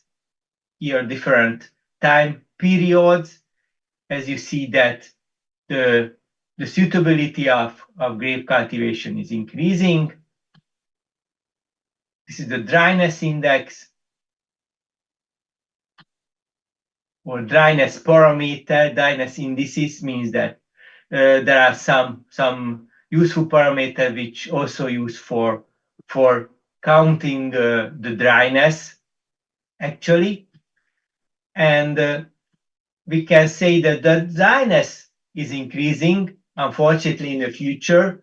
Not just the temperature, but the dryness also increasing in the region of European continent. We belongs to the southern part of Europe which will suffering from the dryness in the future. The northern part of Europe will be a little bit better conditions because the weather pattern increasing or will be better in the future than here. So the maximum number of consecutive dry days shows that this will be more intensive dryness in the future. Climatic water balance also shows that more negative values we will get in the future. The dryness index shows actually the complex effect of precipitation, evaporation. In the future, we will get higher values, or actually the minus values is increasing. Vineyard water indicator also shows a decreasing values. Temperature indicator also useful for getting information, a complex effect of global warming, means that the warm pattern actually increasing it means that the hot weather pattern will more frequently in the future, in the distant future. Growing season temperature also increasing significantly.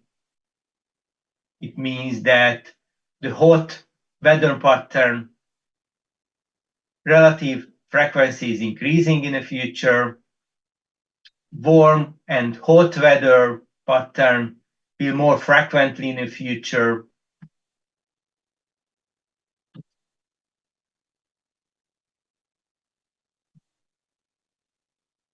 Warm and very warm also will increasing significantly in the future. And this is the spatial distribution of Övlen index. This is a heliothermal index, means that the solar radiation and the temperature is warming and increasing at the same time, and that is why we get a significantly higher Övlen index in the future. Here you can see the trends of Övlen index, means that higher temperature demand varieties we can cultivate in the future.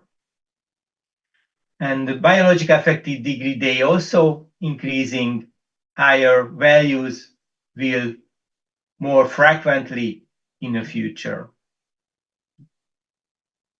And this is the spatial pattern of length of growing season. If the growing season temperature increasing, of course, the length of growing season also increasing. Spatial distribution of latest data of spring frost occurrences decreasing. Linear trends of beginning of growing season, we will get earlier growing season start, and for the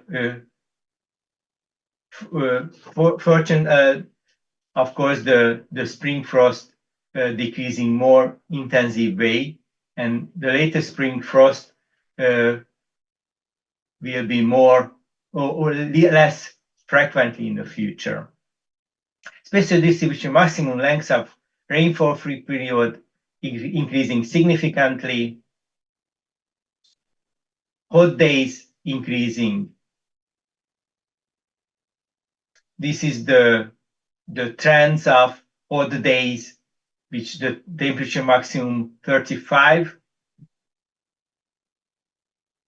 Tropical nights also increasing. Let's see the summary and conclusions. the future probability of heat and drought stress will increase significantly in the Hungarian wine regions. We can expect a further decrease in water supplies, and the climatic water balance indicates that an increasing water deficit in the future. Due to increasing dryness, the sugar content of the berries will increase while the acidity content decreases. Although the frequency of late spring frost is decreasing, the risk of frost damage still remains for the future. Using regulated deficit irrigation can help maintain acceptable quality patterns for wine grapes in the year ahead. In the future, it will be necessary to consider the range of grape varieties suitable for cultivation based on specific growing condition of the given terroir. So these are the literature which I cited, and thank you for your attention. Okay, thank you, Dr. Lakatos. That was a very nice presentation, and you provided us something that maybe for us, that's something new. For example, because we believe before this that climate change will only bring something negative. But you mentioned that there will be something positive, including the length of the growing season. It will become longer, and that's something that maybe not all of us know about. You brought something else, something new. But again, because the perspective of what you're saying was about Hungary, and the context, because most of the participants are from the Southeast Asia, so maybe we have to have imagination in mind that Hungary is quite different from the condition of Southeast Asia, and for that we can have some discussion. And because Dr. Partoyo is from Indonesia, he knows well about the condition in Southeast Asia, and we will have some comparison between what happened in Hungary and also what happened in Indonesia and also the Southeast Asia. Ladies and gentlemen, right now we're entering the Q&A, question and answer sessions. For that, I want to open the session for Q&A into three terms. Okay, in each term there will be three opportunities for questioning or maybe giving opinion and so forth. And for the first term, I want to give three opportunities for three of you. If you want to give questions to our speakers, either Dr. Partoyo or Dr. Lakatos, please use the raise hand feature on your Zoom screen, or also you can just type your question in the chat box. Please, for three people.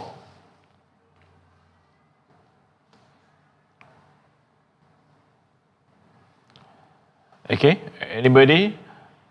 If you have concerns or questions or maybe opinions, or maybe if you want to give other audience the information about something new, please raise your hand. You can use the raise hand feature on the Zoom screen. Okay. No? Okay. So, while waiting for the questions from the beloved participants, I want to give questions first to Dr. Partoyo.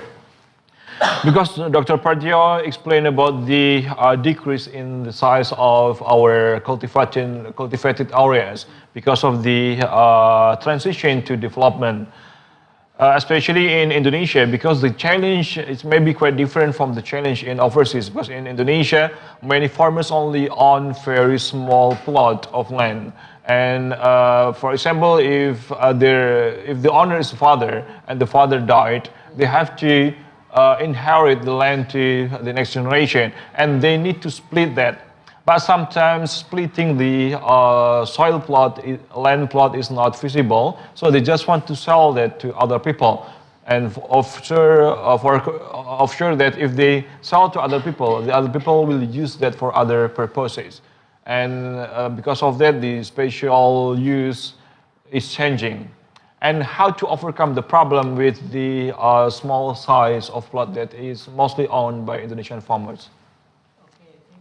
Good question. That is very related to the fact that we can find in the surrounding Yogyakarta. At least we can, we can imagine that if we have only it's just around maybe less than 1,000 square meters. So economically, it will not be feasible for agricultural production. But that is the fact. So you said that the parents will split the rice field and then deliver to the son and so on, and they do not want to work in agriculture, and they just sell to another people, and so we have to at least two things. That first, we have already a regulation to do that, so we cannot stop that change, but we have to regulate. In which part it cannot be converted, this part is prohibited. So as you know that we is already in the regulation on that in 2009, the regulation number 41, it regulates that in some part it should be conserved for food production, meaning that the government provide incentive and disincentive. So incentive meaning that the government will give something, including facilities, including the extension activities, so they get some information, they got some facilities, also insurance for the agriculture. So that is the kind of incentive. So anyone who's the area included in the conserved area, they will have this kind of incentive. Okay. So that is just because we cannot stop, because this is only land that I have. So that is our authority if I want to sell or something. But for the wider use, we have to prevent some area that is for the regulation aspect. For the another aspect from the soil and water management, how to improve the productivity of the soil. So also, as you said previously, that the young generation, we have to invite them to include in this agricultural activity. So develop the new technologies to use the maybe artificial intelligence to do that, automate the function of the agriculture. So using the small area, we can use it more productively, maybe optimize the limited resources to produce some more economically valuable, not just to mass production, that produce more valuable economically thing that's like maybe vegetables or something that we can use like a organic activity or something. So we got the higher economic value. So it can invite the young generation also maybe to involve in the agricultural activity. So that's the point that we have from the two aspects. Okay, Dr. Patri, you mentioned about the regulations in Indonesia, how to prevent the land conversion. How effective do you think the regulations to be implemented and the result of the regulations? Yeah, that is another few point because like a law enforcement, we are still some areas is still low to obtain that kind of regulation in one point. The other is some area, some district or some sub-district, they have already very tight. Even map is already there. So whenever the people do some kind of land conversion, they can justify this, they cannot do that. This is prohibited because the map is already there. But in some area, there is nothing about that. So sometimes if that part is okay, no prohibition to do that. But in some part it's very tight. So that is kind of very diversity of the law enforcement on that. But the regulation, I think regulation is there. In some area they already publish also the down level of the regulation from the provincial level. I said that the regulation from the government at the national level, and some government in the provincial level, they already have some regulation down scale of the national level. So that is kind of law enforcement, meaning that some institution have to cover included in this kind of law enforcement. Okay, Dr. Praja, thank you so much. From the chat room or from maybe from the participants, is there any question? Okay, from Muhammad Fauzan Farid Alhamdi, the question, global warming. Okay, I think the question is for Dr. Lakatos. The question is, global warming will increase air temperature. Will this affect the flowering of the plant? Which type of plant will benefit? Long day plant or short day plant? Please, Dr. Lakatos. Yes, it's true. Of course, the global warming increased the flowering speed of plant.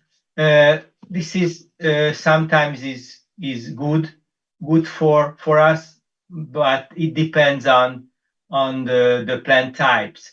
The earlier flowering, if it is very fast, causes a lot of problems for plant. Because the flowering is a very, very high temperature affected process, physiological process. That's why if it is faster, of course, the pollination is not so perfect at many cases. That's why not easy question that it is advantages or not. Sometimes it depends on which plant we cultivate actually.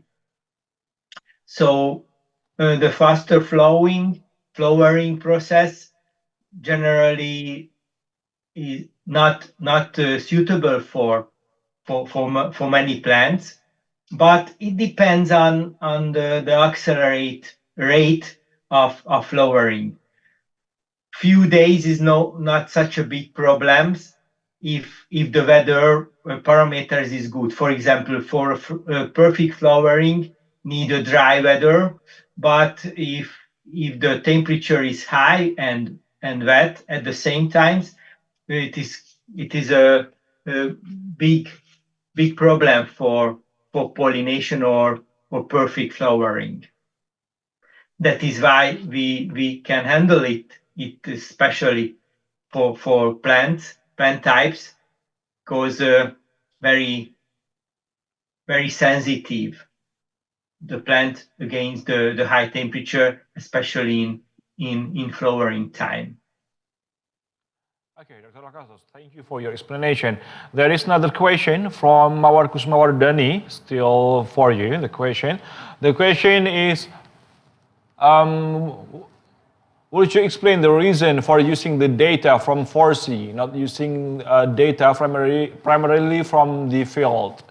And if we make some climate modification to grow grapes, will it be efficient from the sustainability and from the economic point of view? Thank you. The 4C is a open access database. It's very important.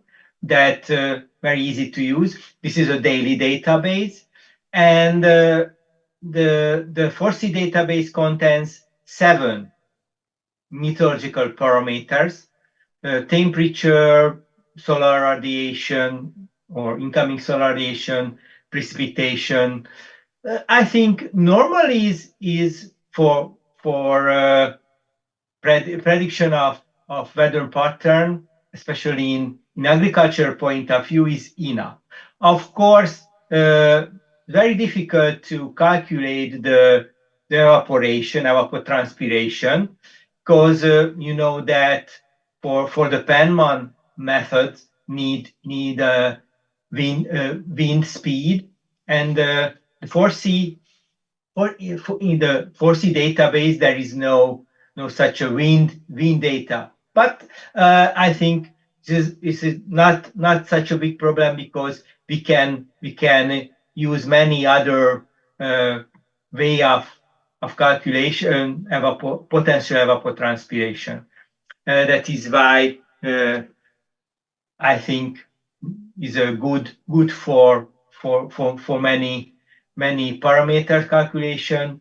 We can we can calculate indices, different dryness indices. We can calculate bioclimatic indices from the 4C database. And of course, very, very useful that it contains 14 global and regional models at the moment, and two emission scenarios, 4.5 and 8.5 scenarios, which also very good for future prediction. So I recommend to use if you want to calculate, but actually you know that this is just for Central European region, the validation of the model, it's valid for just this region. But if you would like to use and compare your database, your local and global database, I think it's a good possibility and good way of calculation. So there's another question, follow-up question. I mean, not the follow-up, but like the continuation of the question. And if we make some climate modification to grow the grapes, will it be efficient from the sustainability and from the economic point of view? There's also a question from Awar. Could you answer that? The vine grape is a very economic plant, I think, because there are a lot of winemakers, wineries, and so economically we are eighth rank of the world wine grape producers.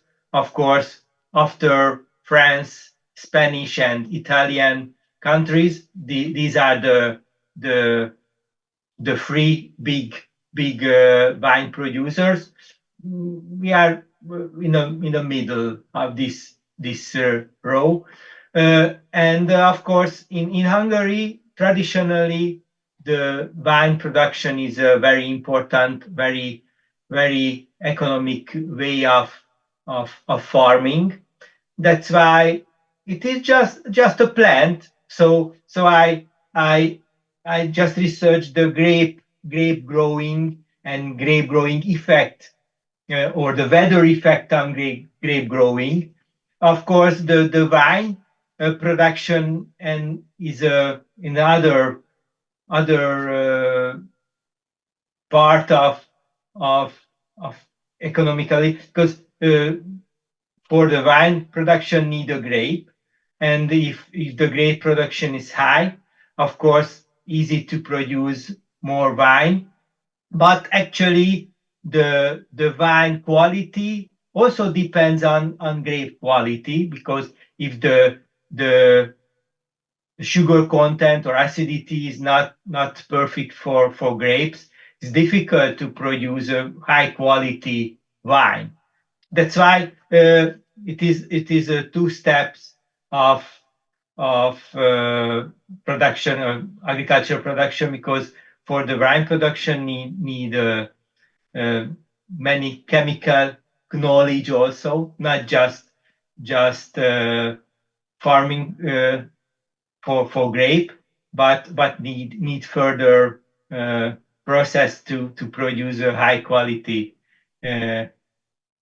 wine. That's why in economically is not a simple production that from the grapes how can we get a huge high quality wine. This is just a several step process, of course. Thank you so much, Dr. Lakatos. From participants, is there any other question? Please show your hand if you would like to give questions to our beloved speakers. Okay. From the chat box, from Erlangga Java. Questions to Mr. Partoyo. Can Indonesia navigate significant challenges related to marginal lands and the demographic dividend while transitioning from fossil fuels to sustainable energy sources? How might strategic land use planning integrate efforts to rehabilitate and utilize marginal lands for both agricultural productivity and environmental sustainability? That's a question for Erlangga, Dr. Partoyo. Okay, thank you. Very good question for Erlangga. So this is another problem. We have so many marginal land. Usually we call it suboptimal land because actual productivity is low, but we have more, we have much area classified as marginal land. To overcome that problem of land use conversion, that high potential rice field, for example, irrigated rice field, classified as a higher potential for agriculture. But another part, we have several suboptimal, we call it marginal land. So in order to optimize this kind of marginal land, we have already some technologies to optimize the use of the marginal land.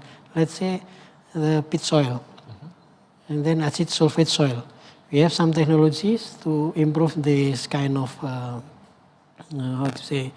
land productivity. But the concern is you have to educate the farmer.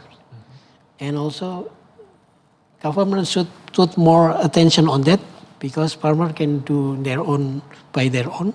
They have to support by the government to provide the infrastructure or something.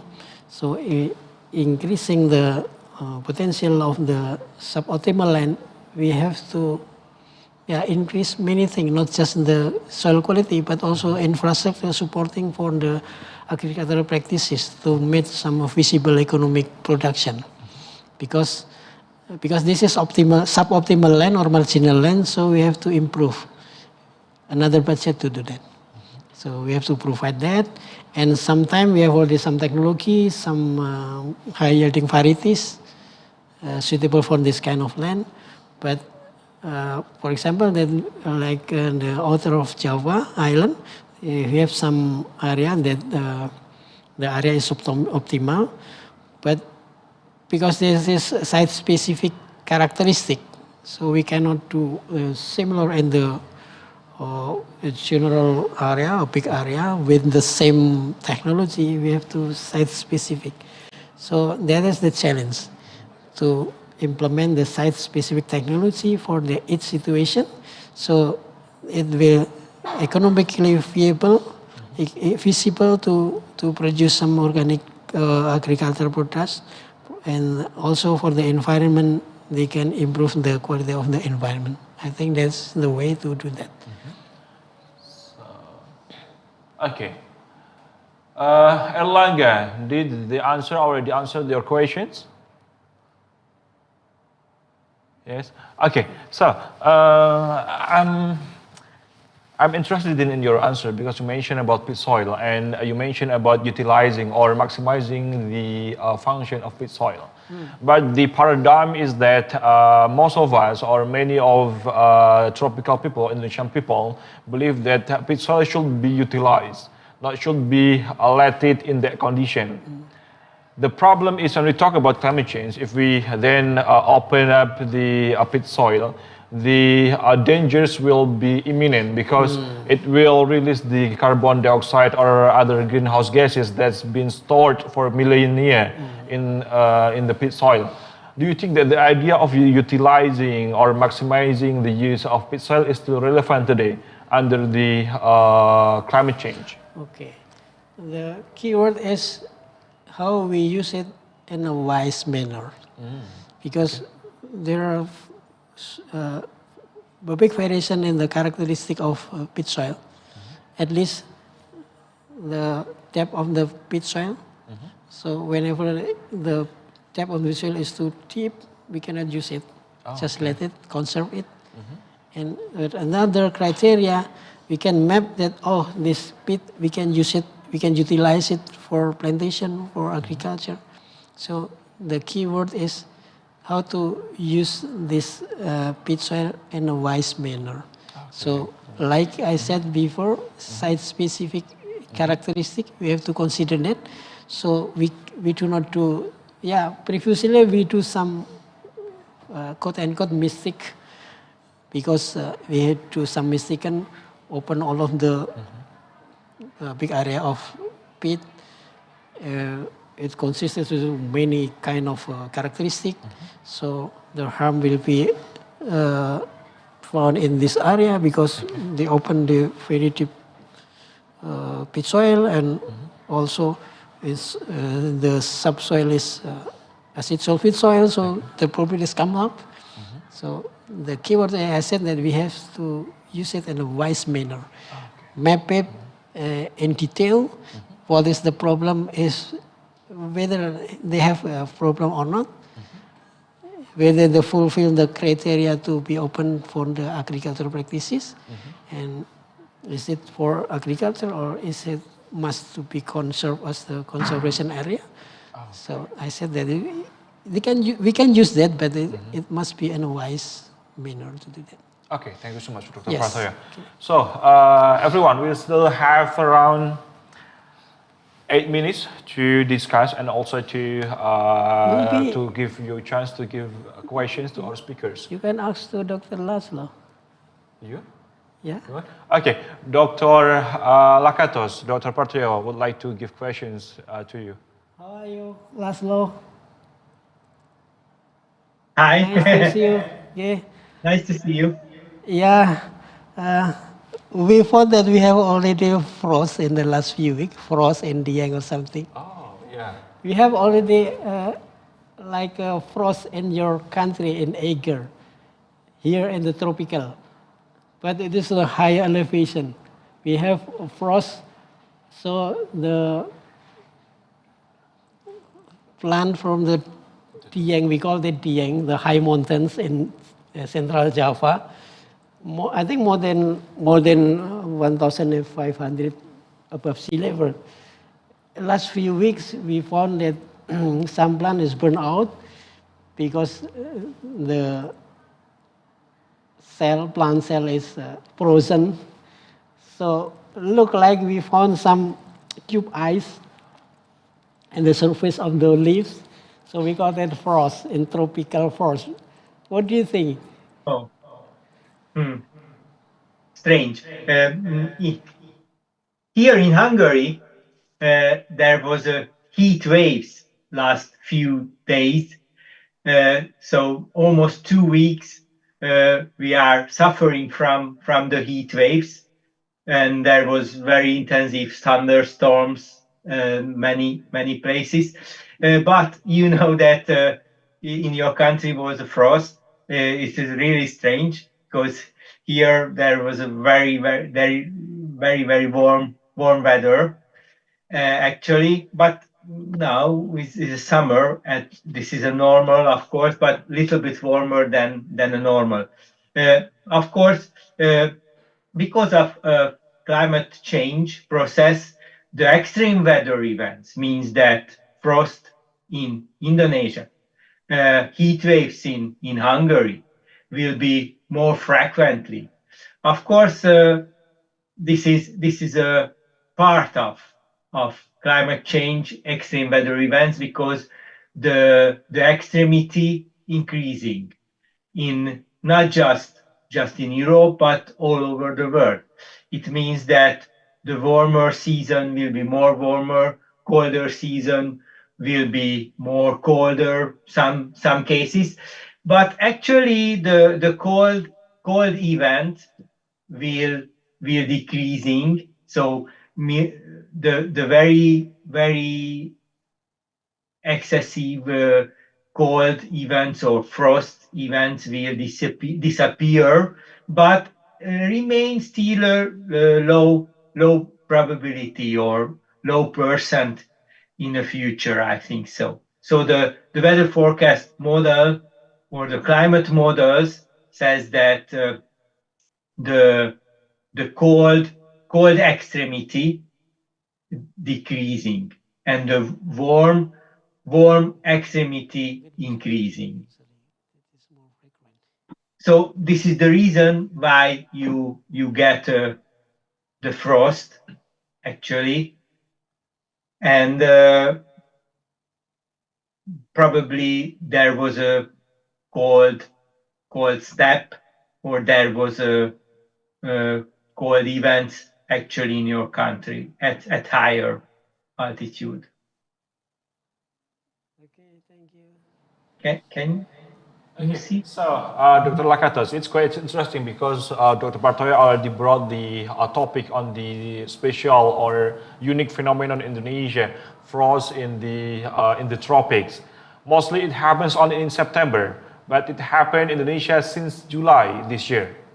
Because normally it will happen only at the end of August or maybe at the beginning of September. But this year is quite strange because it happens starting in July. So relating to this phenomenon, because in your country the length of growing season is now increasing due to climate change. But in Indonesia, in some part, especially from July until September, some area is freezing, like in Dieng Plateau, Central Java, Indonesia. And it affects the production of potatoes in Indonesia. Do you think that by changing climate, we need to we need to plan something different? For example, in your country, because mostly or the majority over there plant grapes. Do you think that this is the timing to start shifting into other varieties or even other crops? Yes, of course. We are thinking about the varieties changes. Of course, if we would like to handle the global warming, of course, we have to change the assortment of varieties, not just for grapes, but for all plant varieties. We have to change. Also, we have to thinking about new varieties of potatoes, and we have to thinking new varieties of different fruit species, because the fruit also affected to climate change, and also cereals we need for varieties change, or need to other varieties if we would like to handle the problems of climate change. Actually, we are suffering the very hot weather. The growing season started about 1 month earlier than normally. So in Hungary, at the moment in July, the grape is ripening, but very strange, because the earlier ripening start just August or September. But now we are in July, and there are many grapes which is ripening actually. Okay, thank you so much, Dr. Lakatos, for your perspective. And unfortunately, it is the end of the meeting, of the session, because it's almost 12 p.m. And thank you so much, Dr. Partoyo, Dr. Lakatos, for your precious time to be with us here. We really appreciate that. And I'll give back the session to the Masters of Ceremony.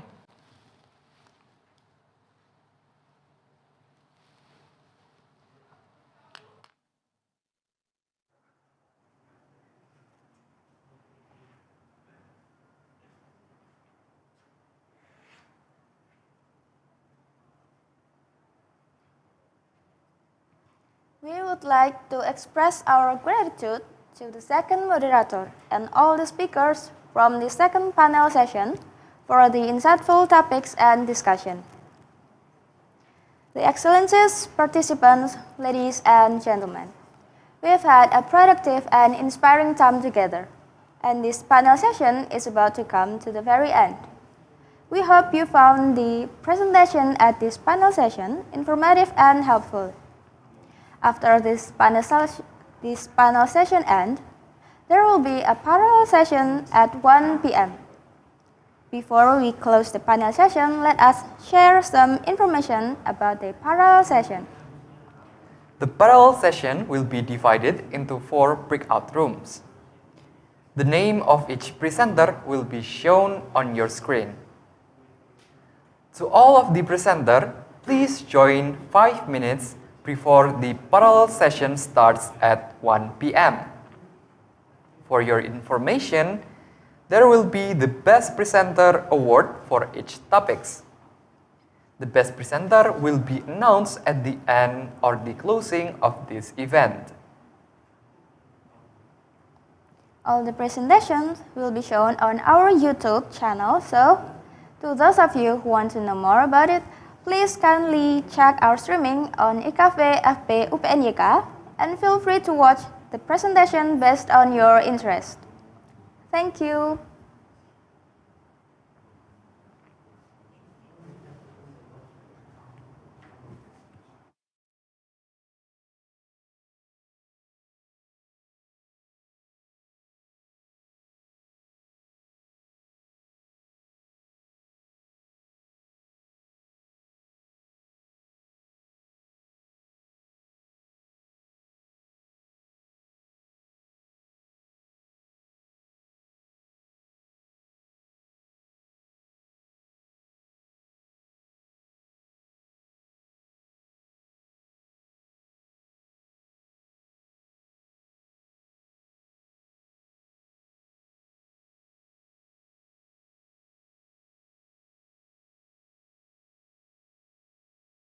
Recording stopped.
abounds with natural resources, is very spacious and has potential. These factors could make agriculture become an important sector for Indonesian food security and world economy. So now, how do we prepare it?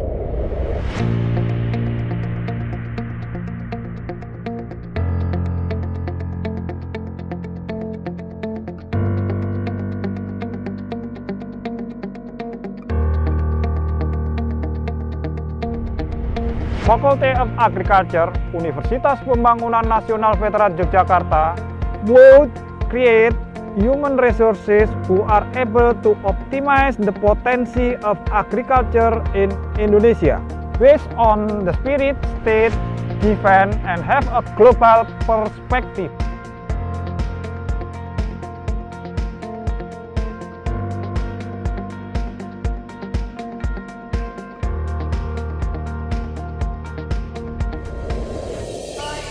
The Faculty of Agriculture from the University of Pembangunan Nasional Yogyakarta is located in Indonesia, more precisely in Sleman, Yogyakarta City.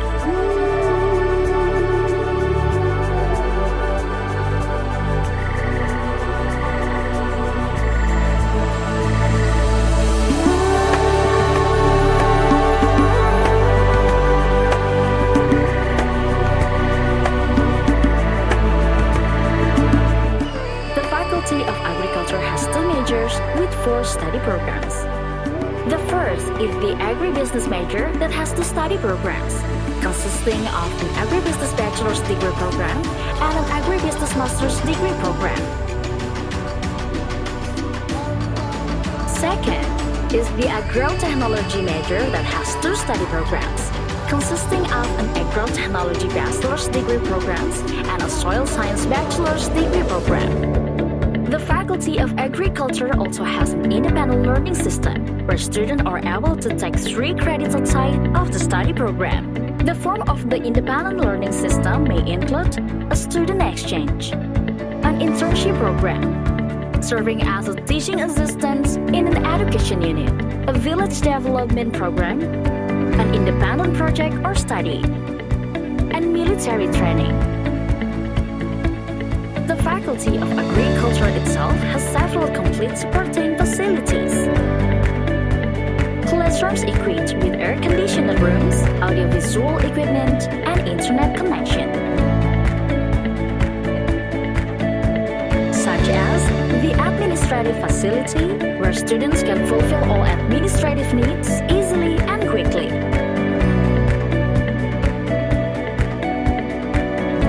Library facility to support students in exploring knowledge.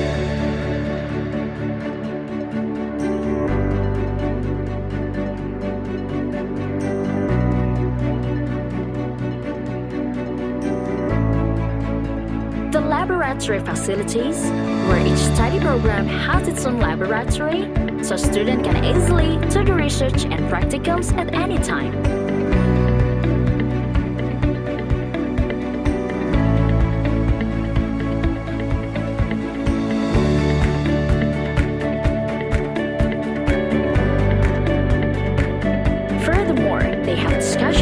Facilities.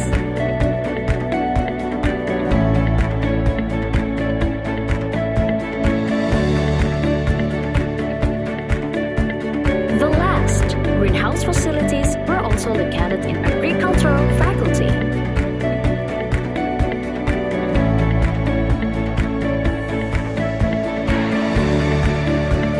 We have an experimental garden where students can practice agriculture directly.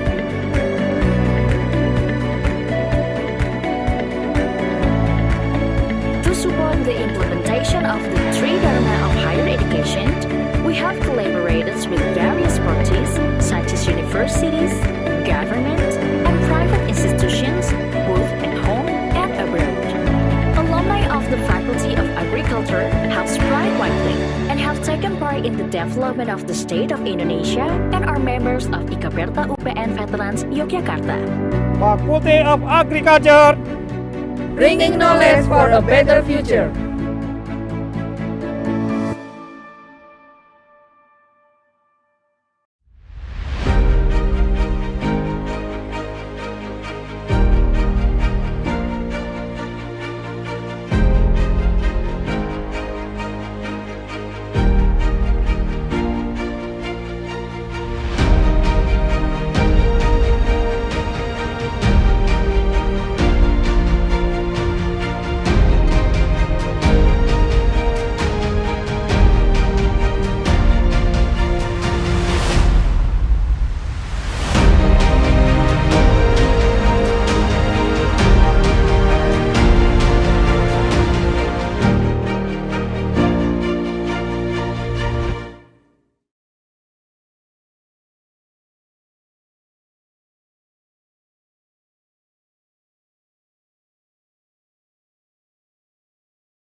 Indonesia abounds with natural resources, is very spacious and has potential.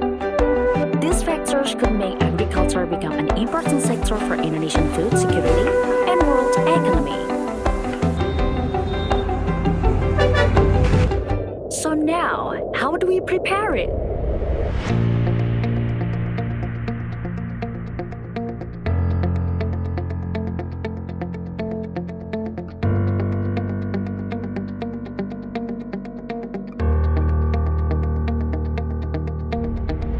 Faculty of Agriculture, Universitas Pembangunan Nasional Veteran Yogyakarta would create human resources who are able to optimize the potency of agriculture in Indonesia based on the spirit, state, defense, and have a global perspective.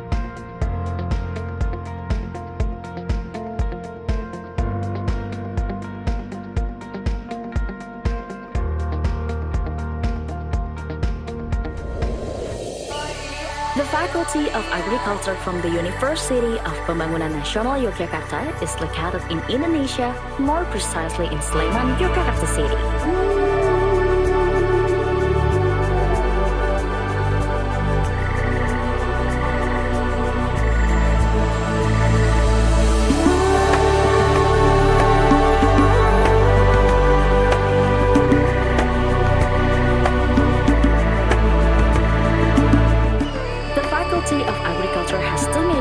With 4 study programs. The first is the agribusiness major that has 2 study programs, consisting of an agribusiness bachelor's degree program and an agribusiness master's degree program. Second is the agrotechnology major that has 2 study programs, consisting of an agrotechnology bachelor's degree programs and a soil science bachelor's degree program.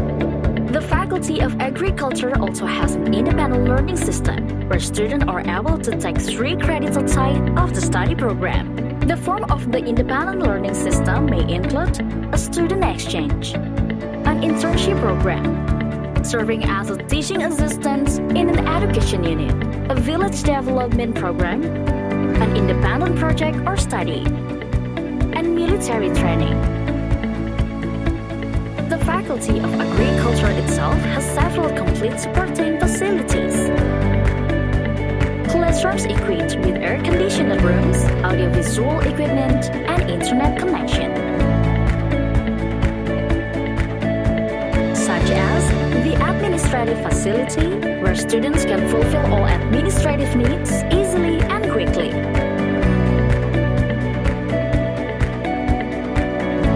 Library facility to support students in exploring knowledge.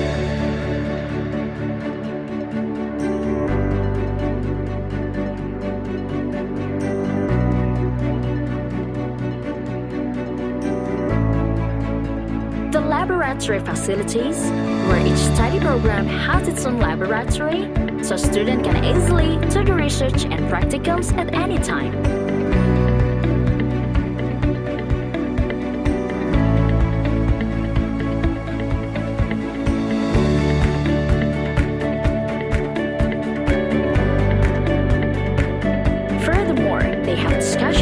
Facilities.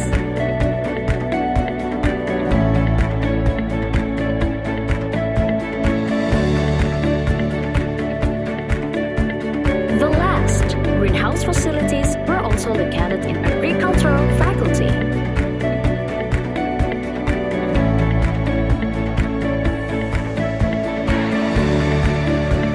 We have an experimental garden where students can practice agriculture directly.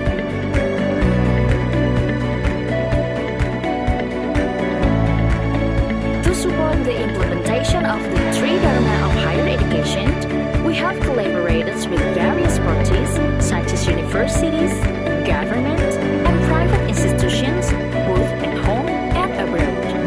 Alumni of the Faculty of Agriculture have spread widely and have taken part in the development of the state of Indonesia and are members of IKAPERTA UPN Veterans Yogyakarta. Faculty of Agriculture, bringing knowledge for a better future.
abounds with natural resources, is very spacious and has potential. These factors could make agriculture become an important sector for Indonesian food security and world economy. So now, how do we prepare it?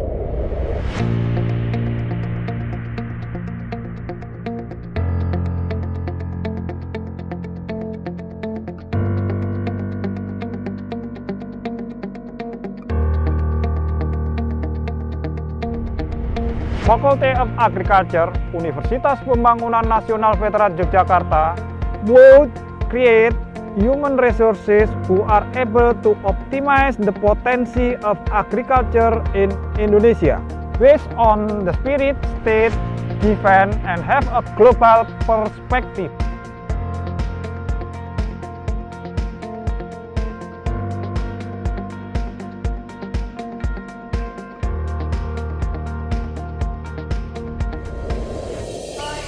The Faculty of Agriculture from the University of Pembangunan Nasional Yogyakarta is located in Indonesia, more precisely in Sleman, Yogyakarta City.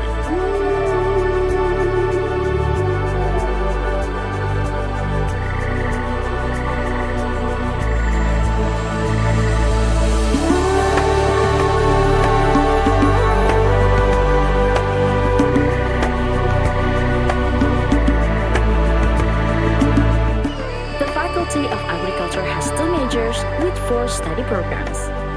The first is the agribusiness major that has 2 study programs, consisting of an agribusiness bachelor's degree program and an agribusiness master's degree program. Second is the agrotechnology major that has 2 study programs, consisting of an agrotechnology bachelor's degree programs and a soil science bachelor's degree program. The Faculty of Agriculture also has an independent learning system, where students are able to take 3 credits outside of the study program. The form of the independent learning system may include a student exchange, an internship program, serving as a teaching assistant in an education unit, a village development program, an independent project or study, and military training. The Faculty of Agriculture itself has several complete supporting facilities. Classrooms equipped with air-conditioned rooms, audiovisual equipment, and internet connection. Such as the administrative facility, where students can fulfill all administrative needs easily and quickly.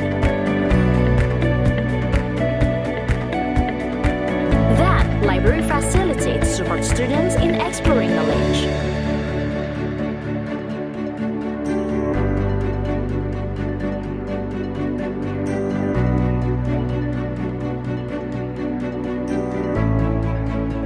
The laboratory facilities, where each study program has its own laboratory, so students can easily do the research and practicums at any time.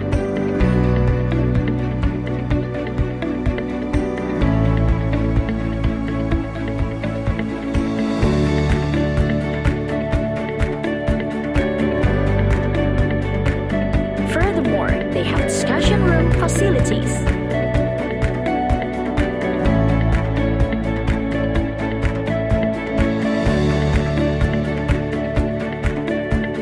The last, greenhouse facilities were also located in agricultural faculty.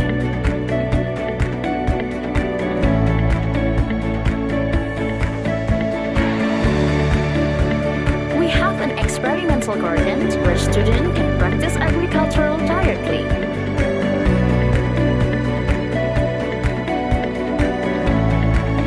To support the implementation of the 3 Dharma of higher education, we have collaborated with various parties such as universities, government, and private institutions, both at home and abroad. Alumni of the Faculty of Agriculture have spread widely and have taken part in the development of the state of Indonesia and are members of IKABERTA UPN Veterans Yogyakarta. Faculty of Agriculture, bringing knowledge for a better future.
Indonesia abounds with natural resources, is very spacious and has potential. These factors could make agriculture become an important sector for Indonesian food security and world economy. So now, how do we prepare it?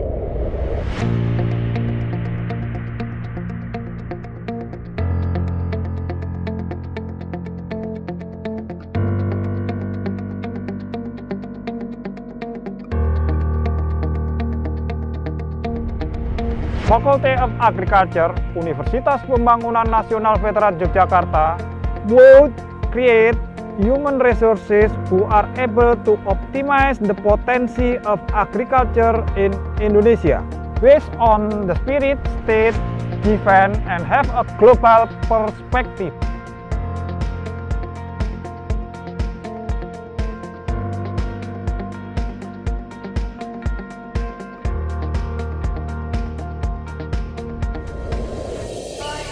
The Faculty of Agriculture from the University of Pembangunan Nasional Yogyakarta is located in Indonesia, more precisely in Sleman, Yogyakarta City.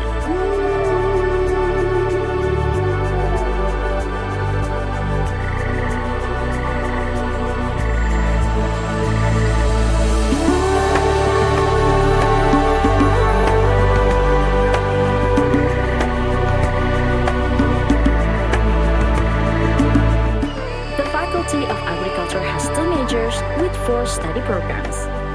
The first is the agribusiness major that has 2 study programs, consisting of an agribusiness bachelor's degree program and an agribusiness master's degree program.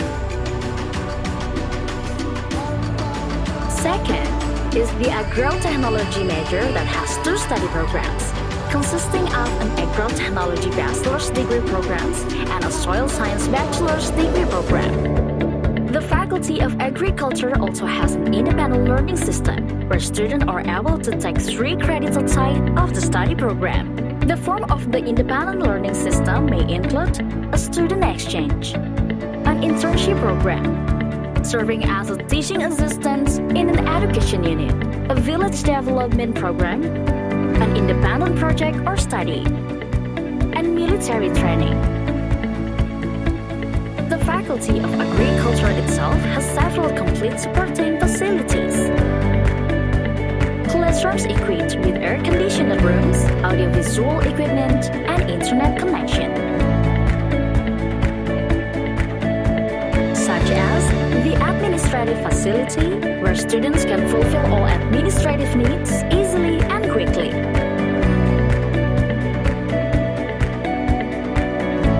Library facility to support students in exploring knowledge.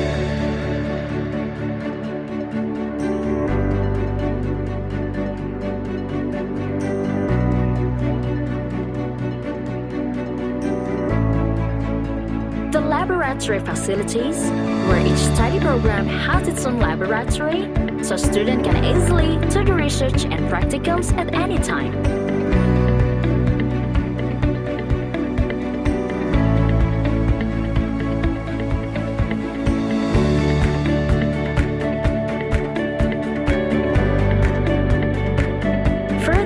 They have discussion room facilities.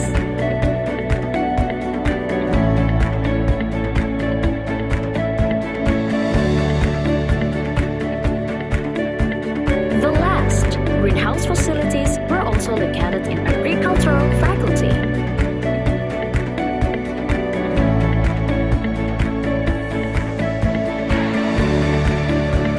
We have an experimental garden where students can practice agricultural directly.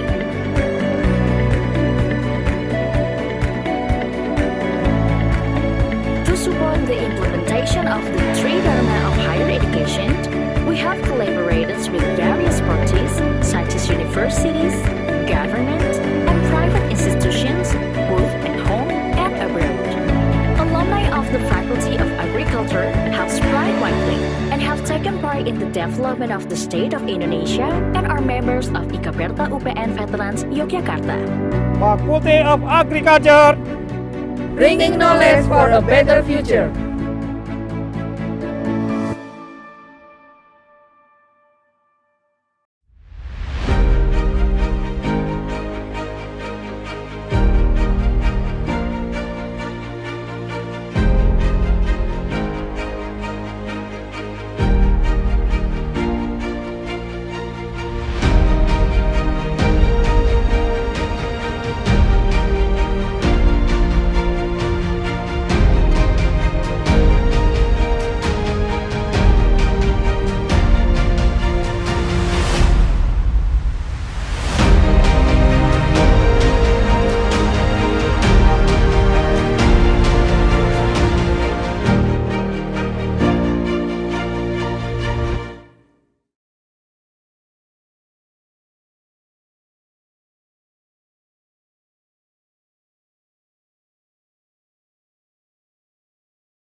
Indonesia abounds with natural resources, is very spacious and has potential. These factors could make agriculture become an important sector for Indonesian food security and world economy. So now, how do we prepare it?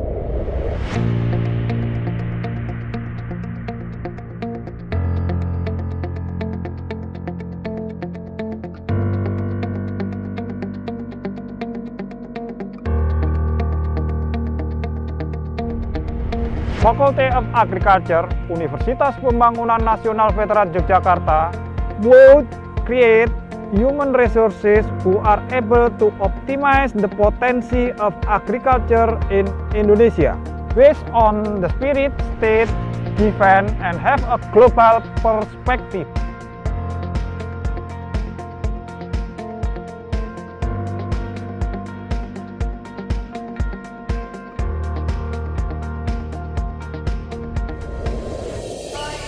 The Faculty of Agriculture from the University of Pembangunan Nasional Yogyakarta is located in Indonesia, more precisely in Sleman, Yogyakarta City.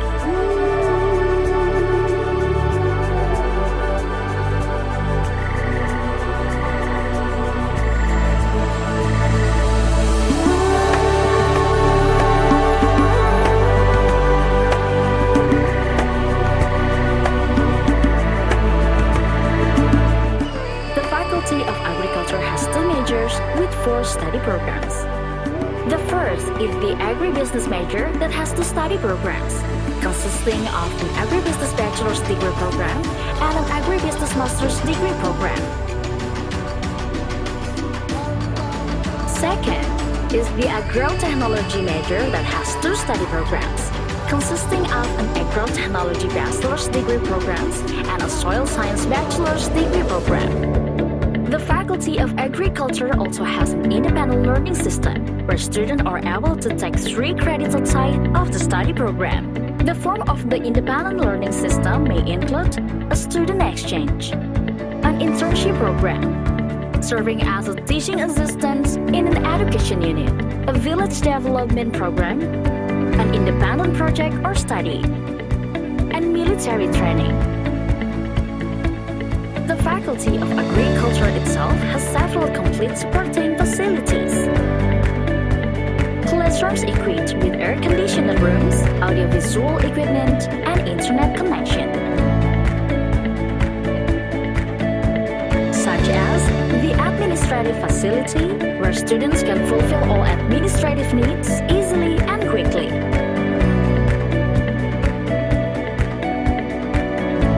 Library facility to support students in exploring knowledge.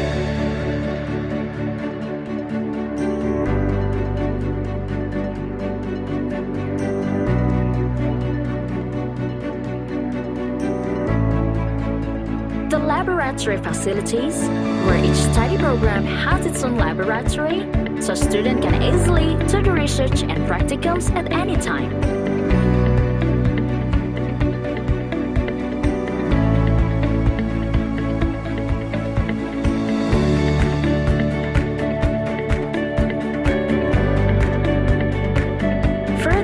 They have discussion room facilities.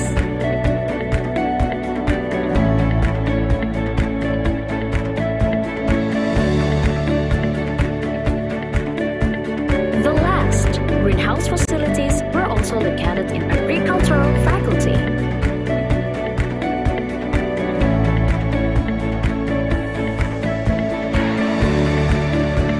We have an experimental garden where students can practice agricultural directly.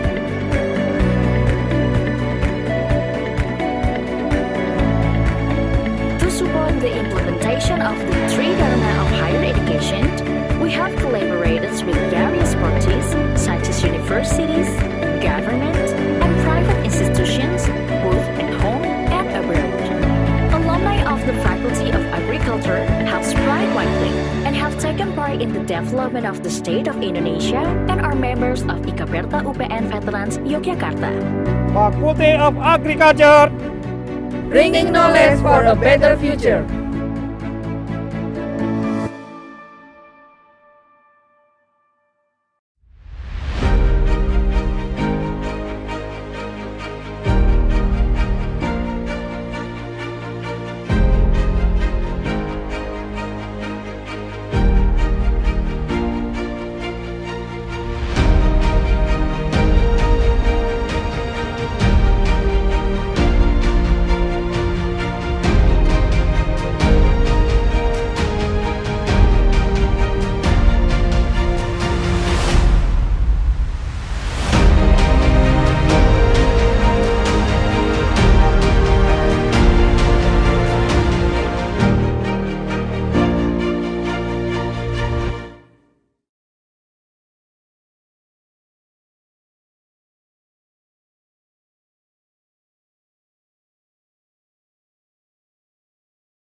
abounds with natural resources, is very spacious and has potential.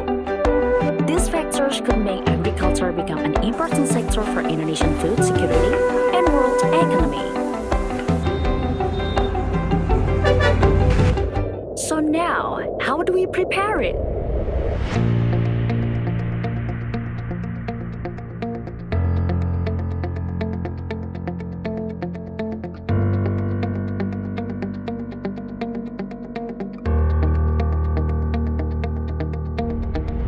Faculty of Agriculture, Universitas Pembangunan Nasional Veteran Yogyakarta would create human resources who are able to optimize the potency of agriculture in Indonesia based on the spirit, state, defense, and have a global perspective.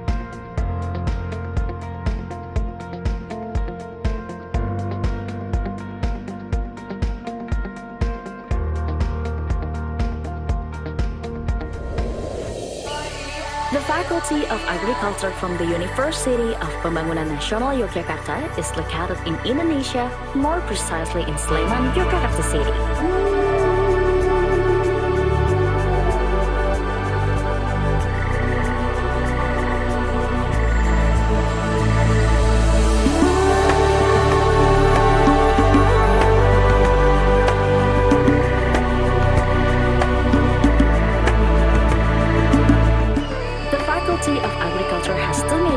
With 4 study programs.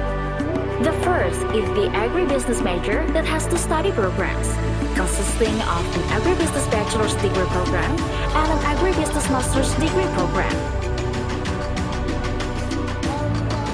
Second is the agrotechnology major that has 2 study programs, consisting of an agrotechnology bachelor's degree programs and a soil science bachelor's degree program. The Faculty of Agriculture also has an independent learning system, where students are able to take 3 credits outside of the study program. The form of the independent learning system may include a student exchange, an internship program, serving as a teaching assistant in an education unit, a village development program, an independent project or study, and military training. The Faculty of Agriculture itself has several complete supporting facilities. Classrooms equipped with air-conditioned rooms, audiovisual equipment, and internet connection.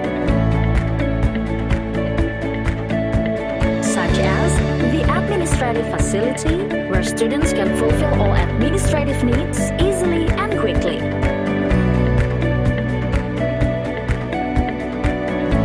Library facility to support students in exploring knowledge.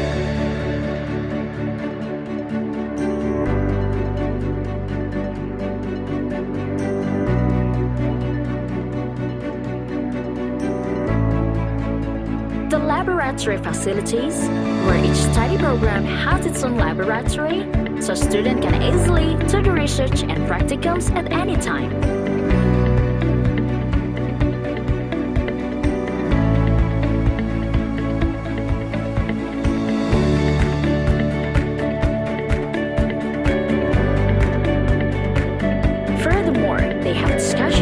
Facilities.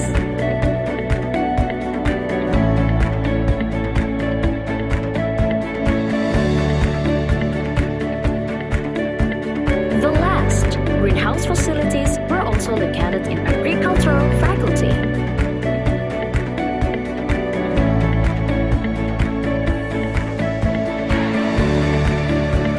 We have an experimental garden where students can practice agriculture directly.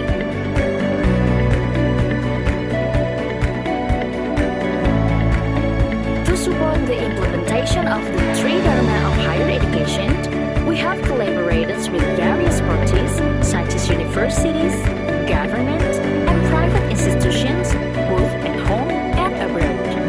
Alumni of the Faculty of Agriculture have spread widely and have taken part in the development of the state of Indonesia and are members of IKAPERTA UPN Veterans Yogyakarta. Faculty of Agriculture, bringing knowledge for a better future.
Indonesia abounds with natural resources, is very spacious and has potential. These factors could make agriculture become an important sector for Indonesian food security and world economy. So now, how do we prepare it?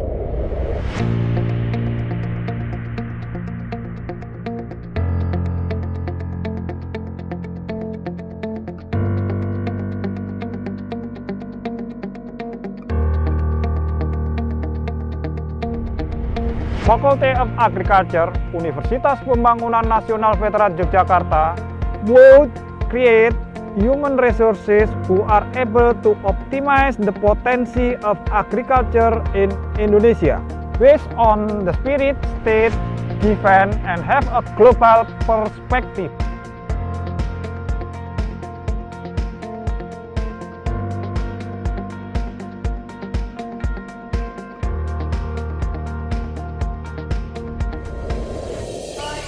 The Faculty of Agriculture from the University of Pembangunan Nasional Yogyakarta is located in Indonesia, more precisely in Sleman, Yogyakarta City.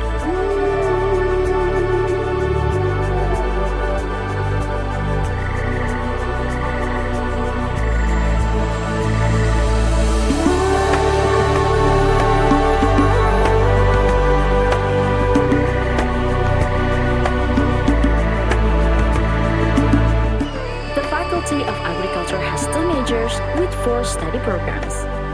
The first is the agribusiness major that has 2 study programs, consisting of an agribusiness bachelor's degree program and an agribusiness master's degree program. Second is the agrotechnology major that has 2 study programs, consisting of an agrotechnology bachelor's degree programs and a soil science bachelor's degree program. The Faculty of Agriculture also has an independent learning system, where students are able to take 3 credits outside of the study program. The form of the independent learning system may include a student exchange, an internship program, serving as a teaching assistant in an education unit, a village development program, an independent project or study, and military training. The Faculty of Agriculture itself has several complete supporting facilities. Classrooms equipped with air-conditioned rooms, audiovisual equipment, and internet connection. Such as the administrative facility, where students can fulfill all administrative needs easily and quickly.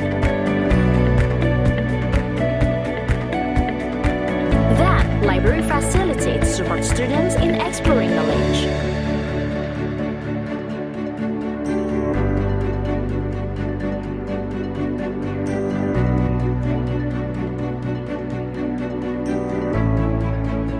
The laboratory facilities, where each study program has its own laboratory, so students can easily do the research and practicums at any time.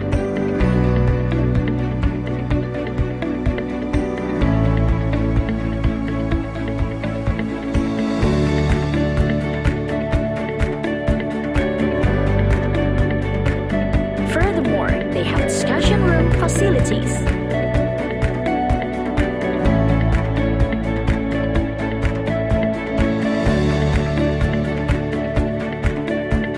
The last, greenhouse facilities, were also located in agricultural faculty.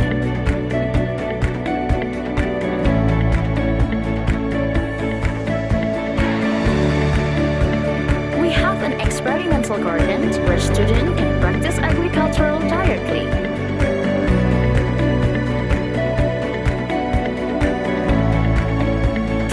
The implementation of the 3 Dharma of higher education, we have collaborated with various parties such as universities, government, and private institutions, both at home and abroad. Alumni of the Faculty of Agriculture have spread widely and have taken part in the development of the state of Indonesia and are members of IKABERTA UPN Veterans Yogyakarta. Faculty of Agriculture, bringing knowledge for a better future.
Indonesia abounds with natural resources, is very spacious and has potential.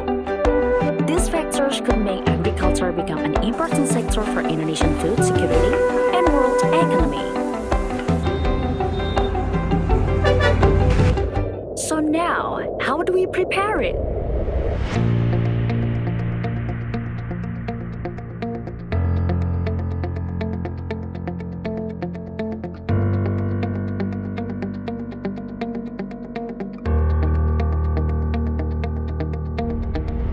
Faculty of Agriculture, Universitas Pembangunan Nasional Veteran Yogyakarta, would create human resources who are able to optimize the potency of agriculture in Indonesia, based on the spirit, state, defense, and have a global perspective.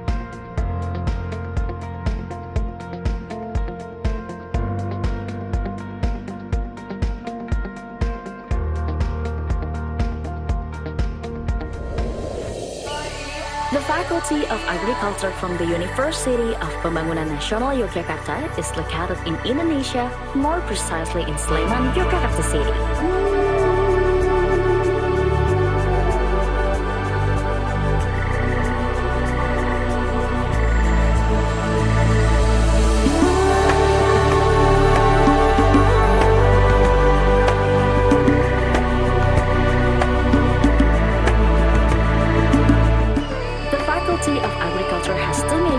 With 4 study programs. The first is the agribusiness major that has 2 study programs, consisting of an agribusiness bachelor's degree program and an agribusiness master's degree program. Second is the agrotechnology major that has 2 study programs, consisting of an agrotechnology bachelor's degree programs and a soil science bachelor's degree program. The Faculty of Agriculture also has an independent learning system, where students are able to take 3 credits outside of the study program. The form of the independent learning system may include a student exchange, an internship program, serving as a teaching assistant in an education unit, a village development program, an independent project or study, and military training. The Faculty of Agriculture itself has several complete supporting facilities. Classrooms equipped with air-conditioned rooms, audiovisual equipment, and internet connection. Such as the administrative facility, where students can fulfill all administrative needs easily and quickly.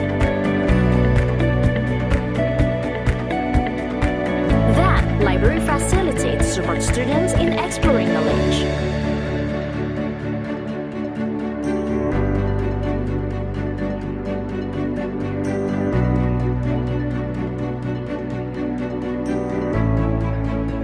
The laboratory facilities, where each study program has its own laboratory, so students can easily do the research and practicums at any time.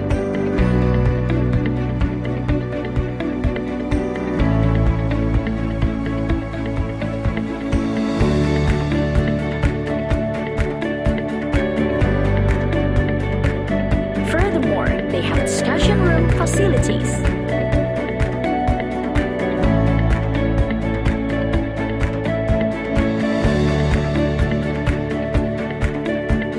The last, greenhouse facilities were also located in agricultural faculty.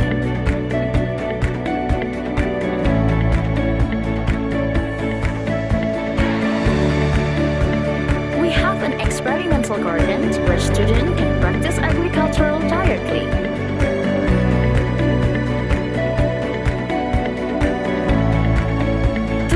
The implementation of the 3 Dharma of higher education, we have collaborated with various parties such as universities, government, and private institutions, both at home and abroad.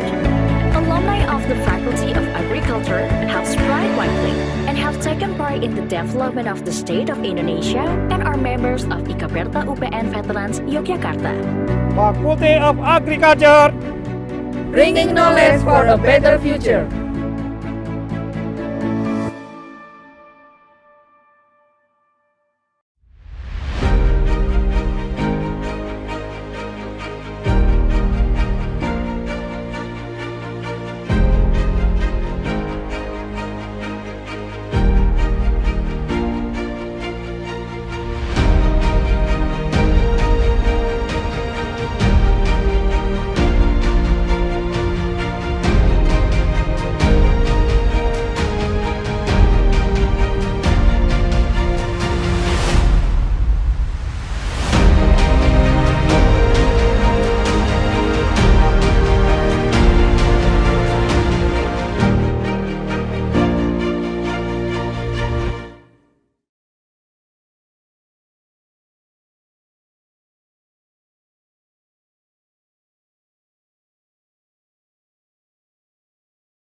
Okay, before we start, thank you.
I am Nova Wahyu Pratiwi, and I am honored to be your moderator for this session.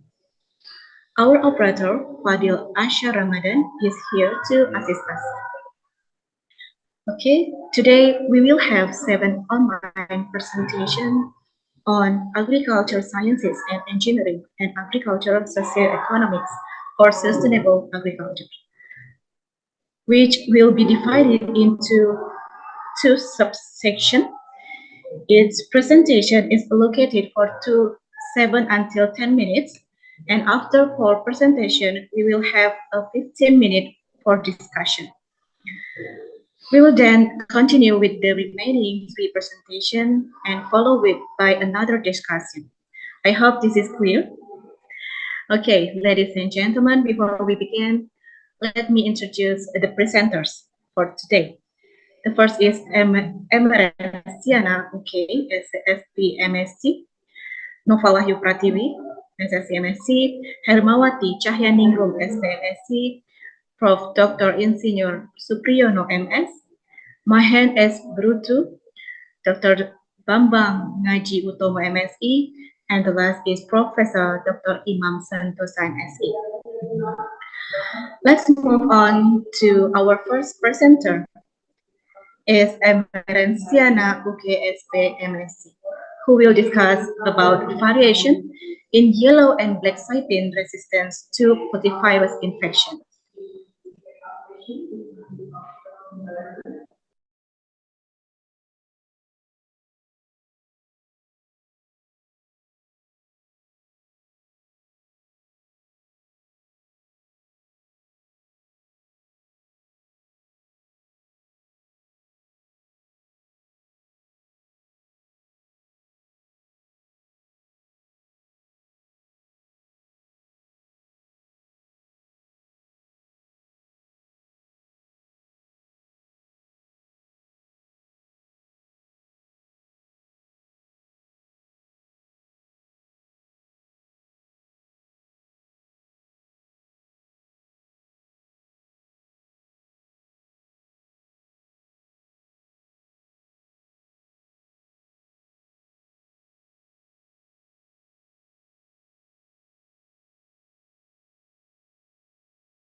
Good afternoon, ladies and gentlemen.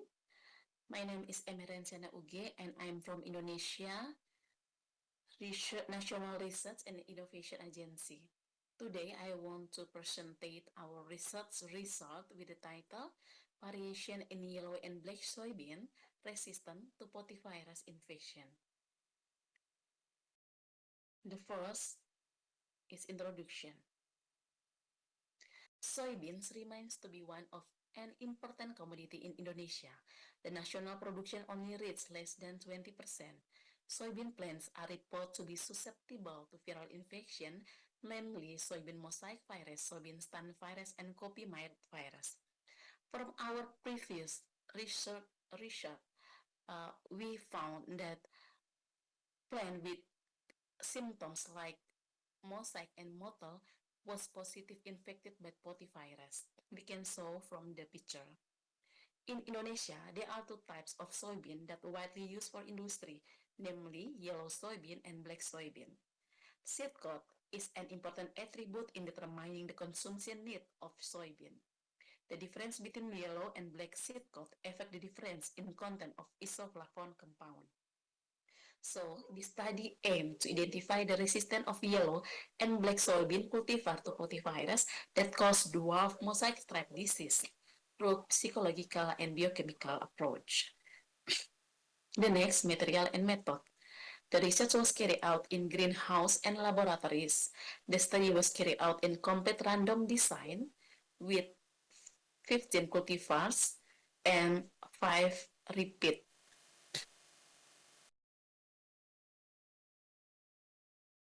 Conduct of the research. Conduct of the research consists of viral inoculation, plant growth and yield observation, and biochemical observation.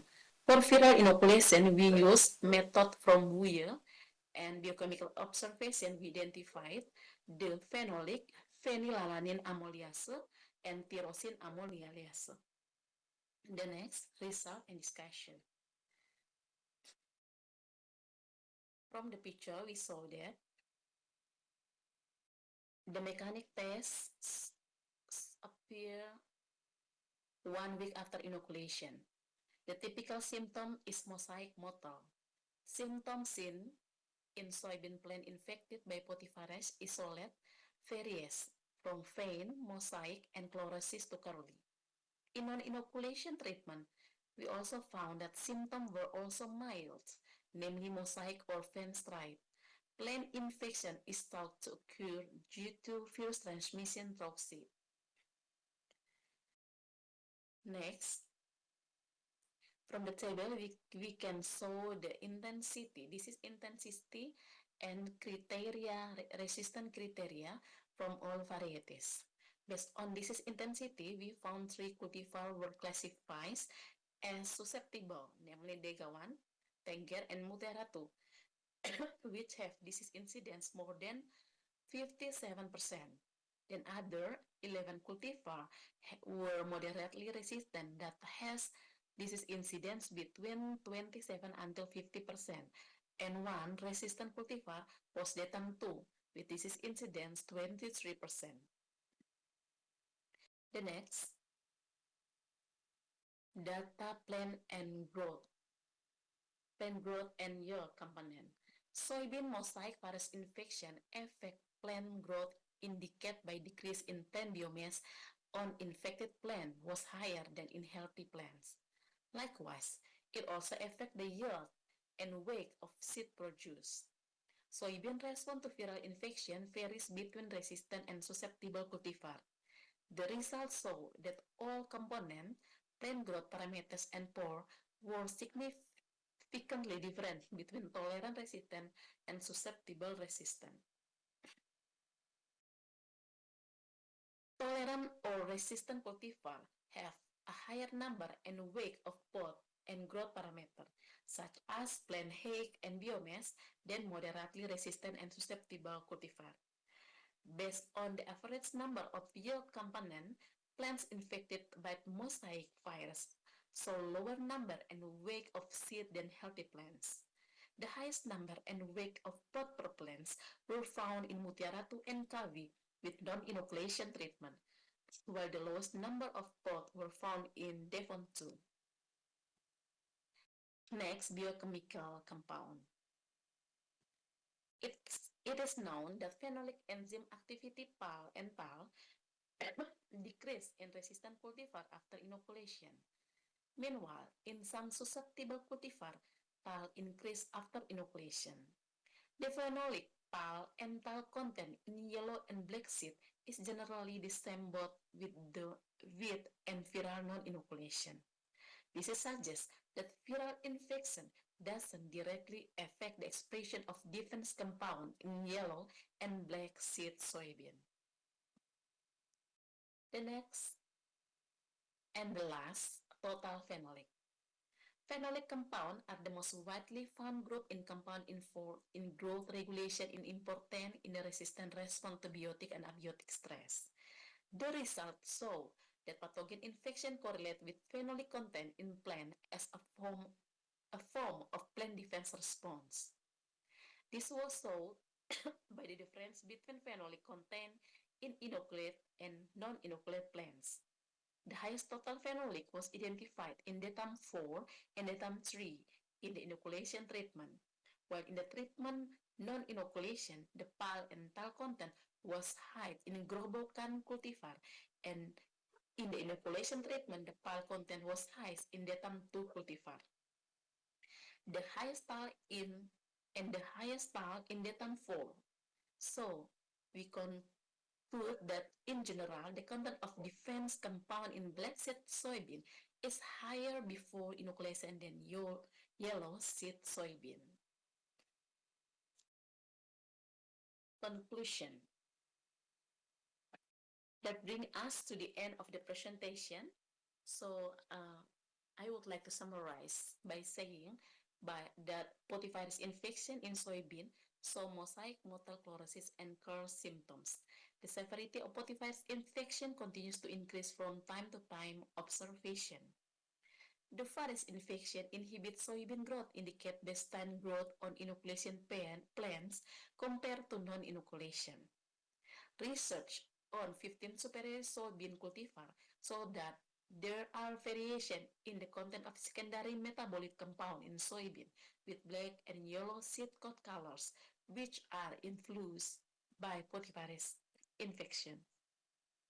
In resistant cultivar, the activity of PAL, TAL was higher, and phenolic tend to be high in non-inoculation treatment, while the phenolic content PAL and TAL show higher concentration in black soybean than yellow ones. That's all for me. Sorry. Thank you for all your listening. May all those we have be beneficial for all of us. Thank you very much. Good afternoon. Okay, thank you very much. I think Miss Marciana is already here. Hello, Ibu. Hello. Okay, thank you for your I am here. presentation.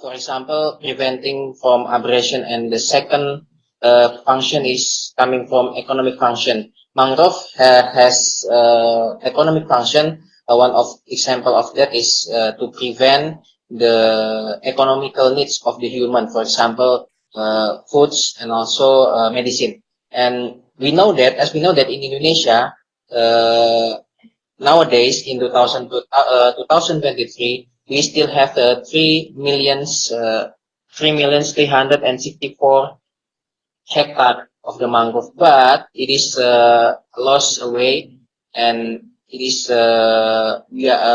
degradation of mangrove, because in 2007 we still have around 7 million hectare, but right nowadays we just have around 3 million hectare.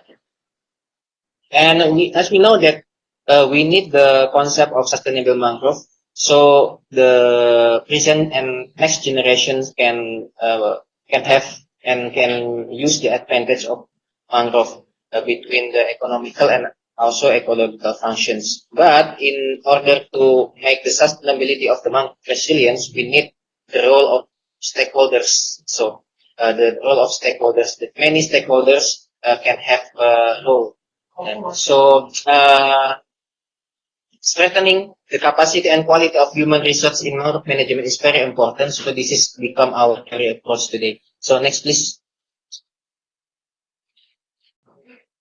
Okay, time and place of the research. This research was carried out in Banyu Urip Village, Ujung Pangkal District, Gresik, East Java, Indonesia. And the time for conducting the research is March to June 2024. We use primary data and secondary data, and we obviously we use qualitative of the methodology. So we have observation, we have interview, in-depth interview, and also we have documentation. So there are many participants that as informants as we interview in the research. The first is a representative of the local community at Banyu Urip Village, and also the Banyu Urip Village government, the Banyu Urip Mangrove Center admin team.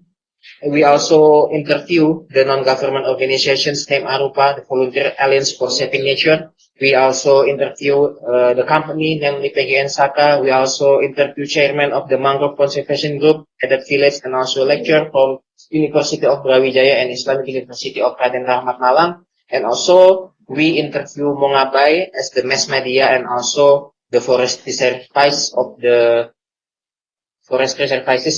East Java province. Next, please.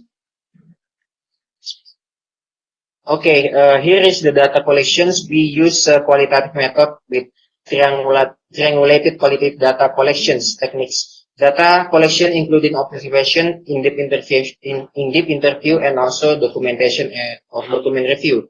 The research purpose is to identify the role of stakeholders in supporting sustainable mangrove resilience, to identify the strengths, weakness, opportunity, and risks in supporting sustainable mangrove resilience, and also formulate the role of stakeholders so the stakeholders can supporting sustainable mangrove resilience. So we use also strong weakness, opportunity, and threats analysis consists of 4 parts: SO, WO, ST, and WT. Next, please.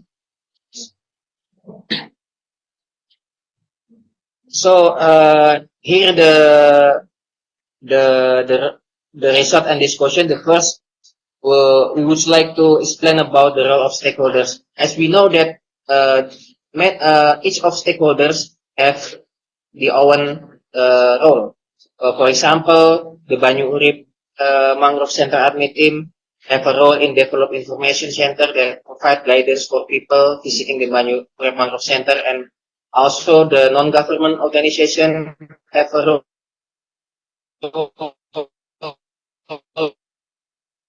and correct this presentation is 9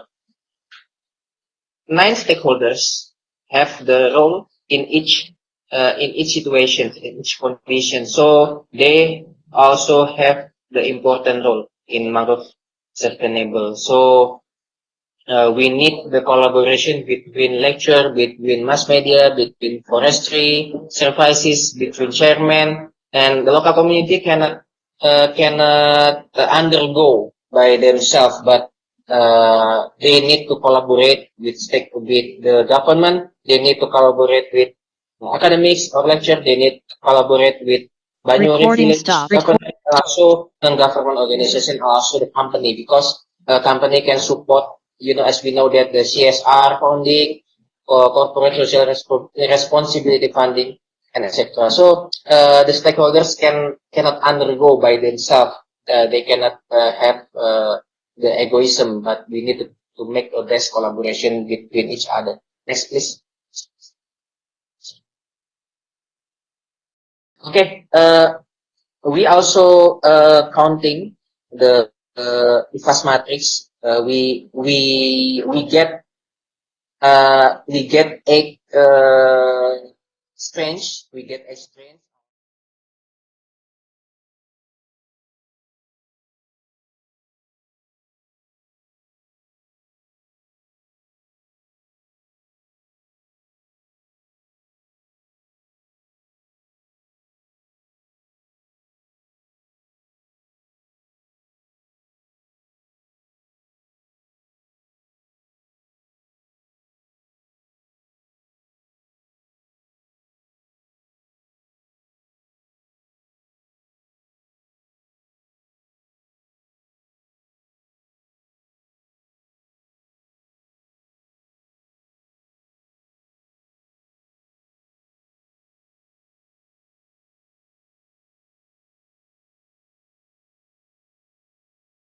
and protein level. And for optimizing the formulation, the instant real beverage product result in one select formula with a percent change in the moringa leaf extract variable of 4.28% and rise of 2.34%. Recording stopped. All my presentation. Thank you for your attention. Wassalamualaikum warahmatullahi wabarakatuh. Waalaikumsalam warahmatullahi wabarakatuh. Okay, thank you, Mrs. Ashri Indriati. And then the third presenter is Miss Alfi Nurrahmah.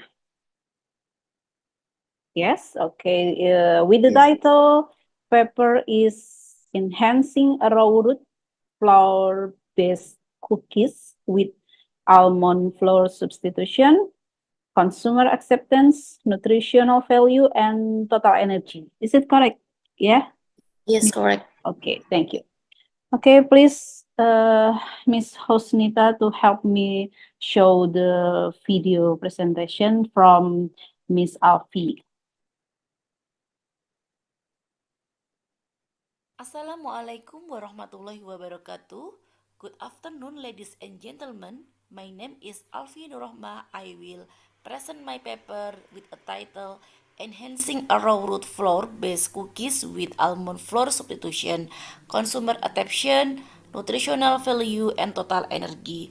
The author in this paper are Alfi Nurrahmah,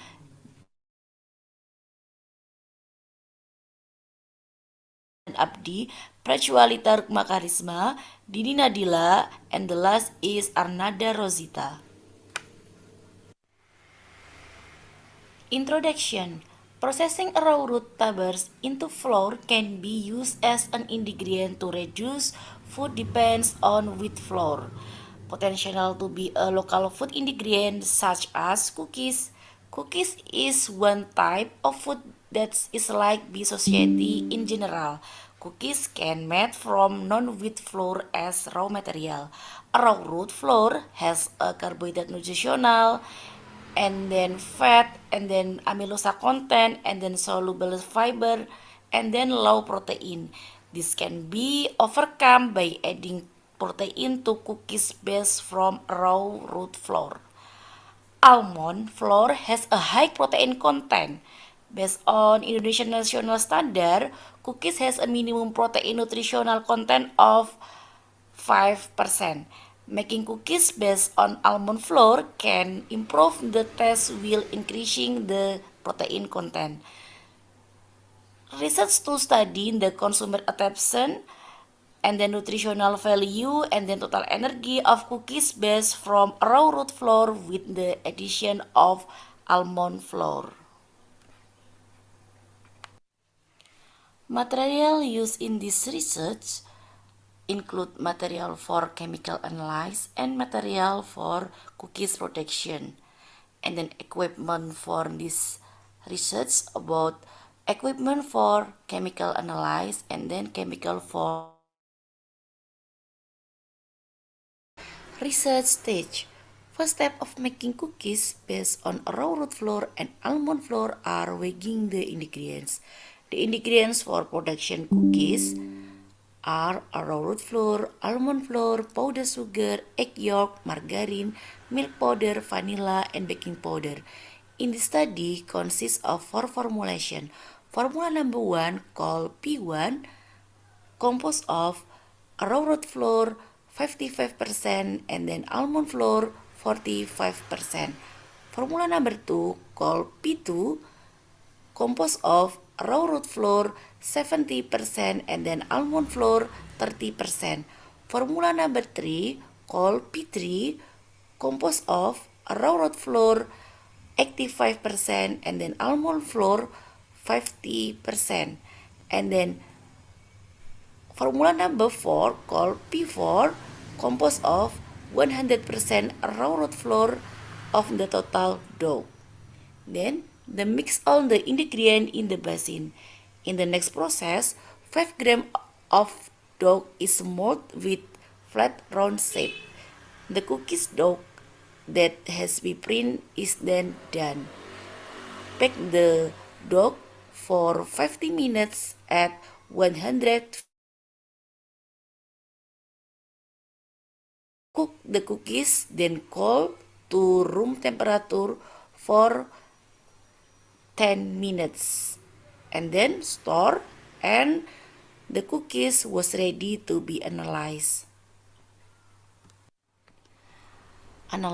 Cookies was analyzed for consumer acceptance, nutritional value, and total energy. The nutritional value include carbohydrate, protein, fat, and water content. The research method was one-factor CRD design, which variant formula for arrowroot flour and almond flour of the total dough. Statistical analysis use ANOVA with a significant level of 5% to determine the effect of formulation of consumer acceptance.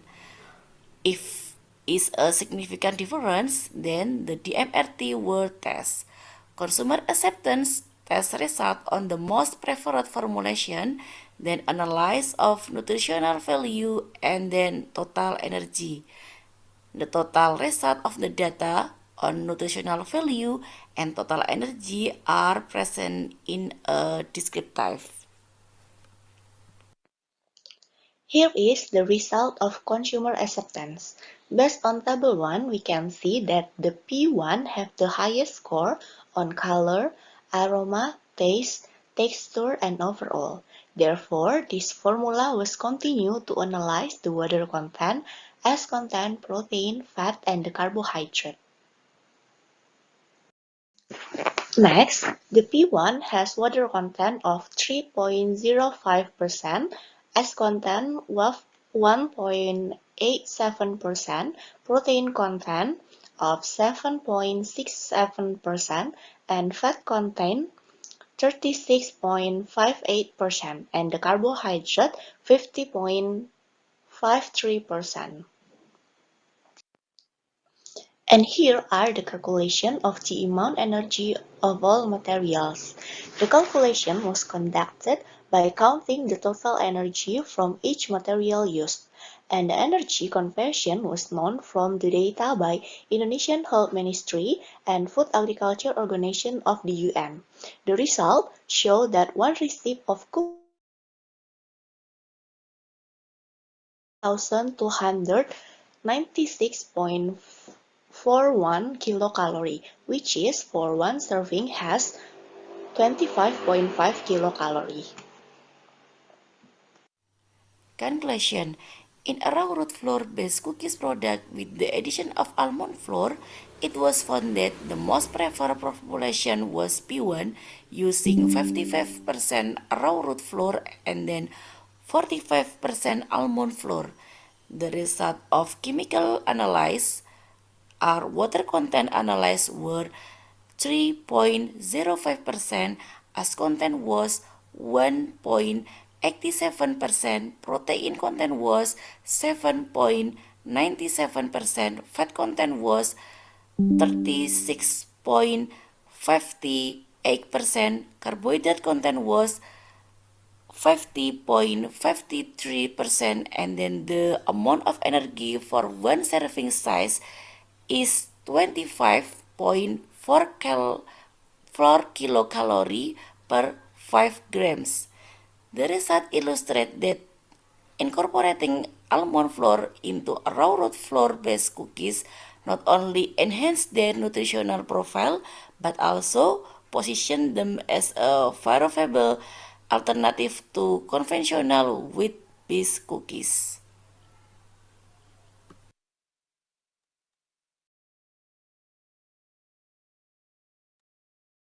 Okay, thank you very much, Mrs. Alfinur Rahmah. Okay, before we move to the last.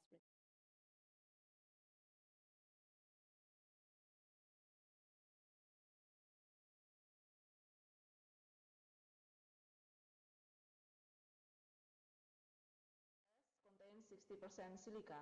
Silica given to plants directly can coat the plant cuticle, thus inhibiting the process of pathogen penetration into host plant tissue. Silica also able to increase plant growth and induce plant resistance against pathogen infection. Okay, that brings us to the end of the presentation today. I would like to summarize by saying that symptoms of molar disease on shallots in Jambi peatland and non-peatland area were wilted, twisted, and chlorosis leaf, pale green and yellowing leaves, stunt, and rot in the base of plant bulbs. All shallot varieties show symptoms of molar disease with disease incidence ranging from 5.06 up to 18.64% and disease severity ranging from 2.86 up to 100%. Fly ash application has the potential to control molar disease in shallots. That's it. That's all for me. Thank you for your attention. I hope what I have shared would be beneficial for all of us. Wassalamualaikum warahmatullahi wabarakatuh. Waalaikumsalam warahmatullahi wabarakatuh. Thank you, Ibu Hermawati Cahyaningrum, for the presentation. Okay, the next presentation, the final presentation before our discussion is by Prof. Dr. Insinyur Supriyono MS with the title is Substitution of SP36 with Vermicompost Fertilizer on the Growth and the Yield of Mung Beans Vigna radiata L.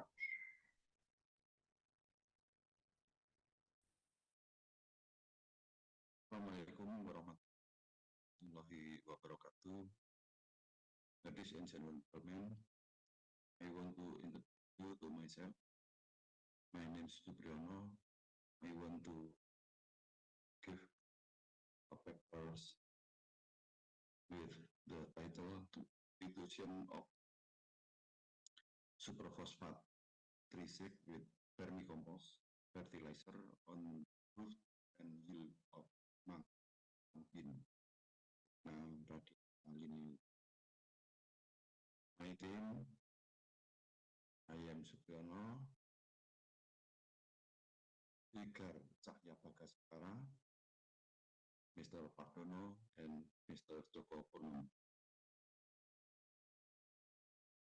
My team comes from Agriculture Faculty.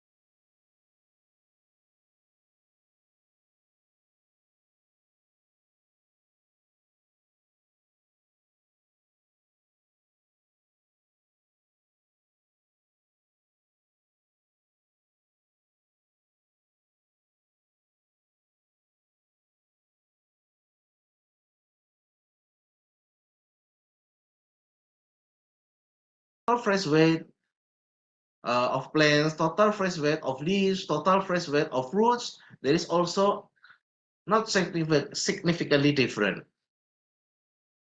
All the not significantly different is because of heavy metals such as lead are toxic, so they can interfere with the function of enzyme as catalyzed in enzyme reaction, protein function, and disrupt the structure of fungal cell.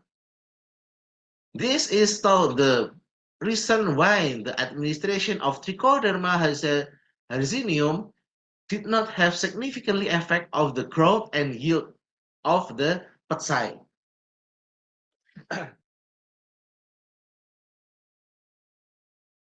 Then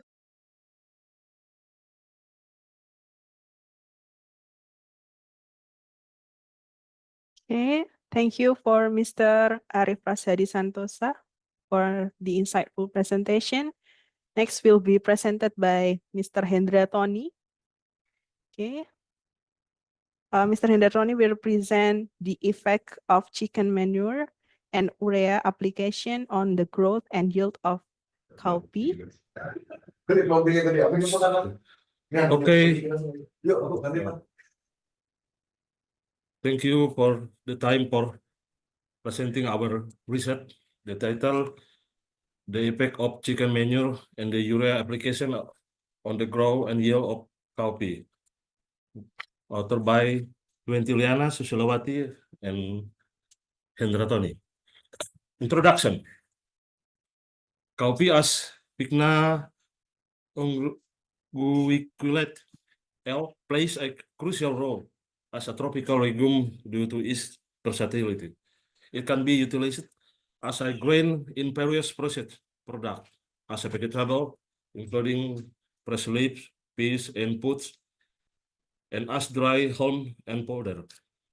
These legumes serves as a cost-effective source of vegetable protein and thrives in arid condition. When combined with cereal and other grain legumes, cowpea aids in maintaining the sustainability of cropping system in marginal land of semi-arid region by contributing to nitrogen fixation, providing surface cover, and enhancing soil quality through plant residues. Cowpea thrives in tropic and subtropic with annual rainfall of less than 600 millimeter and 100 until 1,500 millimeter. It is a short day plant, blooming early with lower irradiation periods.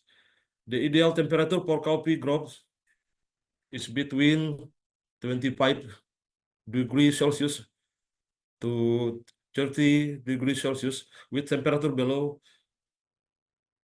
15 degrees Celsius hindering growth and temperature above 35 degrees Celsius causing flower and food loss. Additionally, cowpea can tolerate low fertility condition and grow well at as potential hydrogen of 5.5 until 6.5 due to its ability to bind nitrogen from the air. Besides being drought tolerant, cowpea is also tolerant of soil acidity, so it has the ability to be advanced on dry land. It planted in diverse ecological zone starting from lowlands to highlands, dry climates to moist climates. The study aimed to analyze, to grow and yield of coffee by utilizing material and method.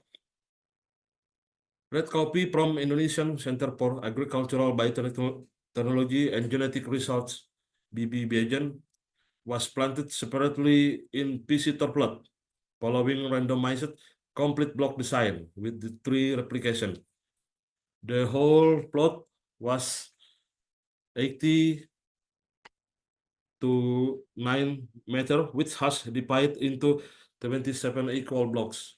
The use of chicken manure as a factor 1 consists of 3 levels, namely chicken manure dose of 3 ton per hectare or 49 kilogram plot A1, chicken manure 6 ton per hectare or 97 kilogram per plot is 2, and chicken manure 12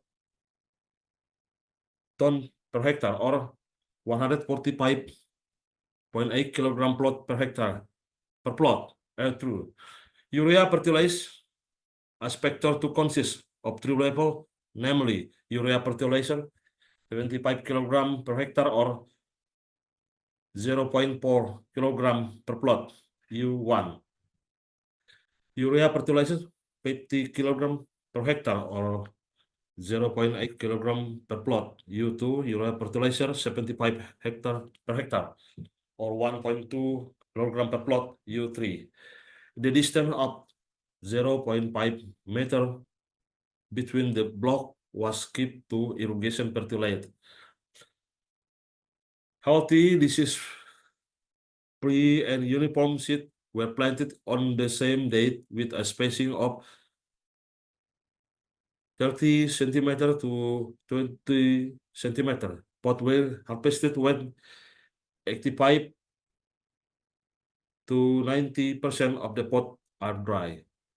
For the experiment purpose, data were collected on the following parameter like plant height centimeter, number of leaf per plant, leaf area index, the relative growth rate of plant, number of node per plant, number of pod per plant, number of seed per pod, weight of wet pod, weight of wet seed, weight of wet root, weight of wet leaf and stem, weight of dry pod, weight of dry seed, total weight of dry matter, root, leaf, and stem, and weight per hectare.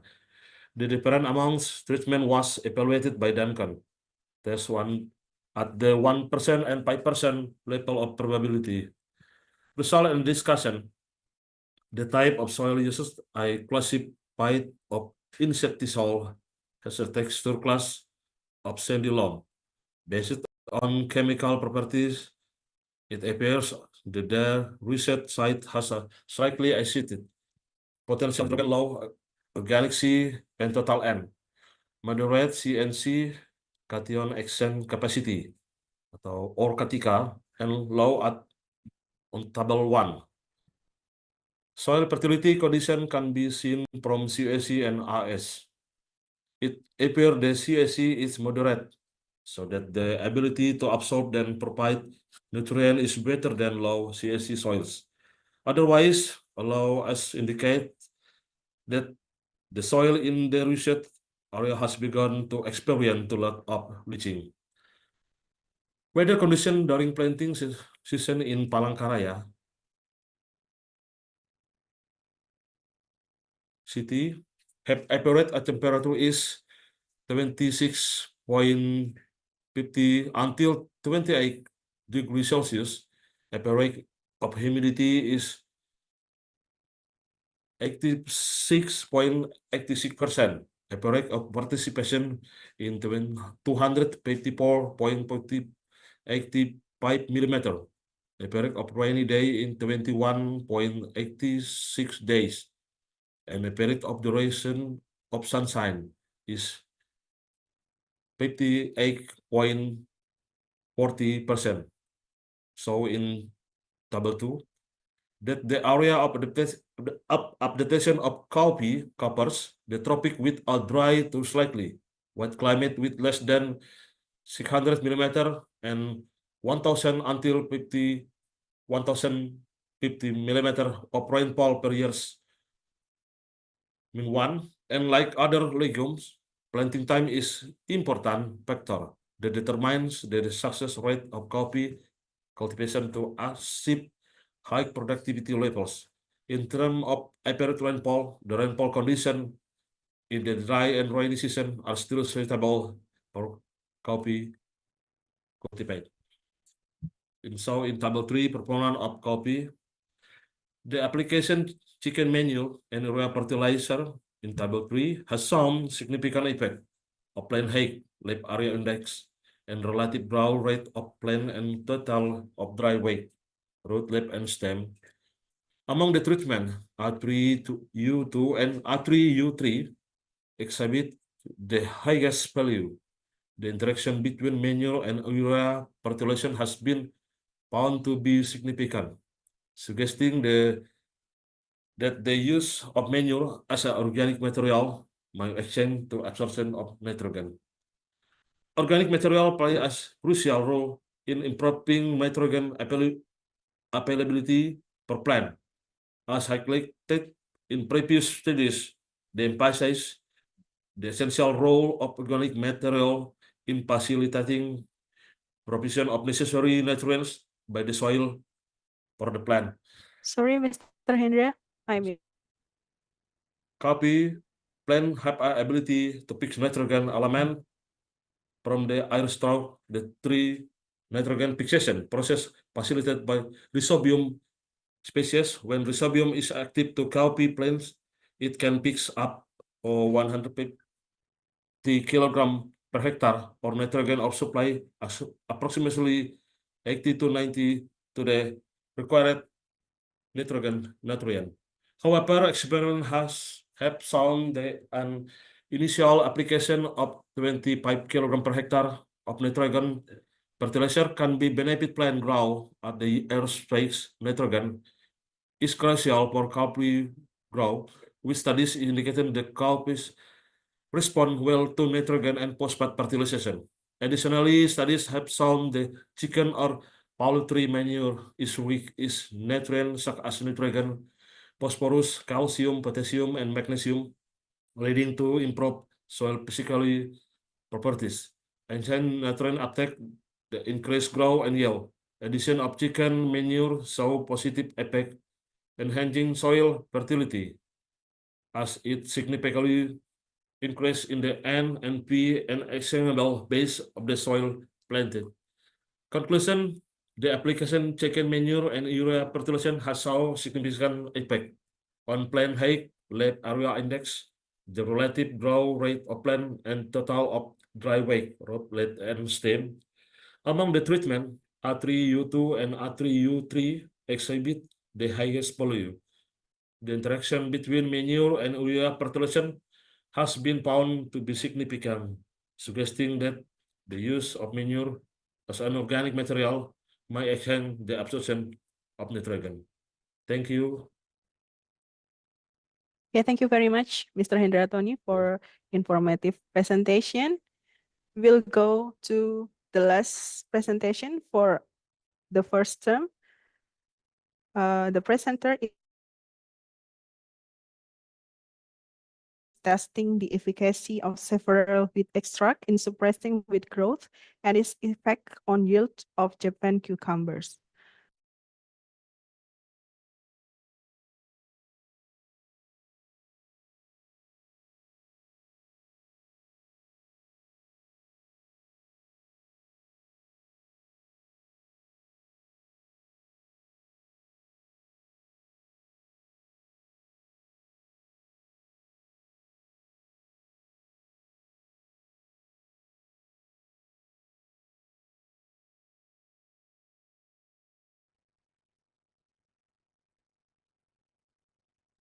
Mrs. Dr. Ronnie, Dr. I Ronnie? think you have to unmute the microphone first. Yes, please unmute. Okay, thank you, Mr. Nai. This my research is very interesting because Ipodok is rain season.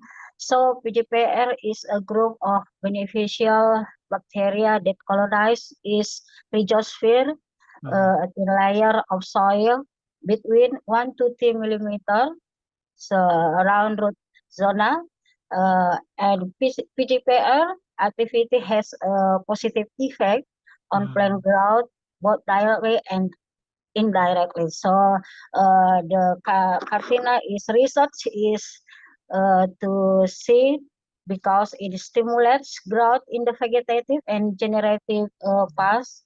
Rhizobacteria is also biological agent that prevent stem and the root of chili.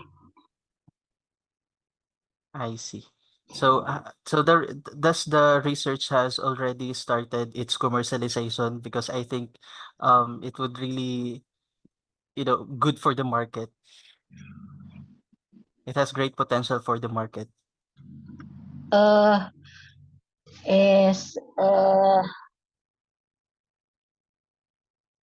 once in your question because the sound is intermittent. Yeah. As I have mentioned, have the research team already started its commercialization of the product? Because I think it has good profit value for commercialization since the research has already found that it has a good effect.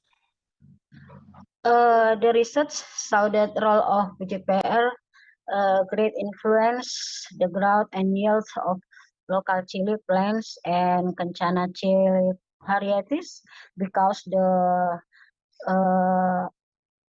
PGPR that is helping in focus nutrient absorption by producing organic acid, nitrogen fixation from pathogens and tolerant to environment stress, root growth, and reducing to use of chemical fertilizer. So it's very interesting my research.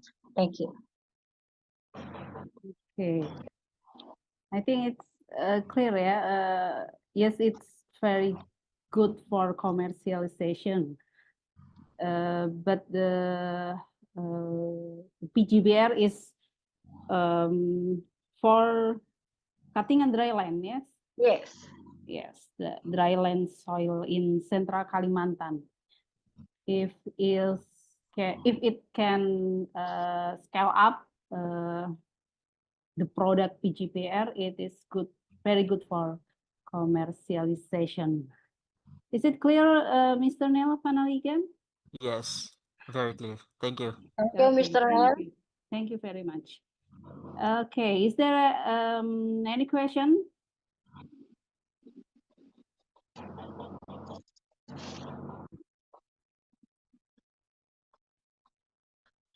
Okay, I think I have one question for Mrs. Mrs. Fitria Novianti, yes, Mrs. Fitria Novianti. Okay, in your research, I read unstable dry temperature in drum dryer. Is it correct, Mrs. Fitria? Okay, what the effect of unstable dry temperature, and what is the best moisture content from your product? Mrs. Fitria? Okay, please open your mic. Yeah, the drum dryer is heating it's not constantly, so it's make effect from when the processing of puree. Jadi it can be hit, it can rise and down in the process, and it's make the process and make the puree have non-constant water content.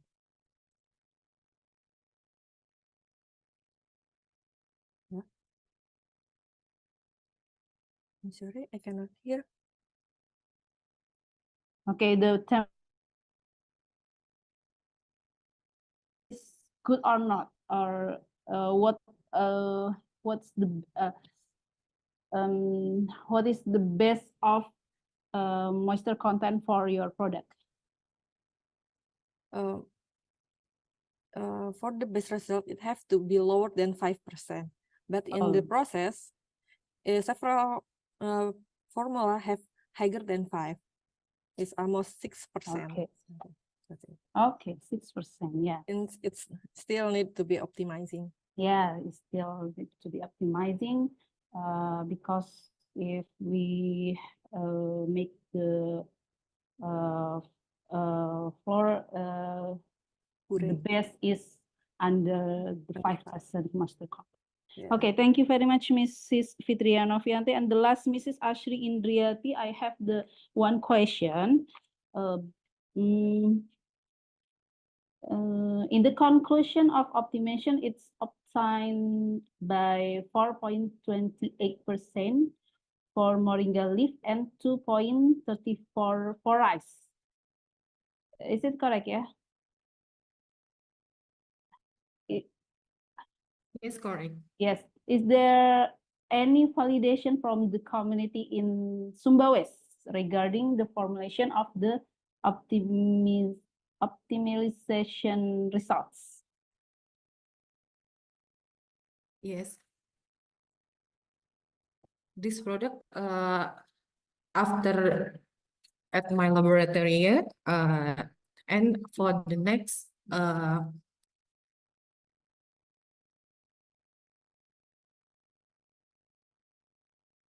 okay.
status in Sleman and also the Daerah Istimewa Yogyakarta. So we produce this Naturindo farms, Naturindo farm to mix of the variant, differentiation and derivatives of the goose milk.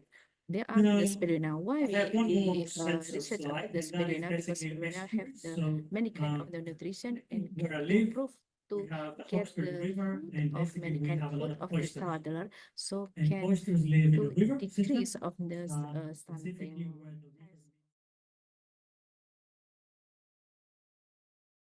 Yogyakarta area.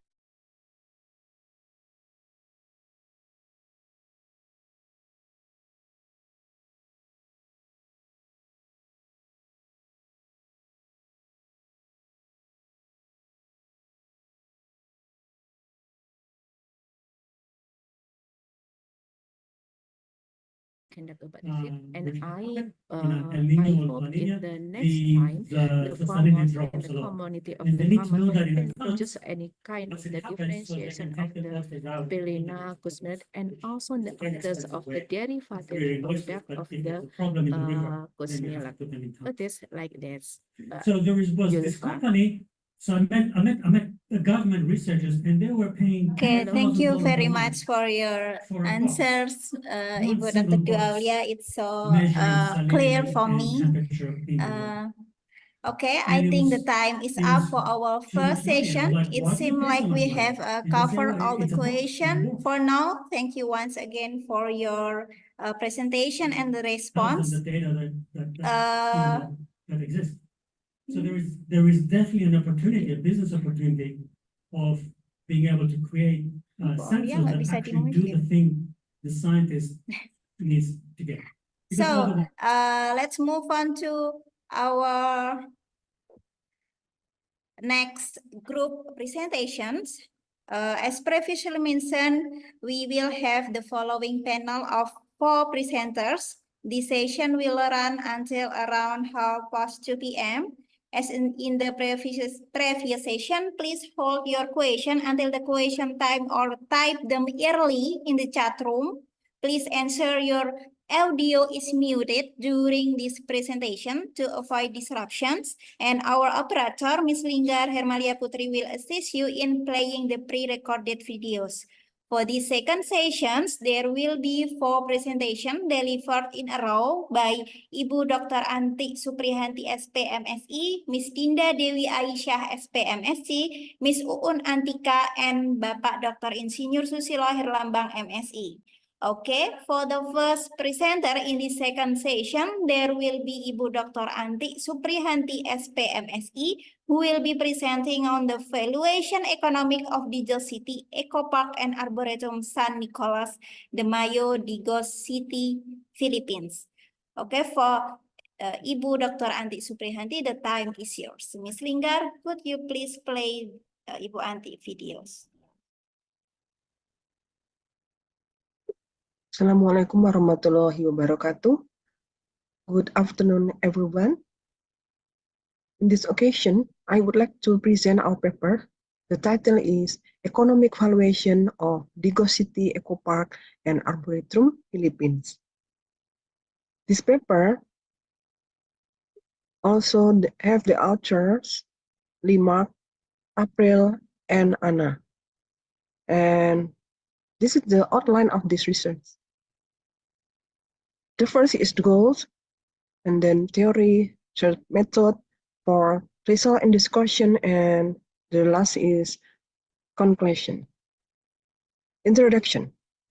Digos City Eco Park and Arboretum is one of place in Philippines that offering natural view and facilities recreation. It encourages water conservation and also fresh air for health and employee welfare.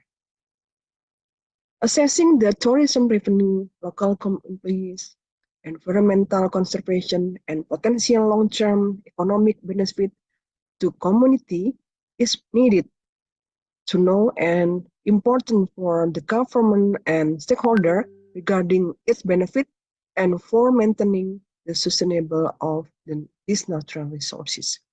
So this research try to identify and calculate the potential long-term economic benefit, both direct and indirect impact of this eco-park existence. And the goals are to identify the direct and indirect value of the Digos Eco Park and also calculate the potential long-term economic benefit, both direct and indirect impact of this eco park. And the theory, we use theory from Nat and Alaudin and also from Pisani that said that tourism provide revenue to park authority and income to local people, and enhancing the quality of protected area by calculating the monetary reward could be a workable way to ensure effective ecosystem biodiversity, ecosystem management by estimating their economic value. And we also adopt from Undang Sihe that state that sustainability development must encourage economic objective, social objective, and also ecological objective that they are all related each other. And this methodology for this research we use purposefully for location. We use purposive method for Digos City Eco Park and Arboretum, and they is located in Philippines. And method of the research we use quantitative descriptive and also data use primary and also secondary data, and respondent was taken purposefully as many as 30 visitors with the criteria visited Digos City Park, age 18 years old above, and their willingness to participate. And the method to calculate the economic value of physical existence of Digos, we use contingent valuation method. And total economic value are the sum of direct use value plus indirect use value of Digos Eco Park with this formula. And what's the result of discussion? The result of discussion for this research is from the survey, the visitors state that Eco Parks stand as a popular destination for families seeking quality time together at Miss Nature. The Eco Park picturesque landscape and recreational facilities attract seeking a relaxing, enjoyable. They identify the direct and indirect value of Digos Eco Park as follows.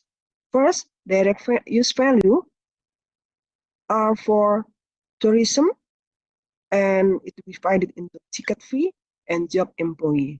And indirect use value, we identify that health from fresh air, erosion prevention, and also water deposit because of the tree in there.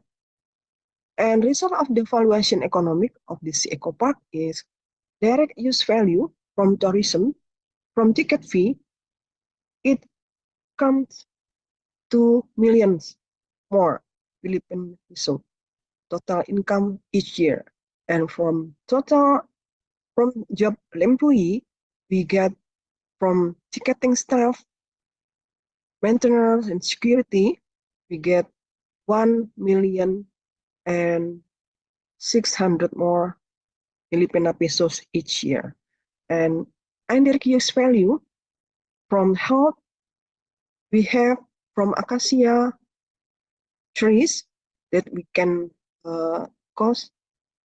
save cost about 44,000 each year peso for oxygen. And erosion prevention we got from total forest that Eco Park can prevent and save money about 30,000 pesos each year. And from water deposit, we can get from the water that we drinking and the household that consume, it's about 1,461,000 Filipino peso each year. And we have the total economic value, that formulas that you can see there are. We have 4 and 860,000 Filipino peso each year. It's very many, and we can see that there are distribution of total economic valuation. It can see there are tourism ticket that reach 46%. That's very big, and then the water deposit is 25%, and the others employee also have 27%. They are distributed in this great pie. And in this discussion, we can see that the eco-park in Dicos City would promoting positive environment impact, positive visitor feedback, and participating biodiversity conservation effort, and any challenge faced in maintaining the park sustainability. And these results are in line with previous research that stem from ADU, not Peter, Niapel, Pisani, and also Mamat. And so it needs promoting ecotourism, community involvement, and also future plan for improving or expanding the eco park. And the conclusion is, first, the benefit of eco park give direct use value. There are tourism from ticket fee and employee income. Meanwhile, the indirect use value are benefit from health, erosion prevention, and also water deposit. And total economic value, including tourism, health, erosion prevention, water deposit, were give 5,860,000 Filipino peso each year. So. Okay, I apologize for interrupting Ibu Dr. Anti Suprihanti presentation, but we are running short on time. We need to move on to the next.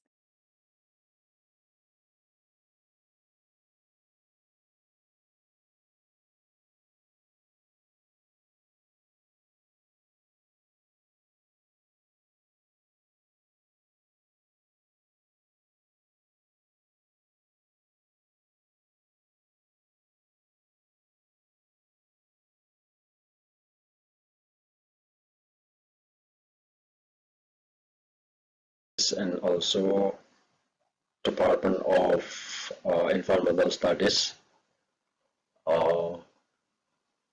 postgraduate department. Okay, I will start my presentation. My title of our research is Strategy for Increasing the Socio-Economic Resilience of Poor Usual Recipient of the program Keluarga Harapan in Completion Food Diversification Problems and Feminizations. Together with me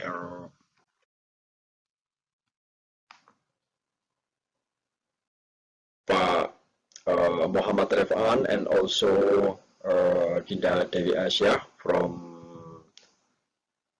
National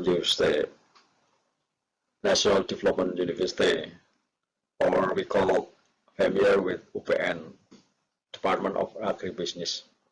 Okay, the issue of independent food diversification is managed by farm worker household through various methods to improve social economic resilience. This is accomplished by taking advantage of individual and collective opportunities. In rural Banyumas and also Purbalingga, farm worker household increase socio-economic resilience through activities such as entrepreneurship and diversification of livelihood. This issue is the focus of our research. households in rural Banyumas and Purbalingga. Some do this through entrepreneurship and diversification of livelihood. The majority of poor community increases in socio-economic resilience are based on experience, so they are so slow to solve the problem of independent food diversification.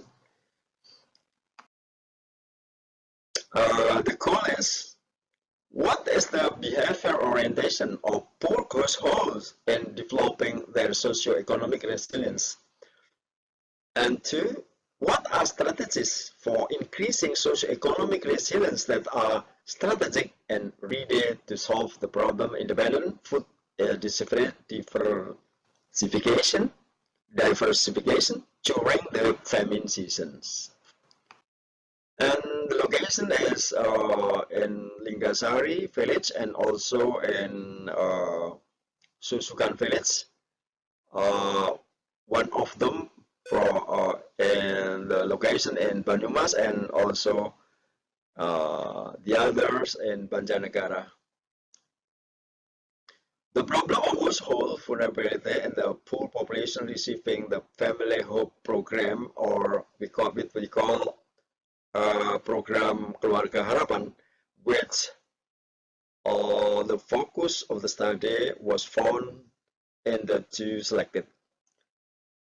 Qualitative, that the research method is embedded case study that combine quantitative and quantitative research. The combination of technique is appropriate for explaining and describing in depth the condition of the profile of household and group of poor people who receive the Family Hope program, behavioral orientation and strategy formulation to increase their socio-economic resilience.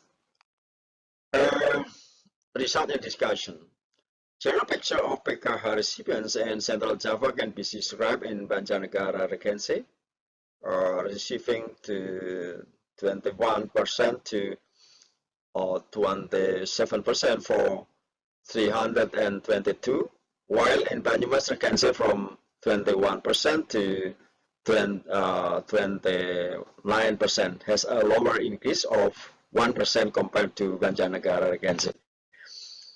This is a test of graphic. The general overview of Banyumas Regency PKH recipient can be seen in graph 2. It can be seen that Kembaran district is the middle of the minimum and maximum value. Therefore, we said it has a recent location with the hope of representing the sub-district as a whole. And also in Susukan village, and the district of Banjarnegara is also average or middle value of minimum and maximum value.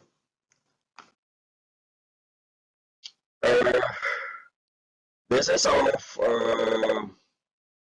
picture, the profile of informant.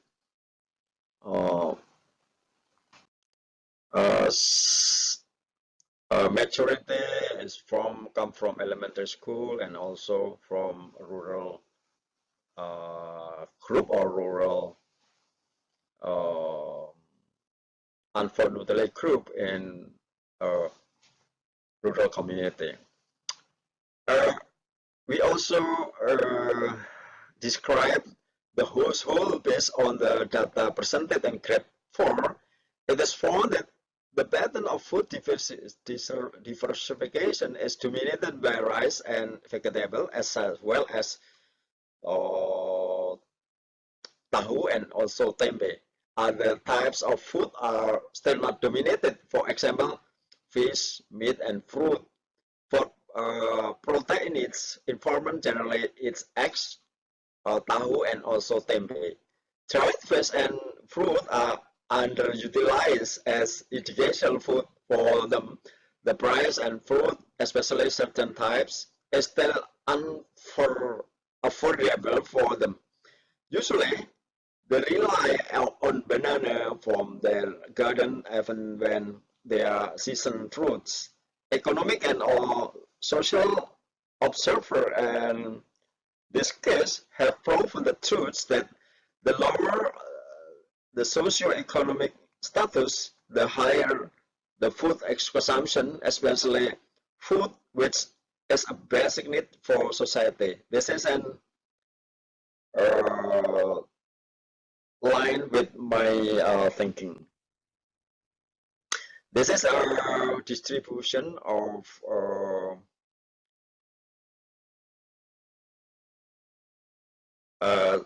kind of food that he or they consume. Nasi, and also in Banyumas and also in Banjarnegara, other tahu tempe, and also the rarely is meat and also fish. Yeah, they usually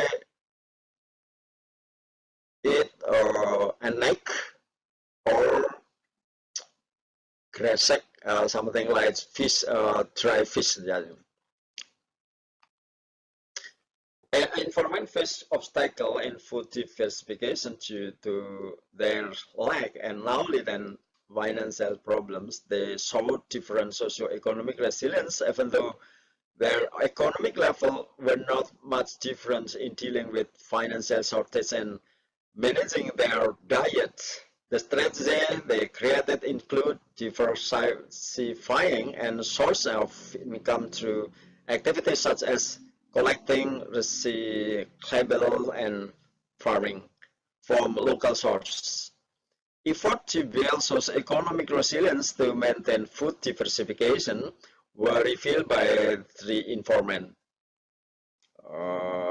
Mrs. Cartivan, this is his initial with LDWN, expressed her opinion that regular consumption of vegetable and fruit is made on purpose because fruit is included the expensive one in the category of expensive one of food ingredients. This challenge forced the family to reduce the number and frequency. Actually, not only we face economic limitation, but also the knowledge of the sake of the family. The similar voice, Mrs. Chris, I think the original name is Garcia. We also practice dieting because of limited finance and knowledge. To maintain the family nutrition once in a while, we consume egg and sauces, which are not too expensive. Vegetable seller. Mrs. Sam also speak. We consistently stick to a diet of vegetable and especially fruit. Sometimes I eat egg and often tempeh. This is related to our limitation in the economic sector. Orientation of poor household behavior. Strategies include diversifying income sources through activities like collecting, recyclables, and farming.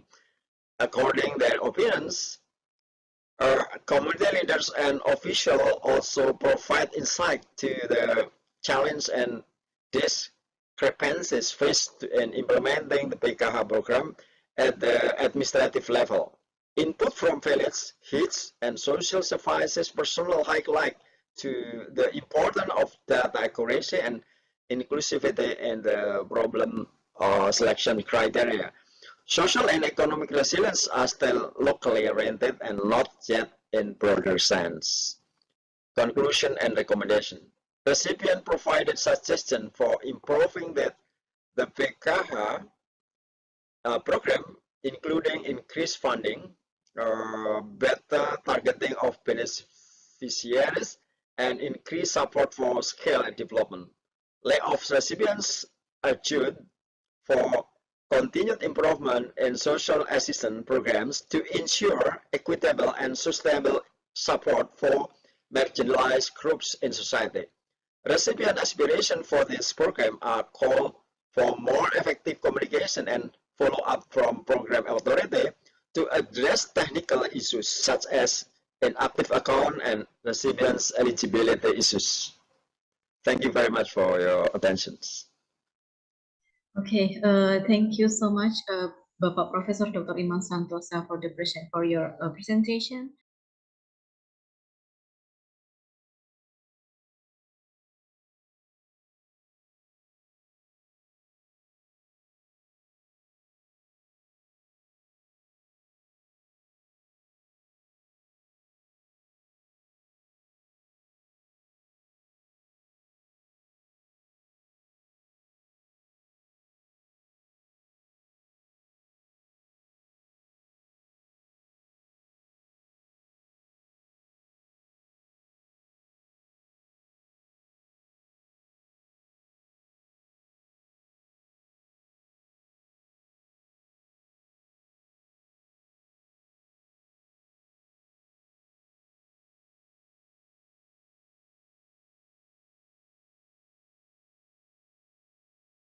For Miss Indah Alsita, you have the floor. Thank you, Ms. Miftah.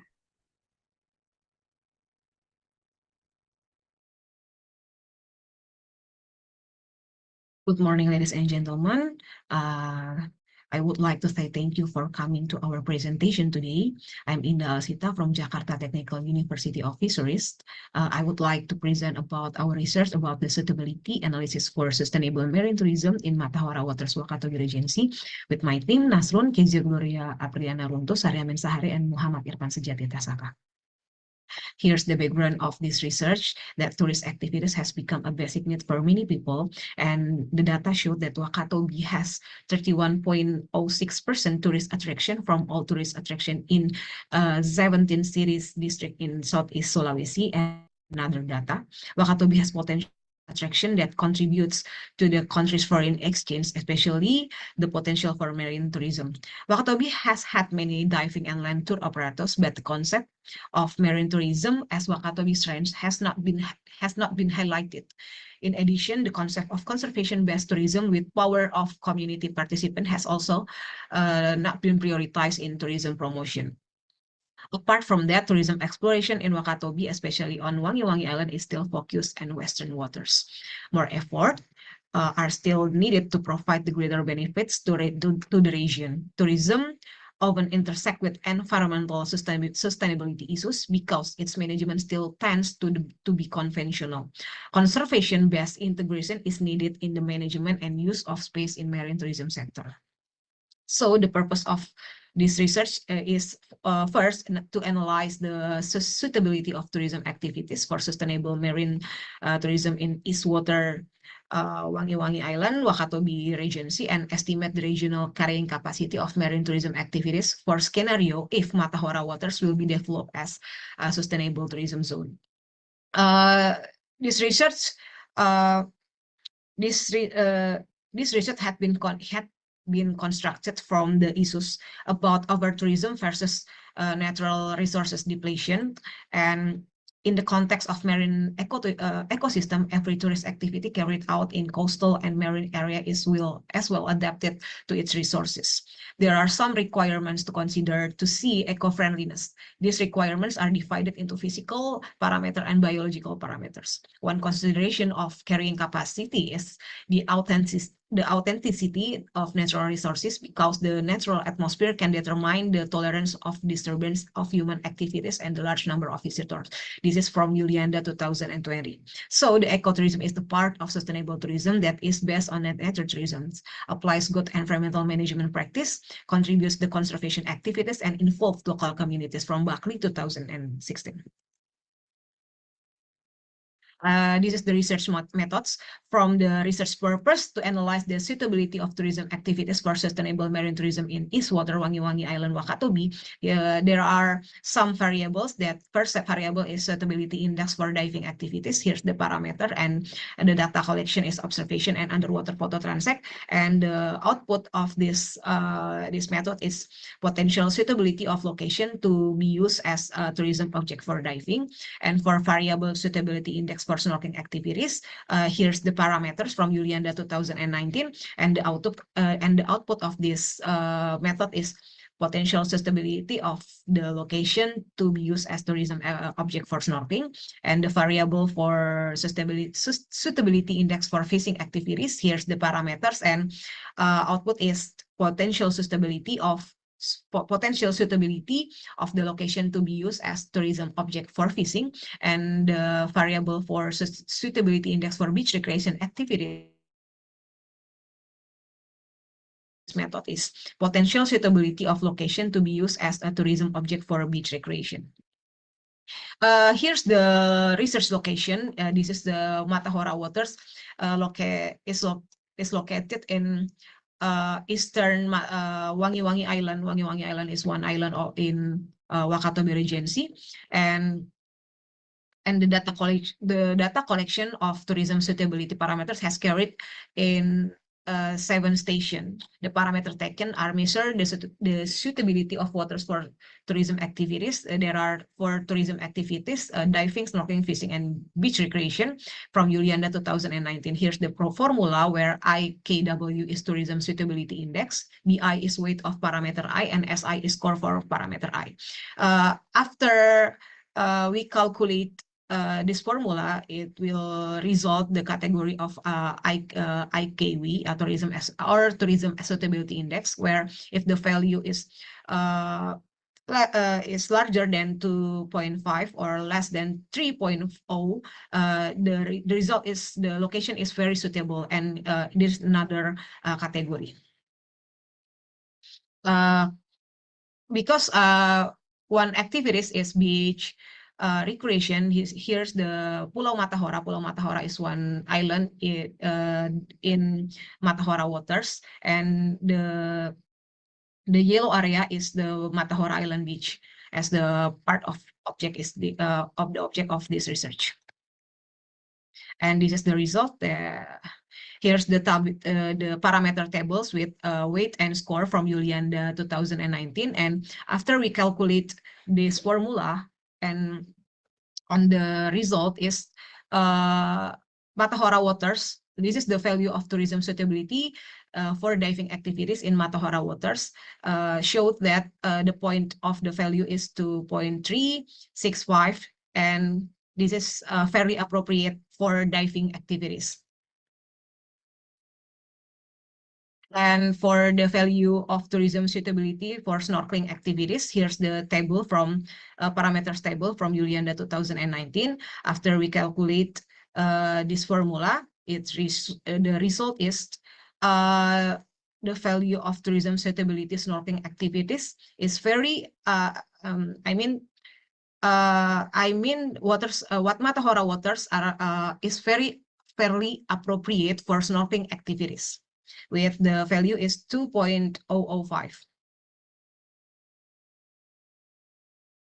And for fishing activities, it shows that Matahora Waters are very suitable for fishing, with the value is 2.8.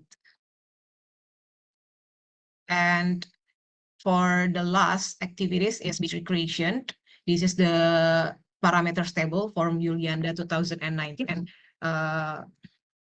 this is the result that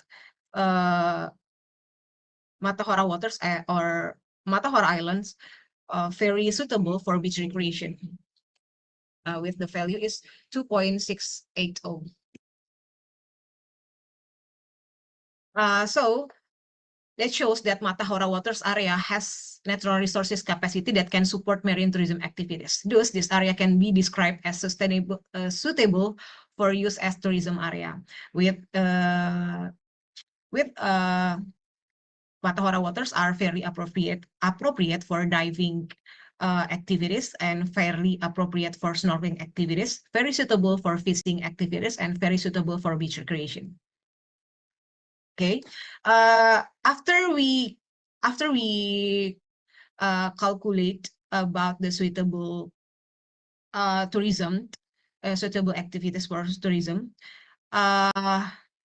we have to calculate about carrying capacity, as we know that carrying capacity is maximum number of tourists that an area is actually able to support. This is the formula for calculate about area carrying capacity, where DDK is area carrying capacity, K is ecological potential of visitor per unit area, LP is the length of area that can be utilized, LT is area unit for specific category, and WP time spent by visitor for each tourist activity, and WT is time provided by the area for tourist activity.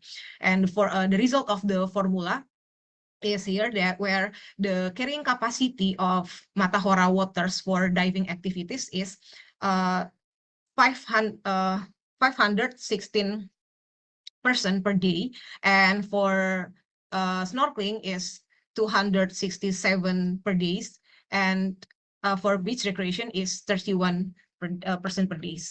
But in another way, as a part of Wakatobi National Park, area of Matahora waters is a part of marine protected zone, which is restricted to tourist area. But under the real circumstance, the island has been visited by tourists, so we need to calculate the area carrying capacity to maintain the sustainability. Here's the blue zone. Blue zone is the area for marine protected zone, and we need to calculate the number of carrying capacity. And here's the result, that just for marine protected zone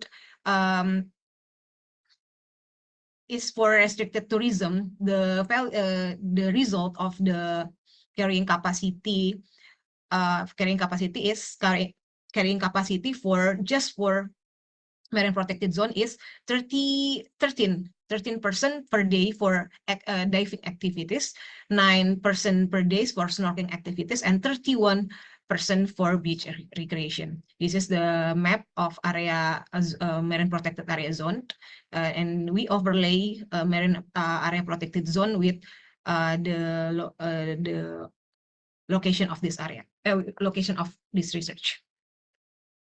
So the conclusion of this research is, in terms of natural resource potential, the Matahora waters are suitable to be used as a tourist attraction location with diving, snorkeling, and fishing activities. It shows that the eastern water of Wangi-Wangi Island are potentially developed as an alternative tourism area, which so far the eastern area is often used as a tourist destination, while the certain seasons, the waves of the eastern waters are quite disruptive to tourist activities.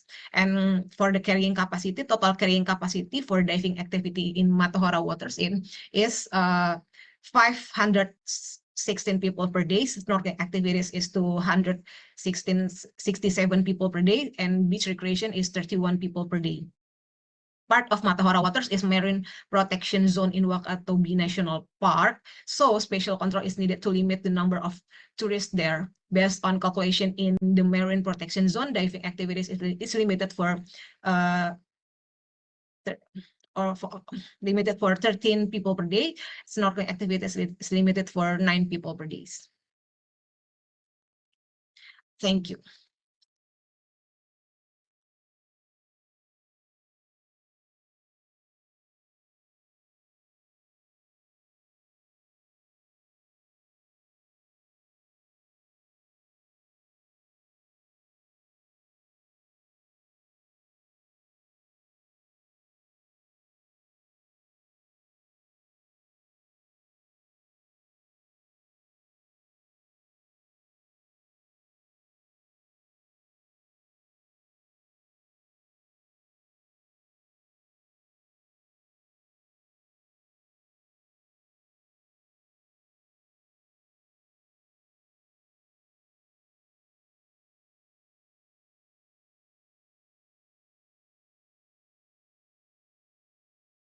Ready uptake and we have analysis. We have analysis soil pH and coconut or biochar and DERA and analysis liquid of urine from a source of nutrient, and there are exchangeable capacity cation peak on soil pH lower and then coconut high and urine middle. There are nutrition so that the result Recording in progress. one of plan application 2 months of the planting and 3 months of, and we have a control not waste for source of nutrient. There are we have a hike, and then we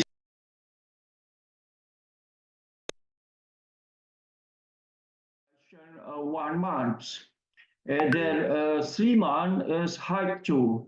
Why incubation 2 months is not high, is low, low depend control, because 2 months is nothing microorganism active, and there are some grain or plants is high 2, and the next long pinnacle, there are a long pinnacle is incubation. 3 months is very high.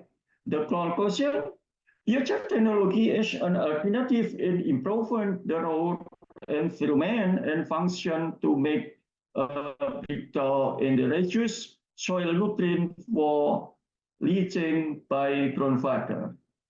And the second, future treatment was best material for improvement the soil environment with high carbon content. And 3, the future function to improve physical properties.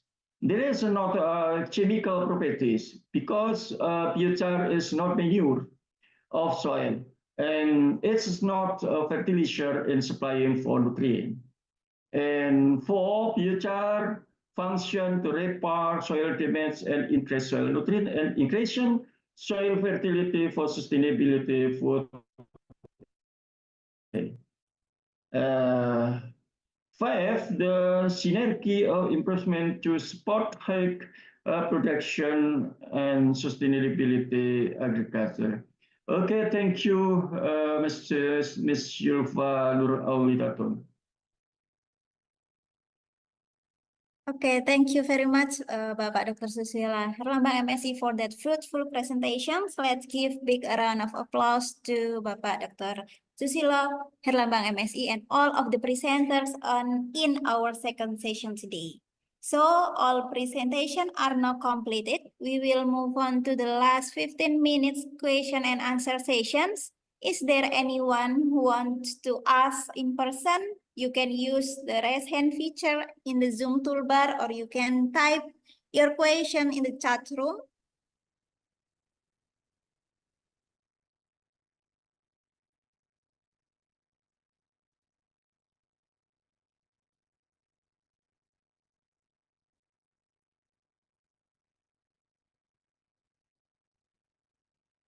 Okay, thank you for the question that submitted in the chat room. This from Reski. This question to Miss Uun Antika. The question is, what is your justification that one-way system will success even though you have not modeled it yet? And the second question is, if using one-way system is success, how much this system will influence to IT? Okay, Ms. Uun Antika, you can directly answer this question. The time is yours, Ms. Uun. Okay, thanks for the question from Ms. Reski.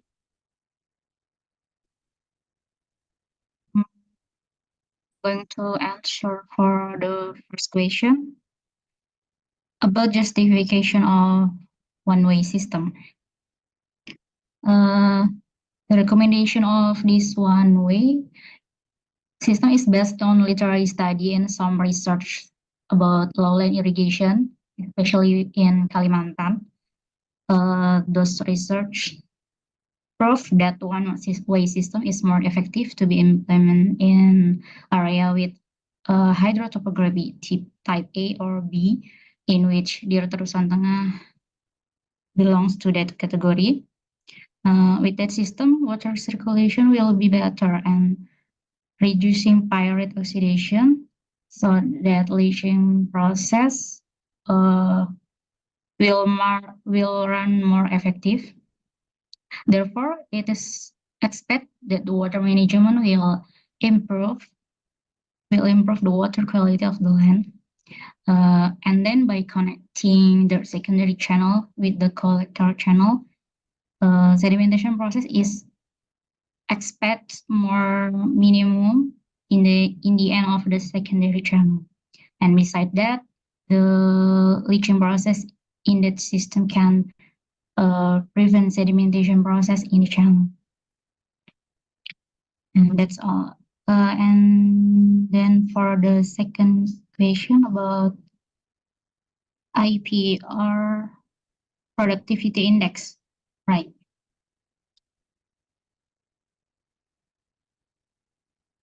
And the moment the productivity index in the Terusan Tengah reach 175% or 2 planting period per year. Based on study, that value is categorized enough, or I mean sufficient for lowland irrigation crop. And by implementing the recommendation in this research, it is expected that the productivity index will rise to 200% or 3 planting period in a year. Okay, that's all.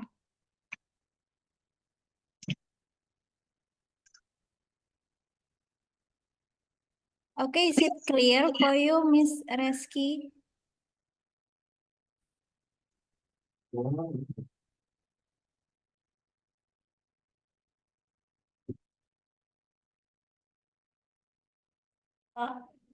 I found once question again in the chat room. The question is directly to Miss Dinda from Ibu Anti. The question is what the strategy to upgrade the FM is. So Miss Dinda, the time is yours to answer this question.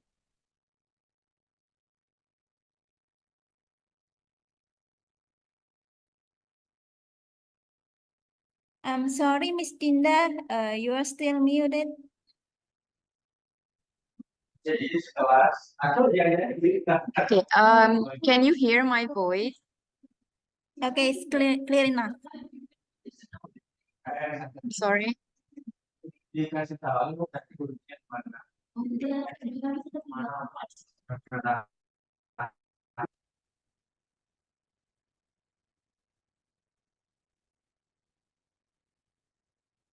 I'm sorry, you are still muted, Miss Dinda. Can everybody hear my voice? Okay, yes. Ms. Zulfa? Can you hear my Clear voice? now. Yes. Yes, it's clear now.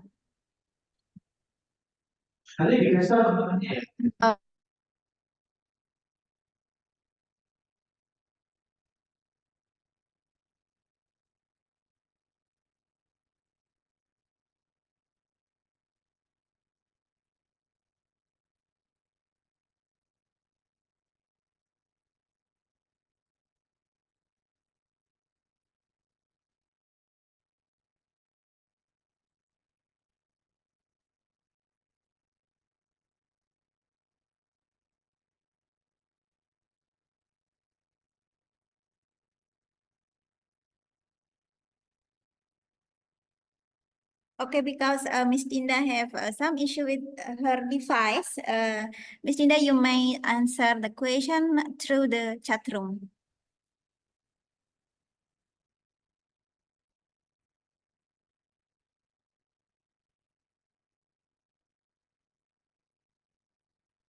Hello? Can you hear my voice, Ms. Zulfa? Okay, right now it's clear, Miss Dinda. Ah, If you have thank some God. problem, you can Yeah. answer through the chat room. It's okay too. Okay. Since my voice is all clear right now, I would like to answer it directly. And Mrs. Ante asked me what the strategy to upgrade the SMEs. Okay.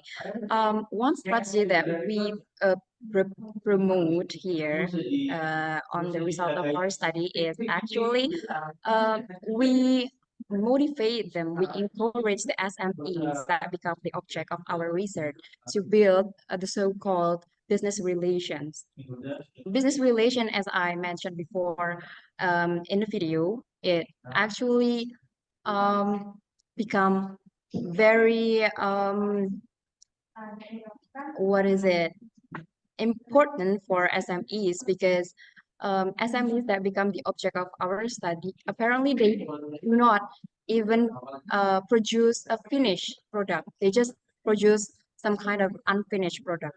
So they produce so many unfinished product, and then they waited until the innovator, the leader of the SMEs collect their product and then finish it and just sell it with much higher price. And that makes these SMEs for a long time. They've like they have they do this business in a long time, but they do not develop. They do not go anywhere. They're just stuck in their place from time to time. So we really encourage them to start to initiate the business relationship. That's the answer. It's so Okay. fun. Okay, thank you, Miss Dinda. I hope it's clear enough for Ibu Antik because since we have almost reached the end of our second session today, I will invite every one of you to activate your camera, to turn on your camera open because we have the virtual photo session together. Our operator will take the screenshot. So where do I see everyone? Please turn on your camera.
Recording in progress.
The Excellencies, participants, ladies and gentlemen, welcome back to the main room. Now we are reaching the most anticipated moment that you have been waiting for. In this section, we would like to announce the best presenter for each topics.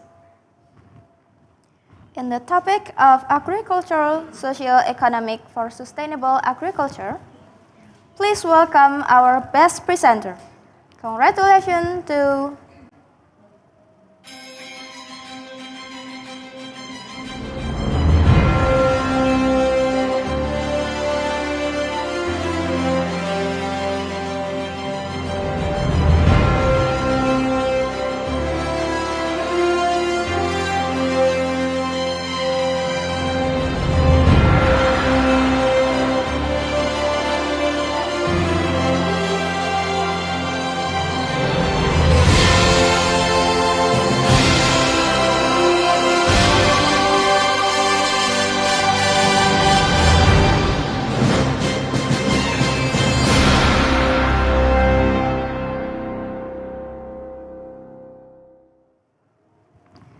Congratulations to Briliana Putri Saraswati, our best presenter in the topic of agricultural socio-economic for sustainable agriculture. For the next topics, in the topics of soil and water management, please welcome our best presenter. Congratulations to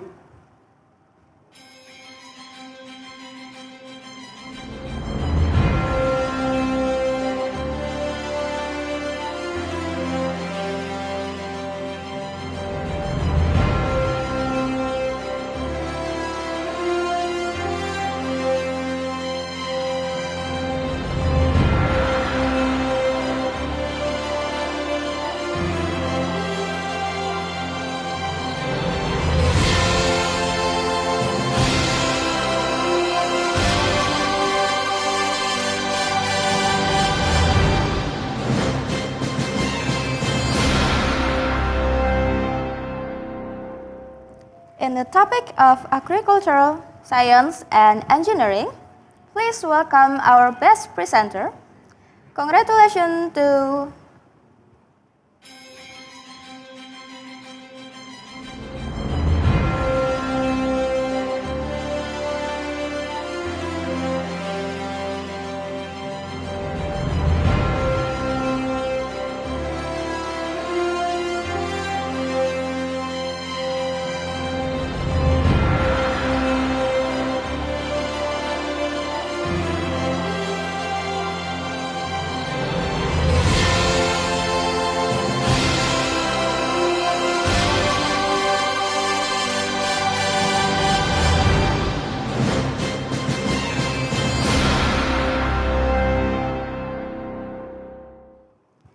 Congratulations to Hermawati Cahyaningrum, our best presenter in the topic of agricultural science and engineering. the next topics. In the topics of smart technologies in agricultural system, please welcome our best presenter. Congratulations to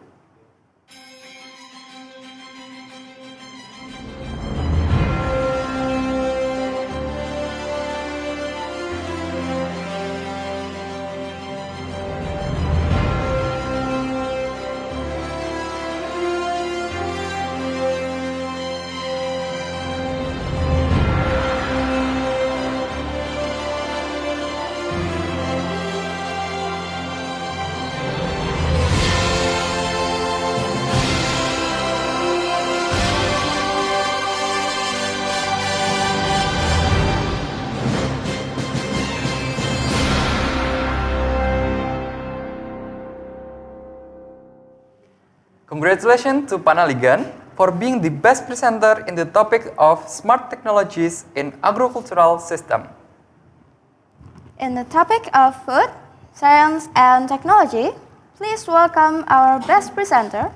Congratulations to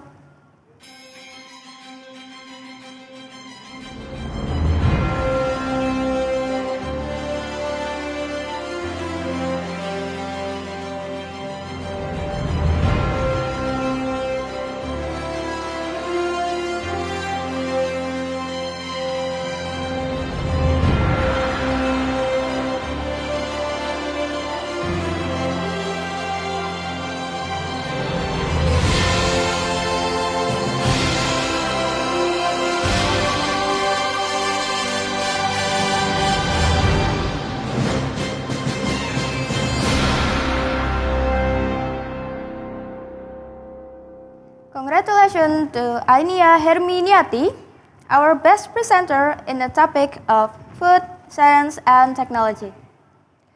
The next topics, in the topics of agricultural environment, ecology, and resources, please welcome our best presenter. Congratulations to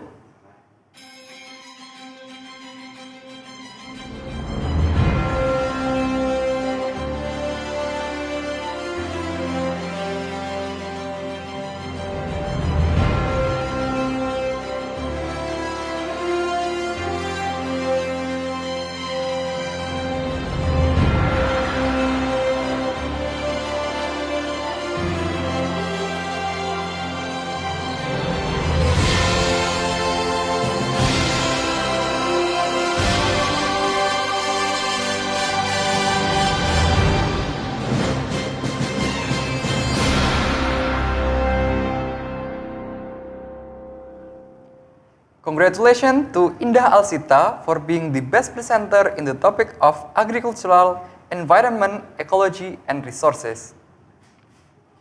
Once more, congratulations to all the best presenters in each topic. We hope this award would be beneficial to all of us. The following agenda is the closing remark by the Dean of the Faculty of Agriculture, Dr. Budi Widayanto.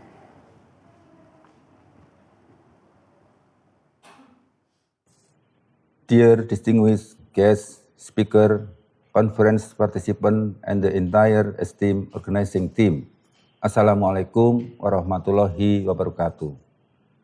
As the Dean of the Faculty of Agriculture, Universitas Pembangunan Nasional Veteran Yogyakarta, I would like to express my utmost gratitude for the participation and contribution made in the third International Conference on Agriculture, Food and Environment. This event has not only provided a platform for sharing knowledge and experiences, but also an opportunity to expand our professional network and collaboration in agriculture.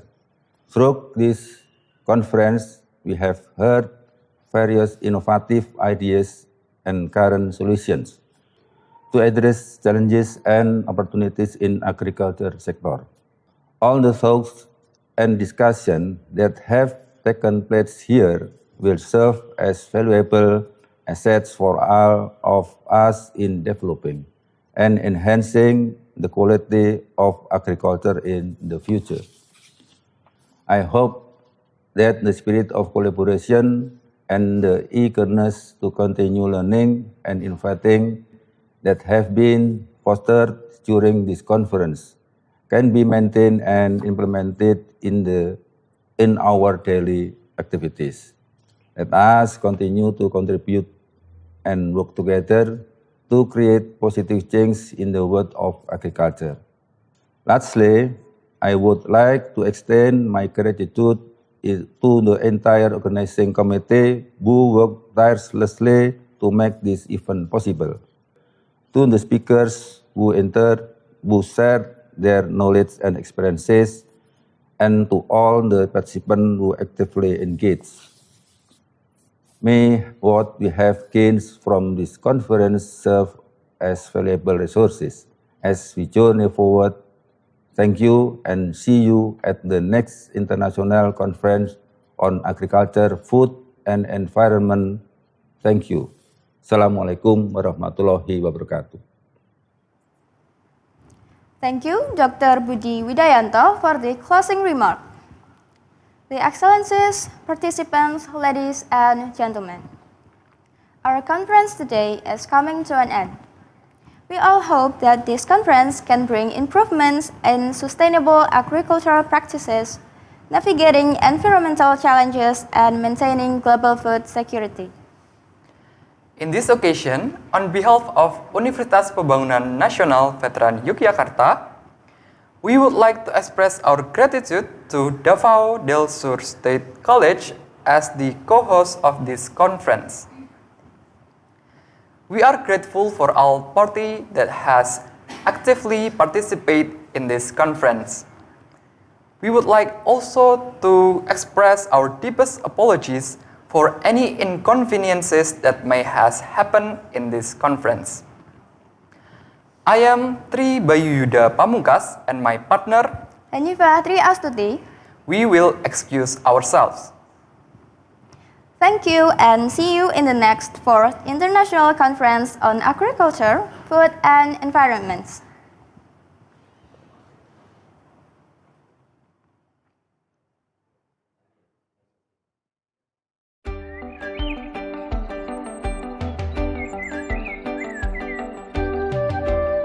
Indonesia, abounds with natural resources, is very spacious and has potential. These factors could make agriculture become an important sector for Indonesian food security and world economy. So now, how do we prepare it?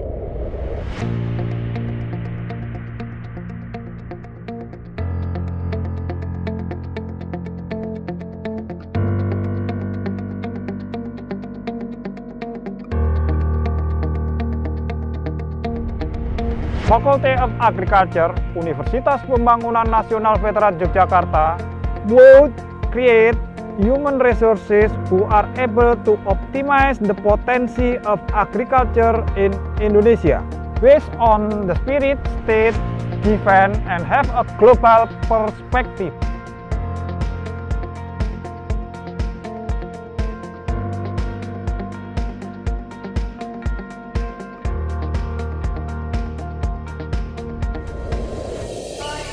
The Faculty of Agriculture from the University of Pembangunan Nasional Yogyakarta is located in Indonesia, more precisely in Sleman, Yogyakarta City.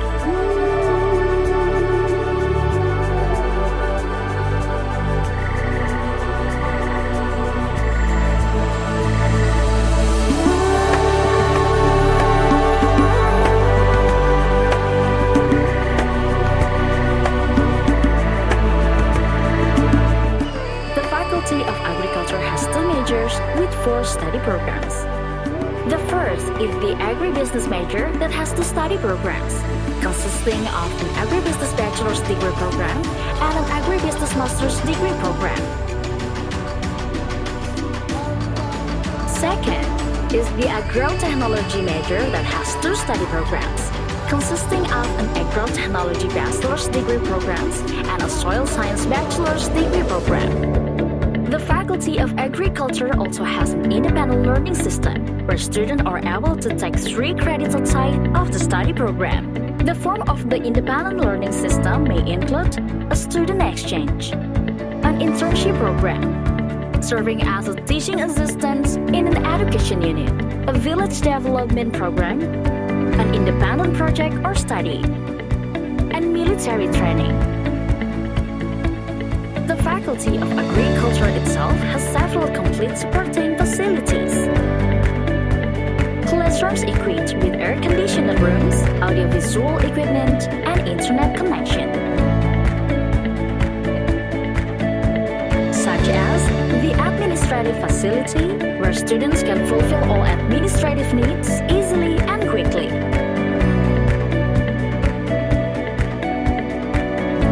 Library facility to support students in exploring knowledge.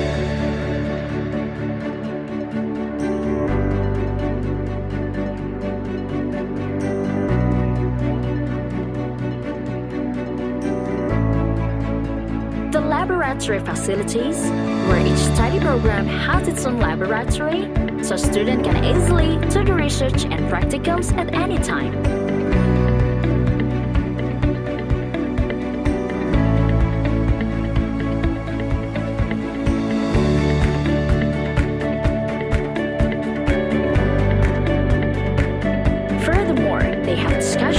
Facilities.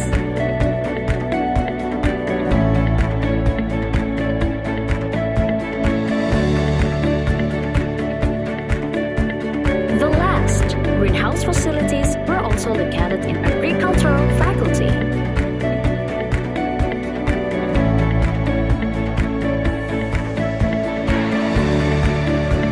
We have an experimental garden where students can practice agriculture directly.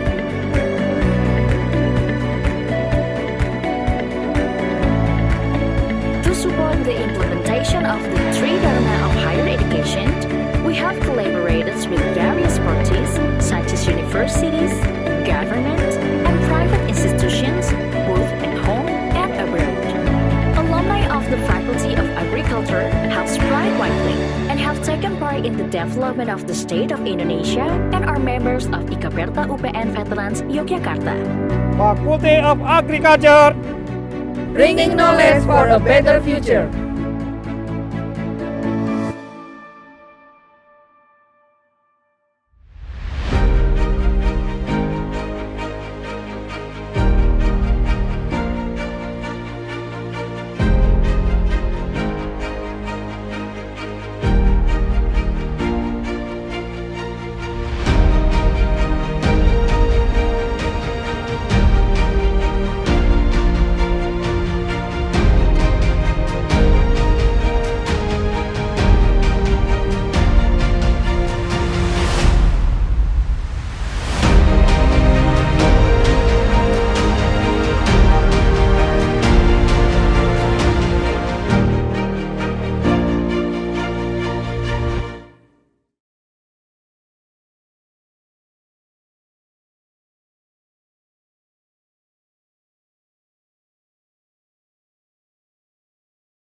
Recording stopped.